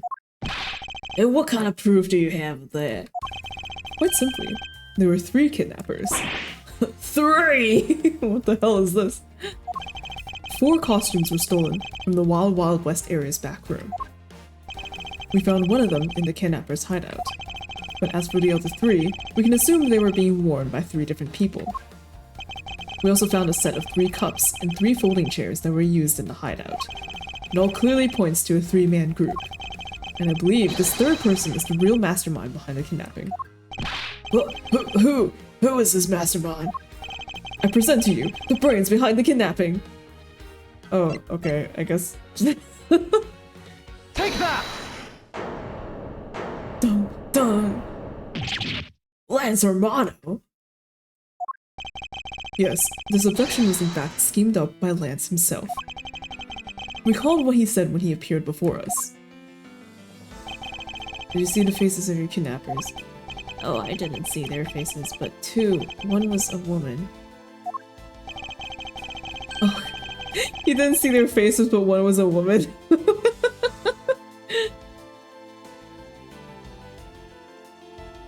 However, there were 3 kidnappers, which is in direct contradiction to what he said. But I know I only saw 2 people. This guy was being held hostage. It's possible he couldn't see all 3 of them. Oh yes, about when you were being held. I have my doubts about what happened then. Lance, would you mind telling us what happened while you were being held captive? I really don't remember much anymore, honest. But if I don't tell you at least something, you won't believe me at all, will you? Lance's testimony. I was kidnapped yesterday morning. They had me shut in that room, blindfolded the entire time. But the kidnappers suddenly disappeared around the time I heard rain falling outside. My hands were cuffed, and it was a stroke of luck that they left me alone. I made my escape and ran away from that room as fast as I could. The peak between his fingers. Through the underground passageway, I presume. Are you okay? Sorry, I really didn't want to recall that horrible ordeal, but now you believe me, right? No, not quite yet. Oh, how could you not? Why do you look at me with icy daggers in your eyes? Because he's a prosecutor. Because they're all like that. I'll have you know, Agent Long, a prosecutor's eyes are for discerning the truth. And should they be interpreted to be cruel at times, then so be it. Ugh. There's a sticking point in Lance's testimony. Let's see what he offers up when I push a little. Lance's testimony, okay. I was kidnapped yesterday morning. Hold it! Can you tell us about when you were abducted in a little more detail? It was a strange morning. I feel like I was right in the middle of a great calm. And where were you when you... and where were you when you experienced this calm? The family garden, of course. Where else could it have been? Well, excuse me for asking. This child is more princess than prince. I was out taking a walk to shake off the morning blah. Then, out of the blue, someone from behind clamps a hand over my mouth. You didn't see your attacker. They must have used some drug to knock me out. Because before I knew it, I was off in La La Land again. When I woke up, I was in the kidnapper's hideout already, all tied up. They had me shut in that room, blindfolded the entire time. Hold it! By that room, you mean the room in the kidnapper's hideout, correct? Yes, but I was blindfolded the whole time, so I didn't know that until I made my escape. Then you were in the same room as your kidnappers. They spoke in hushed tones, but I could catch bits of their conversation. There was definitely two people, and one of them was definitely a woman. I was so scared, I could tell that they were nearby, so I didn't dare make a move. But the kidnapper suddenly disappeared around the time I heard rain falling outside. Hold it! The kidnappers disappeared. The room fell into a sudden silence. I had been left behind like an unwanted mutt. And what do you mean by unwanted mutt? What a pointless question. It's not like he's going to tell you anything new, you know? It's a poetic simile. You should learn how to use them too. You may look refined on the outside. The wind? But it's no good if you're not refined on the inside as well. Damn. Wow, Edgeworth, you're just gonna take that? Okay. My hands were cuffed, but it's a stroke of luck that they left me alone. Hold it! Then those cuffs on your wrists. I suppose you are still cuffed in that case. I'm well aware of how I am chained to reality. I couldn't find the key, so I'm afraid that I'm stuck like this. Even though I escaped from that jail cell, I will forever be a prisoner. I made my escape and ran away from that room as fast as I could. Hold it! How did you manage to escape? I wanted to just get out of there, but the door leading outside was locked, which is why I had to use the underground passageway to make my escape. I remember our escape to be equally as hard. This is an invaluable piece of testimony. I mustn't let it go unexamined. Okay. The door leading outside was locked tight, so I had to use the underground passageway. Hold it! By underground passageway, you mean the one the staff uses to travel unnoticed. I suppose that's what it's for, but I didn't run into any staff members on my way out. And once I was up top, I was busy trying to find a member of the police. And that is when you found us, congregated at the stadium, I suppose. Let me ask you then, how did you get a hold of the key to the underground door? That was easy, it was hanging right there in the room on the wall. I do recall a key hanging on the wall right beside the table. Boy, does that bring back memories of our situation and how we made our escape. Indeed. And although the door in the floor of our room led to an underground room, the door in the floor of the room next door had a secret passageway. A secret passageway under a theme park. Ooh, that sounds just that. Blah, blah. Ooh, that just sounds like so much fun. I wonder, is there something off about the way Lance made his escape? Okay. Bam, bam, bam, bam. I know this one.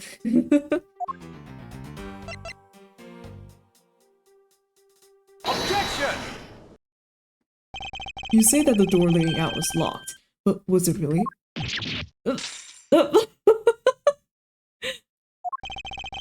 We're talking about that room behind the saloon front, right? Look, I heard it took quite a few men to get that thing open, right, Sheena? Yes, that's correct. Then take a look at this. What's that, a sword? It's not especially reliable if it's broken like that.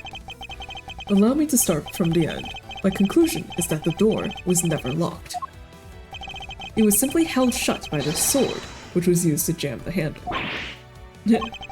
Lance, even though your hands were cuffed together, you could still use them. If that's the case, why did you not just simply remove the sword and escape? Why didn't I? I was disoriented. Yes, that's it. I didn't notice it. As if I should accept such a bold-faced lie. You locked yourself in that room because you had to make yourself look like the victim. But you did not, in fact, possess the key to the door. That is why you used the prop sword to improvise and create a prison of your very own. Not so fast! You've been making this guy out to be one of the kidnappers for some time now. I wonder if you've forgotten something very important along the way. And what would that be? A motive. What else? Do you honestly think that an upright pure boy like him would hatch up a completely pointless scheme such as kidnapping himself? Objection!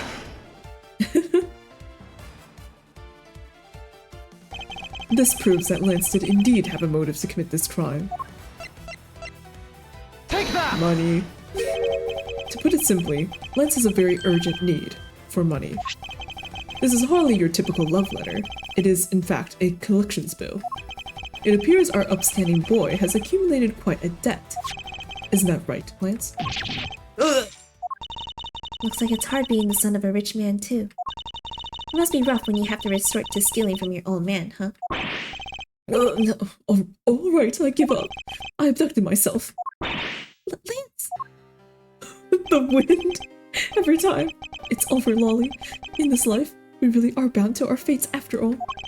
All I wanted was to go with you to a new town, somewhere where no one would know us. I wanted to be well off with that 1 million, but now that dream is over. Oh wait, what happened to the 1 million? Oh, Lance. Then you were giving yourself up. Yes, I had planned to run away from this world with my Lolly. Oliver had even helped us with the plan, but then he had to go and stab us in the back. He turned on you? Maybe he didn't want to split the ransom money. That's my guess. Or maybe he was like, I don't want my daughter marrying such a man. It happened almost right after you made the drop-off. When we were alone, he attacked me all of a sudden. Oh. After a brief struggle, I was able to contain him and keep him under control. We left him inside that room as Lolly and I made our escape. We wore different costumes and split up. Lolly first in the Blue Badger costume. That would mean the person Officer Meekin saw was Miss Pops. But right then, the old man just had to wake up. I was careless, and he tackled me pretty hard from behind. Then Oliver put on a bad Badger costume, took the suitcase with the $1 million and ran. I contacted Lolly right away and warned her that he had a gun. They had no idea that they were related, so I thought that it could only end badly. I still don't believe it. That person is not my father. Because if he was, I just killed my own father. Lolly, then it really was you. That man was not my father. I mean, because at the stadium, there was Bad Badger playing the suitcase with the 1 million in it. But that Badger pointed his gun at me. I mean, to shoot me dead. That's why I used the gun I got from Lance. There was a gunshot. The other person crumpled to the ground, and I ran, scared for my life. I wonder if she shot the blank gun instead. I think the big picture is finally coming into focus, don't you? Lolly, forgive me. I didn't think it would turn into something so frightening. If only I could have protected you. So, Miss Pops, she shot her own dad without even knowing who he really was? If what she says is true. Are you saying she's lying? But why would she lie about something like that? What purpose would it serve? You would be surprised how often people lie without even realizing it themselves, Kay. Huh? What's that supposed to mean? What I mean is, listen very carefully to her confession once more, and you'll see. Okay. Oh boy. That man was not my father. I mean, because at the stadium... Hold it! Please calm down and let's slowly talk through this. Please do not cut your hair. But All you have to do is simply tell us what happened at the stadium. Leave it to us to search out the truth. Can you do that for me? Alright. So, at the stadium, unexpectedly nice of Edgeworth that one moment. Hey. There was a bad badger pulling the suitcase with the 1 million in it. Hold it! That was ransom money, wasn't it? Yes, that's how I was able to identify Mr. Deacon almost immediately. It was all thanks to what Lance told me. And what did he tell you? Well, he called me on my cell phone and told me that Mr. Deacon had betrayed us and had run off with the ransom money. And about how he had a gun. But that badger pointed his gun at me, aiming to shoot me dead. Hold it! Were you able to clearly see the gun? Yes, I got a very good look at it while it was pointed at me. Oh, Father, why would you try to shoot me? Do you really think a father would shoot his own daughter, Mr. Edgeworth? I don't know. I don't want to believe it myself. But it's true, my father's left arm was raised with a gun in it. Pointed straight at me. I'm about to die, I thought. Miss Pops. Please calm down and take a deep breath. And then, would you allow me to please hear that last statement one more time? I think it's the wrong hand, right? Yeah, it's in the right hand. Yes, of course. Badger pointed the gun in his left hand at me, aiming to shoot me dead. Hold it! And you felt that your life was in danger, correct? Yes, I'm about to die, I thought. So... That's why I used the gun I got from Lance. Hold it! You shot Mr. Deacon. Miss Pops. Yes, I shot him. And that's, as they say, is that. Agent Long, Miss Pops is far from done. She hasn't even finished her testimony yet. You're going to continue questioning her? What a waste of time. Miss Pops, if you please. Alright. There was a gunshot and the other person crumpled to the ground and I ran scared for my life. Hold it! Did you take off immediately following the gunshot? Yes. And you didn't attempt to approach the victim at all after he was shot? I was scared. I don't blame you. I would have done the exact same thing. Poor Miss Pops. What will become of her, Mr. Edgeworth? She seems to be telling the truth regarding what happened at the stadium. Can they fire However, I don't believe it to be absolutely correct. Listen very carefully to her confession once more and you'll see. Okay. Okay. Left hand of me aiming to shoot me dead.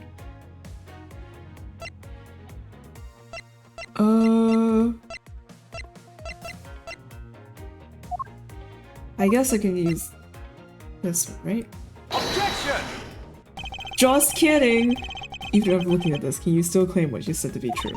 Actually, I can't. She showed you. He's laughing pretty hard at you, Mr. Edgeworth. Yes, I know, but I refuse to allow him to ruffle my feathers. Damn it. I'm going to remain calm and collected to find my contradiction. I don't have a picture of, like, the costume itself.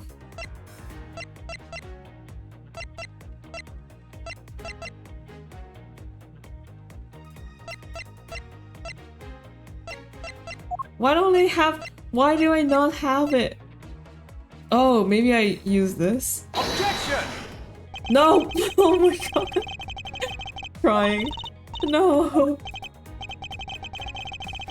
Oh wait, the dialogue is different? It stands in clear contradiction to your statement just now. Huh? Where? It's not the last to confuse poor helpless girls, Mr. Prosecutor. Until you have something significant to add, stuff that jab ball of yours in your mouth. It's a cravat! It's a fashion statement, not a gag!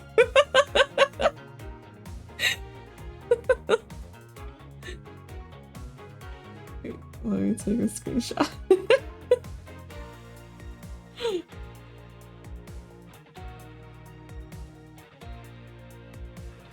Okay. I need to calmly listen and then present my evidence. It's gotta be this statement. But what the fuck?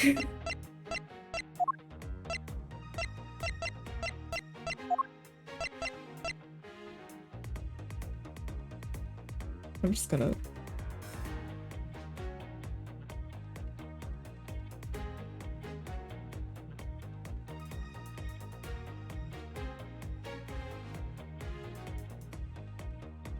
Oh my god, okay.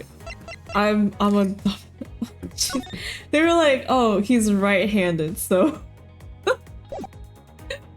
oh my god, okay. Okay. I was thinking too badger. I needed to think more man. Objection!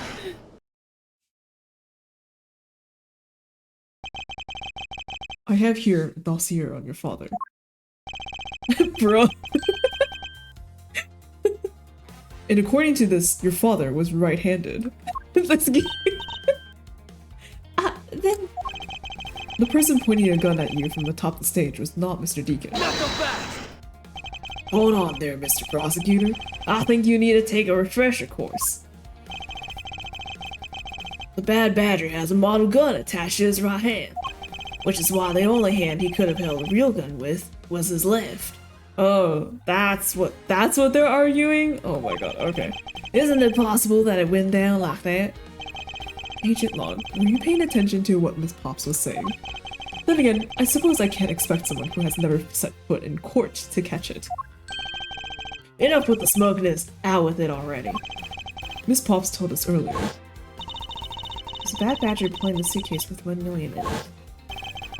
According to you, the Bad Badger had his gun in his left hand, which would mean that he was pulling the suitcase with his right hand. Is that correct, Miss Pops? yes, exactly. I'm sure it was the Bad Badger. It had those huge sunglasses on its face. But if that's the case, even I can see there's a huge contradiction. Yes, Miss Pops claims to have seen the Bad Badger, and yet the Bad Badger had both his hands full. These two pieces of information contradict each other, so one must be wrong. It wasn't the Bad Badger, both hands were not occupied, both are correct. Both are correct. They were both correct. Impossible. Then you just fucking say that one was wrong. That just leaves us with an irresolvable contradiction. Miss Pop's entire statement rests on the fact that she saw his sunglasses and beard. But what if that Bad Badger wasn't wearing pants on his lower half? Oh.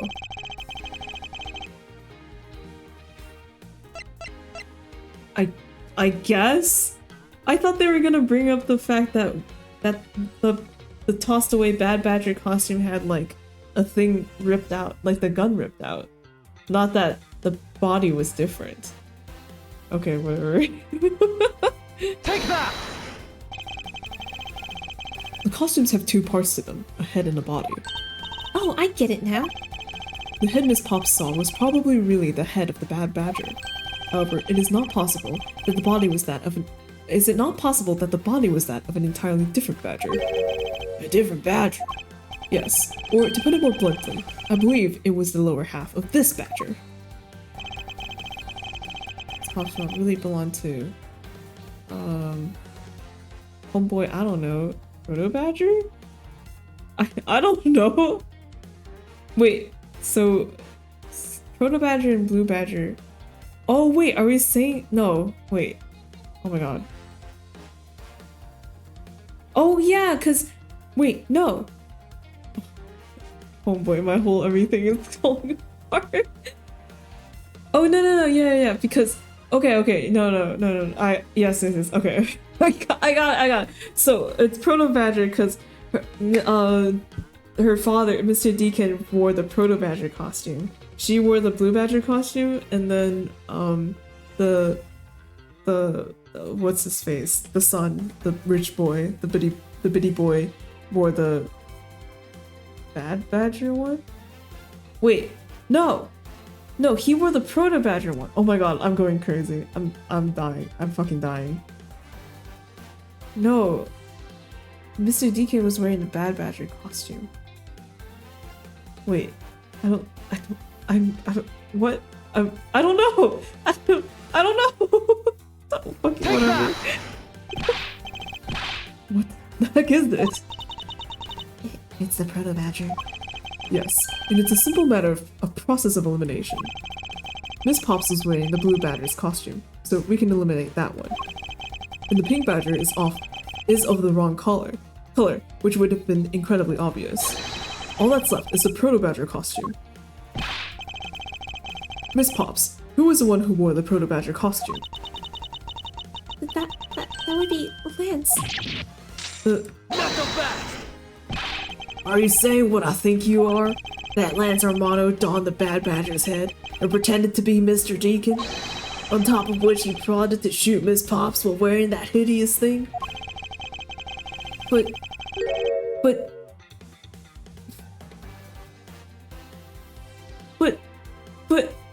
But she saw him die, right? She pointed her gun at the Bad Badger and saw the Bad Badger die, but Lance is alive. I'm so confused. The stage that was set up in the stadium was nothing more than that, a setup. And its purpose was to lead Miss Pops into believing she had committed murder. Oh. Wait, so it was just so he pretended to die? What? Standing there in front of Miss Pops and pretending to be the victim. It was all done so that she would pull the trigger. I have no idea what you're talking about. Yeah, like he just fell and acted. Why exactly would I have to do all that, huh? There was but one reason. Lance Armano, you are the real culprit behind the murder of Mr. Oliver Deacon. What? No. That's slander. Take it back. You take it back right now. Just out of curiosity, Lance, which is your dominant hand? I'm, left-handed. But what does that have to do with anything? It depends. According to Miss Pops, her attacker held a gun in his left hand. Knuckle back! Ha! Who is what-handed doesn't prove a thing. And besides, you're just being absurd. It's not like the Proto Badger is bulletproof. One misfire, and he would have found himself dead, right? Objection! Of course, logically, if he had been shot, he probably wouldn't be here with us. But I believe he had thought of that as well, and prepared accordingly. And this should be all the evidence you need. Lance made sure he wouldn't be hit by a bullet.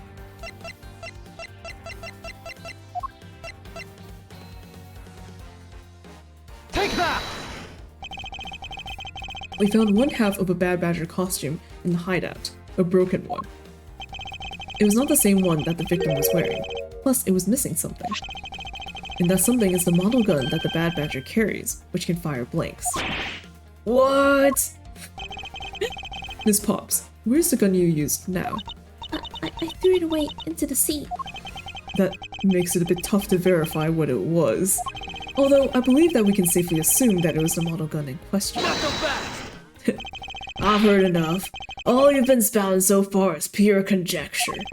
I admit that as long as the model gun is lost to us, I can't prove I'm right. However, I can say that the probability that I am right is very high. Okay, let's pretend you're right, and that the murder at the stadium was a fabrication. In that case, where do you think the murder really took place, Mr. Prosecutor? So are they saying it wasn't at the stadium in the end, and it was not in the garage, but it was in the hideout instead. So like when Mr. Deacon attacked Lance ended up killing him, and then plotted this whole thing. Wait, but then wasn't she there when that happened? Wait, I don't know. I forgot his whole thing. Okay, I don't know yet. Ha! I knew you were full of it. However, I do believe that the murder took place during an earlier time frame. Please wait a second. It's simply not possible. Because I saw Mr. Deacon after he was restrained by Lance. She saw the victim in the state of being restrained. What Miss Pops saw. He came back to the hideout long after the other two. By that time, Lance had already subdued and restrained Mr. Deacon. He had tied Mr. Deacon securely to the beam in the room next door. After that, the two of us put on our costumes and made our escape. Wait, but we were there. So Mr. Deacon must have escaped after the two of you left, right? We thought it'd attract too much attention if we left together, so I left first. We planned to meet up again at the stage in the stadium. Oh, okay, so it could be possible it was just there. But then, as I was walking through the park, I got a call from Lance on my cell phone. Oliver managed to escape. It looked like he was waiting until I was alone. He also stole a gun from me at that time. Yeah. That can't be possible. Okay, I think I see how it is. Lance, wait. Well, actually, I don't. Whatever. The conspiracy, throw it out the window. And then the murder happened. Mr. Deacon must have overheard their plan to meet up at the stage. Well, Mr. Prosecutor, Mr. Pop saw the victim with her own eyes, which means that the victim was still alive at that time. Wouldn't you agree? Why does that sound wrong to me? There must be something amiss about this account. Let's see what happens when I examine it in more detail. Well, Miss Pop saw. I came back to the hideout long after the other two. Hold it! When exactly did you arrive back at the hideout? It was after we had picked up the ransom money. And where were you up until the time you returned? I was scanning the park out and making preparations for our escape. I walked around in the various areas looking for the best route. They put the bad badger head on Miles and they tied him up, so... Oh! So, like, to make it look like he was Mr. Deacon, then? Okay. Awesome. Each of them had their own roles to play. After I was done, I went back to the hideout. Well, though when he woke up, 'cause he was like knocked out, right? He didn't have the head on anymore. I don't know. At that time, Lance had already subdued and restrained Mr. Deacon. Hold it! How did Lance look at that time? He looked shocked. He also looked a little down. When I saw that sadness in his eyes, Thank you, that's enough for now. And what of Mr. Deacon? What was his situation like? He had tied Mr. Deacon securely to the beam in the room next door. Hold it! You are sure that it was Mr. Deacon that you saw? yes, I am certain of what I saw. Did you go into the other room to check? Lance said that it was best if I didn't get too close to him. Lance, he's such a kind soul. Then are you telling me that you did not confirm that it was Mr. Deacon for yourself? I checked through the slit in the door that separates the two rooms. He had a bad badger's head on, so I'm absolutely sure. Okay, yeah. That just had to be Mr. Deacon. She saw a bad badger's head. The captain had a bad badger's head on, so I'm absolutely sure it was Mr. Deacon. Hold it!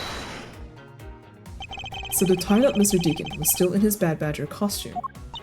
Yes, and It would appear that she misread the whole situation. What now? Should I raise an objection? Yeah, sure. The person you saw was not the victim.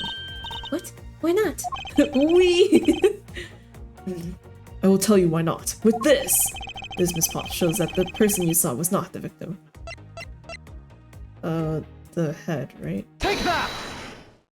Miss Pops, the person you saw was not Mr. Deacon at all. Huh? The person you actually saw was this person. It was me, bitch. It was me. Huh? The person I saw was you, Mr. Edgeworth. I always thought it was a bit odd. Why would the kidnappers abduct me, even after I had handed over the ransom? It's not as though I saw the face of the kidnappers. If I were them, I would have just taken the $1 million and ran. But in the end, there was a point to it all. It was to make me look like Mr. Deacon. And if that was the reason for which I was abducted, then I believe we can assume that the victim was already dead at that time. Well, Lance, am I right? Surprise, bitch! That's... You showed Miss Pops a person, namely me, with a bad badger's head on, and then made your costume escape together, or so you pretended. What do you mean, he pretended? Exactly that. I believe Lance watched you escape, and then doubled back to the hideout. Probably to come and remove the bad badger head from my unconscious self. And create his fake prison with the prop sword. He then escaped via the passageway. Not so fast! Hold your tongue, boy. Don't get caught up in that tidal wave of words coming out of Mr. Prosecutor's mouth. Tidal wave? We've heard a lot come out of you, but I've yet to see a shred of evidence. The victim's betrayal, his subsequent detainment, all that could have happened while you were out cold. That's right. You were out for quite a while, Mr. Prosecutor. Even if that were the case, Miss Pops would still have seen me tied to that beam. I was scared of Mr. Deacon, so I didn't go into the next room. So I really have no idea if you were in there or not, Mr. Edgeworth. You see, it would seem that you can't prove a thing. Hold it. Who said that? Please, wait. Mr. Mono. Oh, Miles, my boy. It sounds like you're really giving it your all. And, Lance, it's not good to cause trouble for others. Dad? Let's see. You are the one in charge of the investigation, correct? Yes, that's right. I'm sorry that my son has been nothing but trouble. This probably won't make up for anything, but I have some evidence for you. Oh, do you now? Oh. Ah, boy. Is that what I think it is? Oh. My god. It's the Bad Badger costume the victim was wearing. It's a gun. 2 guns.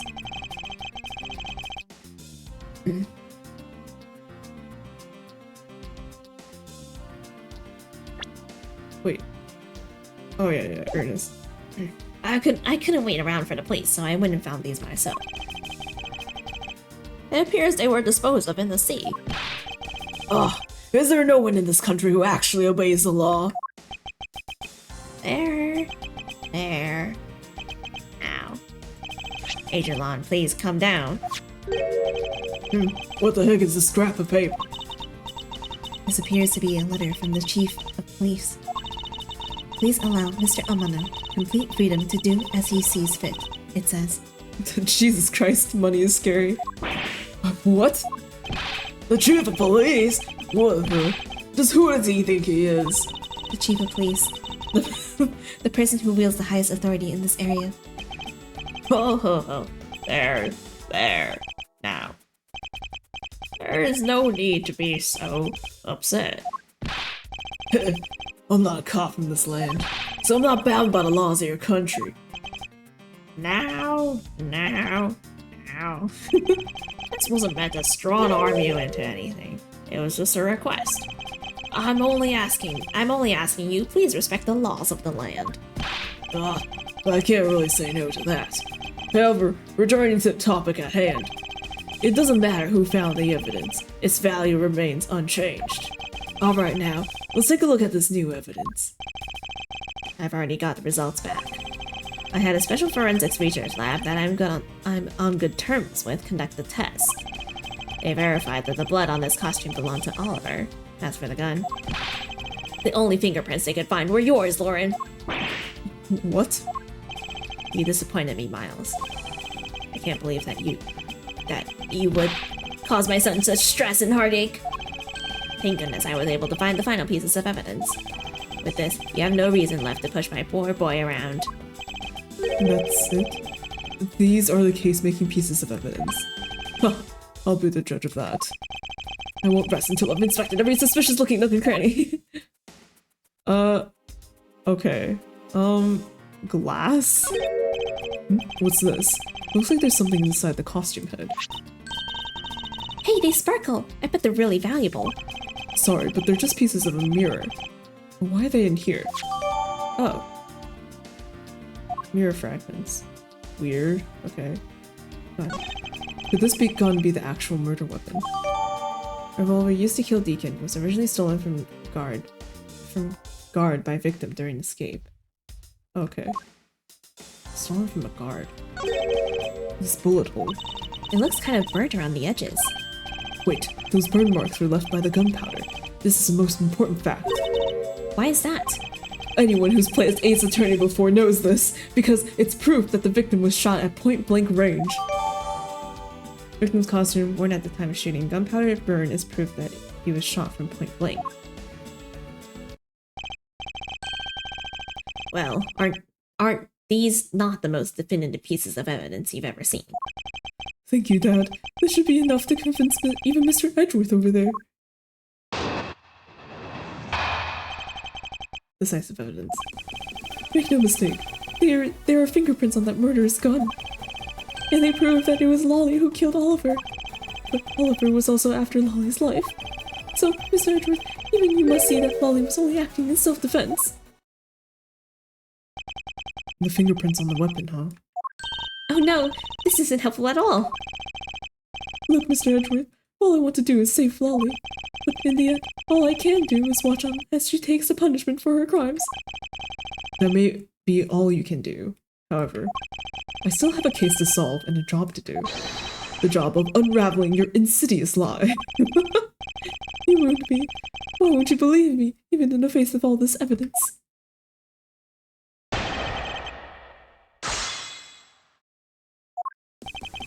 Make no mistake, there are fingerprints on that murderous gun. Hold it! Those fingerprints, are you sure they belong to Miss Pops? There's no mistake about it. They're my connections. I had the best forensics techniques money can buy performed. I find that to be a bit peculiar. What? Are you trying to pick an argument with me? Oh, wait, hold on. Why is his voice different? Sorry. Fuck it, whatever. I don't know. Frankly, I don't believe that Miss Pop's print should be on that gun to begin with. The reason why Miss Pop's print should not be on the gun is... I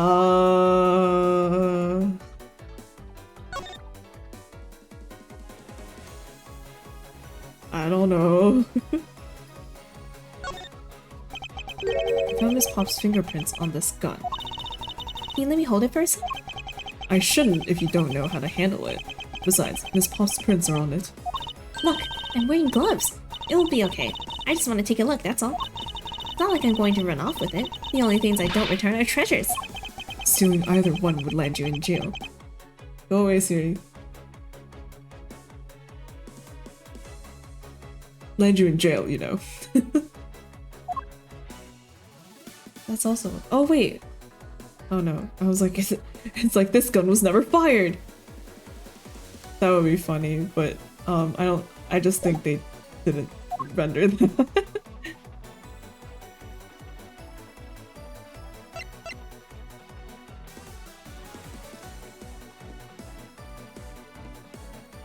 Oh, wait, yeah, because she was wearing a costume.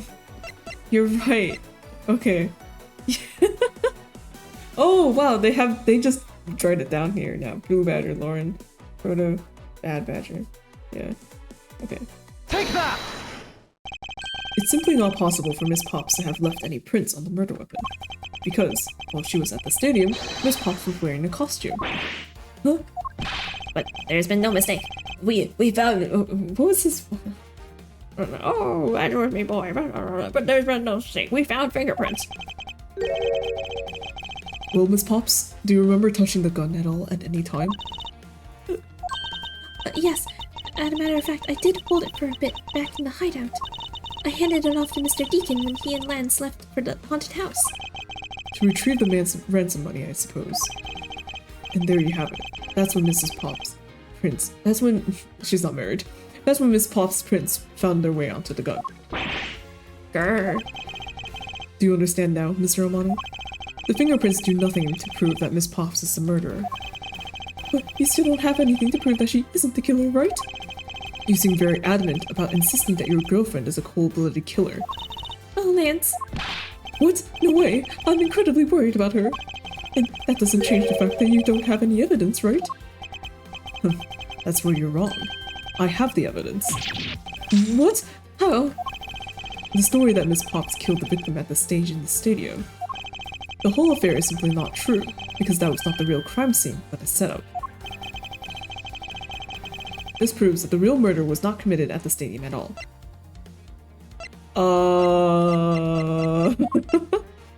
Oh, the mirror fragments. Take that! Oh wait, not just kidding. Just kidding. It's not. This piece of evidence proved the real crime scene was in fact not the stadium. Mr. Prosecutor, I'd have to rate that piece of logic on a 0 out of 10. 0? It's at least a 6.8 out of 10. At this rate, Lolly's gonna wind up getting arrested. I must remain calm and think clearly. If the murder did not happen at the stadium, Then the scenario where the victim was up on the stage and Miss Pops was down below. Oh, okay. There must be something that invalidates it. Okay. They meant the costume being burned. Okay. Okay. Take that! Let's take another good look at the costume the victim was wearing. Then I believe you'll see why I insist he was not shot at the stadium. This is the part of the costume that proves it.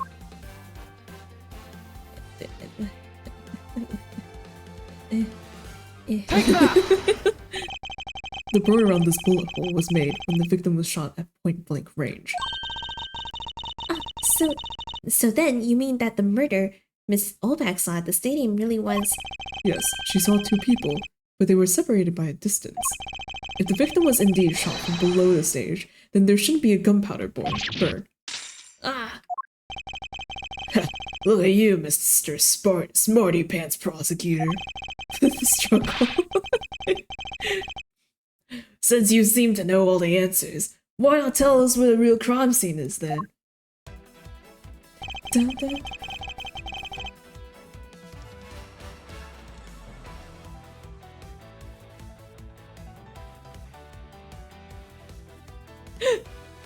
Lance sent me up to look like Mr. Deacon back at the hideout. If that's the case, then the murder must have happened prior to that. And the location where Lance and the victim were at just before I was imprisoned was...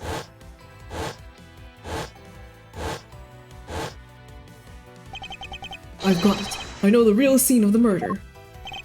The real location in which Mr. Deacon was killed is here. Haunted house. Take that! I think it was not unreasonable to assume the murder took place in the haunted house.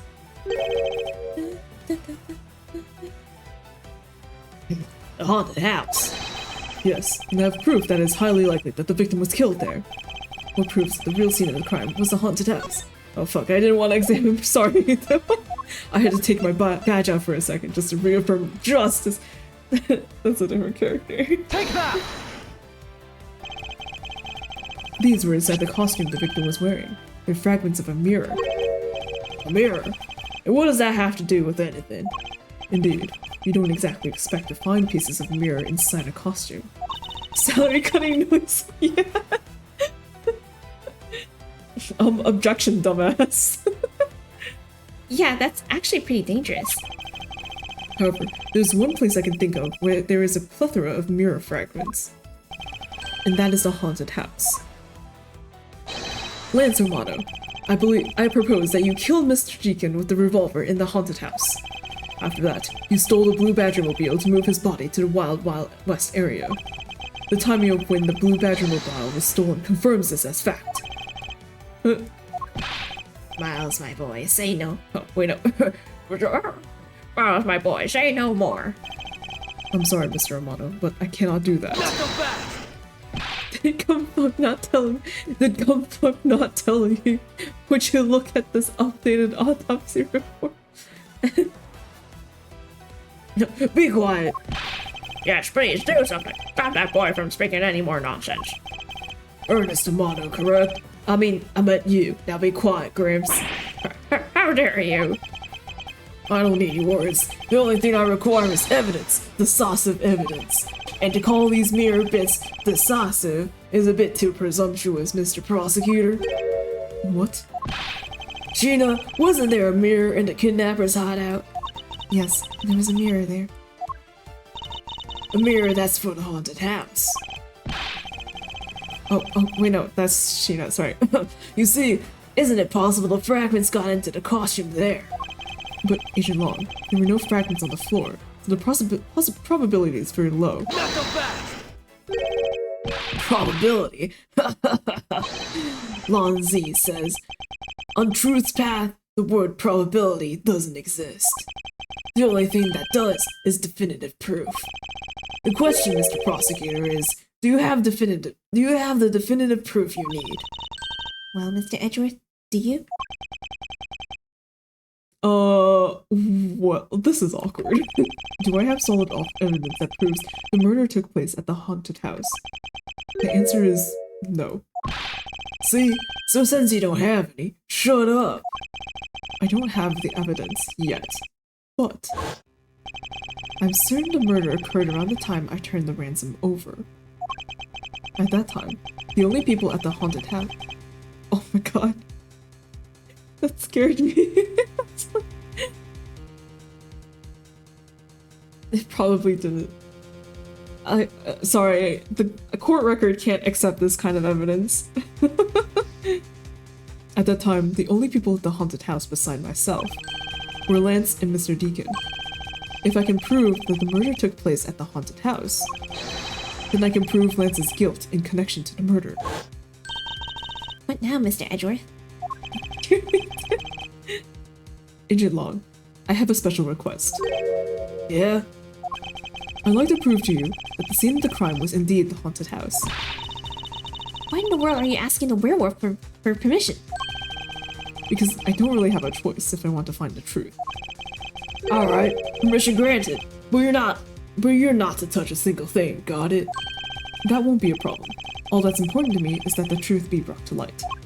It doesn't matter by who or how it's done, as long as it is.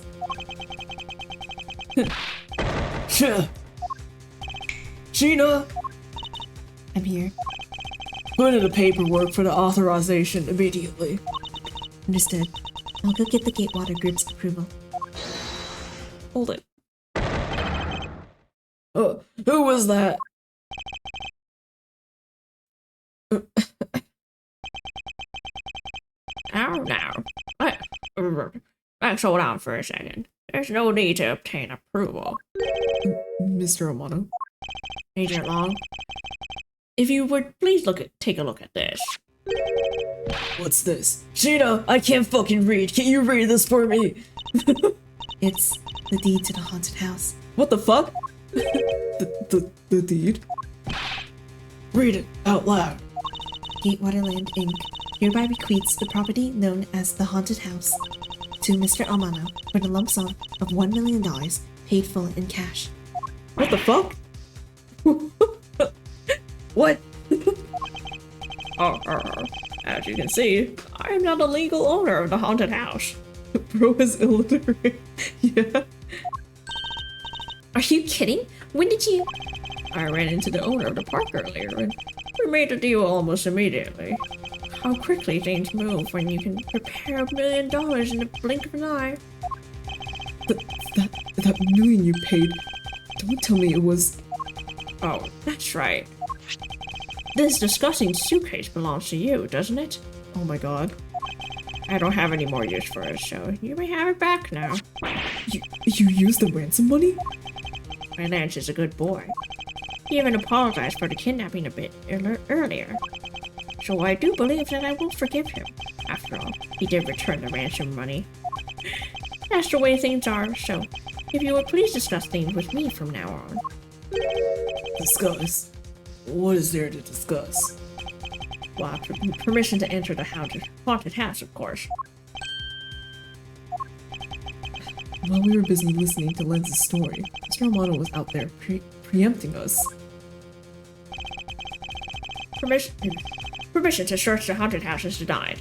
End of discussion. Agent Long, I want you to arrest that girl. Hey Miles, you should hurry on home now, my boy, before I really lose my temper. Oh, Mr. Amano definitely had the deck stacked in his favor here. What should I do? If I leave it like this, the truth will be lost forever.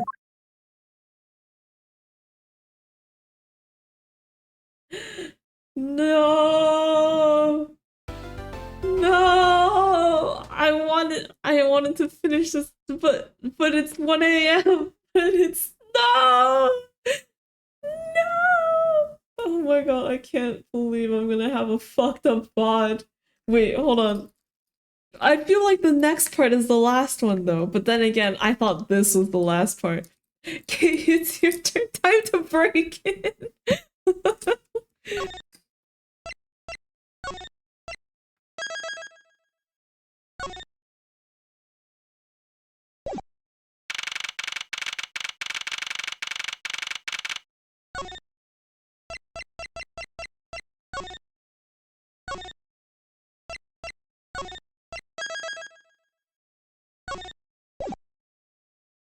Oh.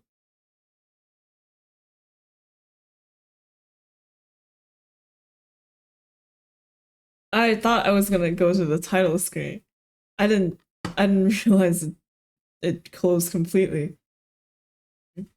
The next, yeah, it's probably the last. So like, so in the end, it ended up being like case 3 part 1 is like 5 hours. What the fuck? Case 3 part 2, 1 hour.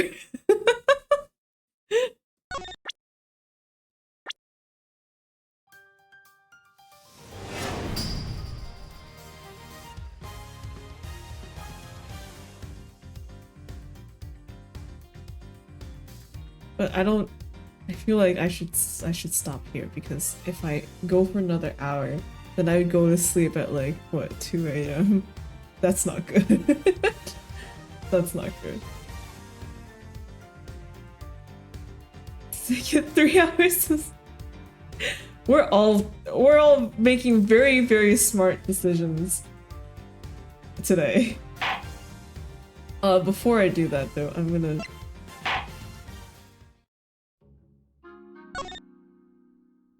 Oh wait, no. Right over here. Oh my god. Okay, but that's not what I wanted. Just kidding. I thought that I could see the one where, but I guess it unlocks after the case is over. Oh, F. I wanted to check the one where oh my god. Where Blue Badger, please get it together. Where Edgeworth gets attacked by the Blue Badger. I wanted to see that CG again, but I guess it's not possible.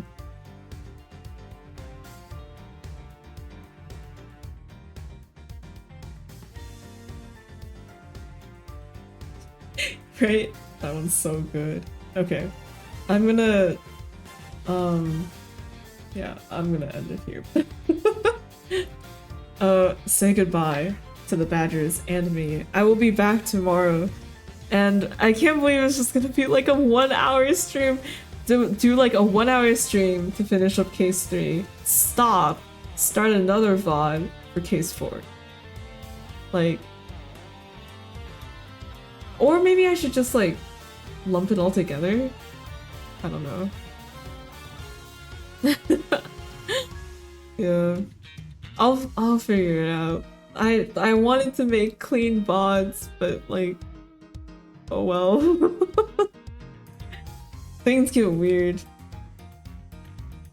Well, with like Rio streaming the Ace Attorney trilogy, and he was going for 11-hour sessions, or like, and his are also not like, it's just. Oh my god! Stop! Stop!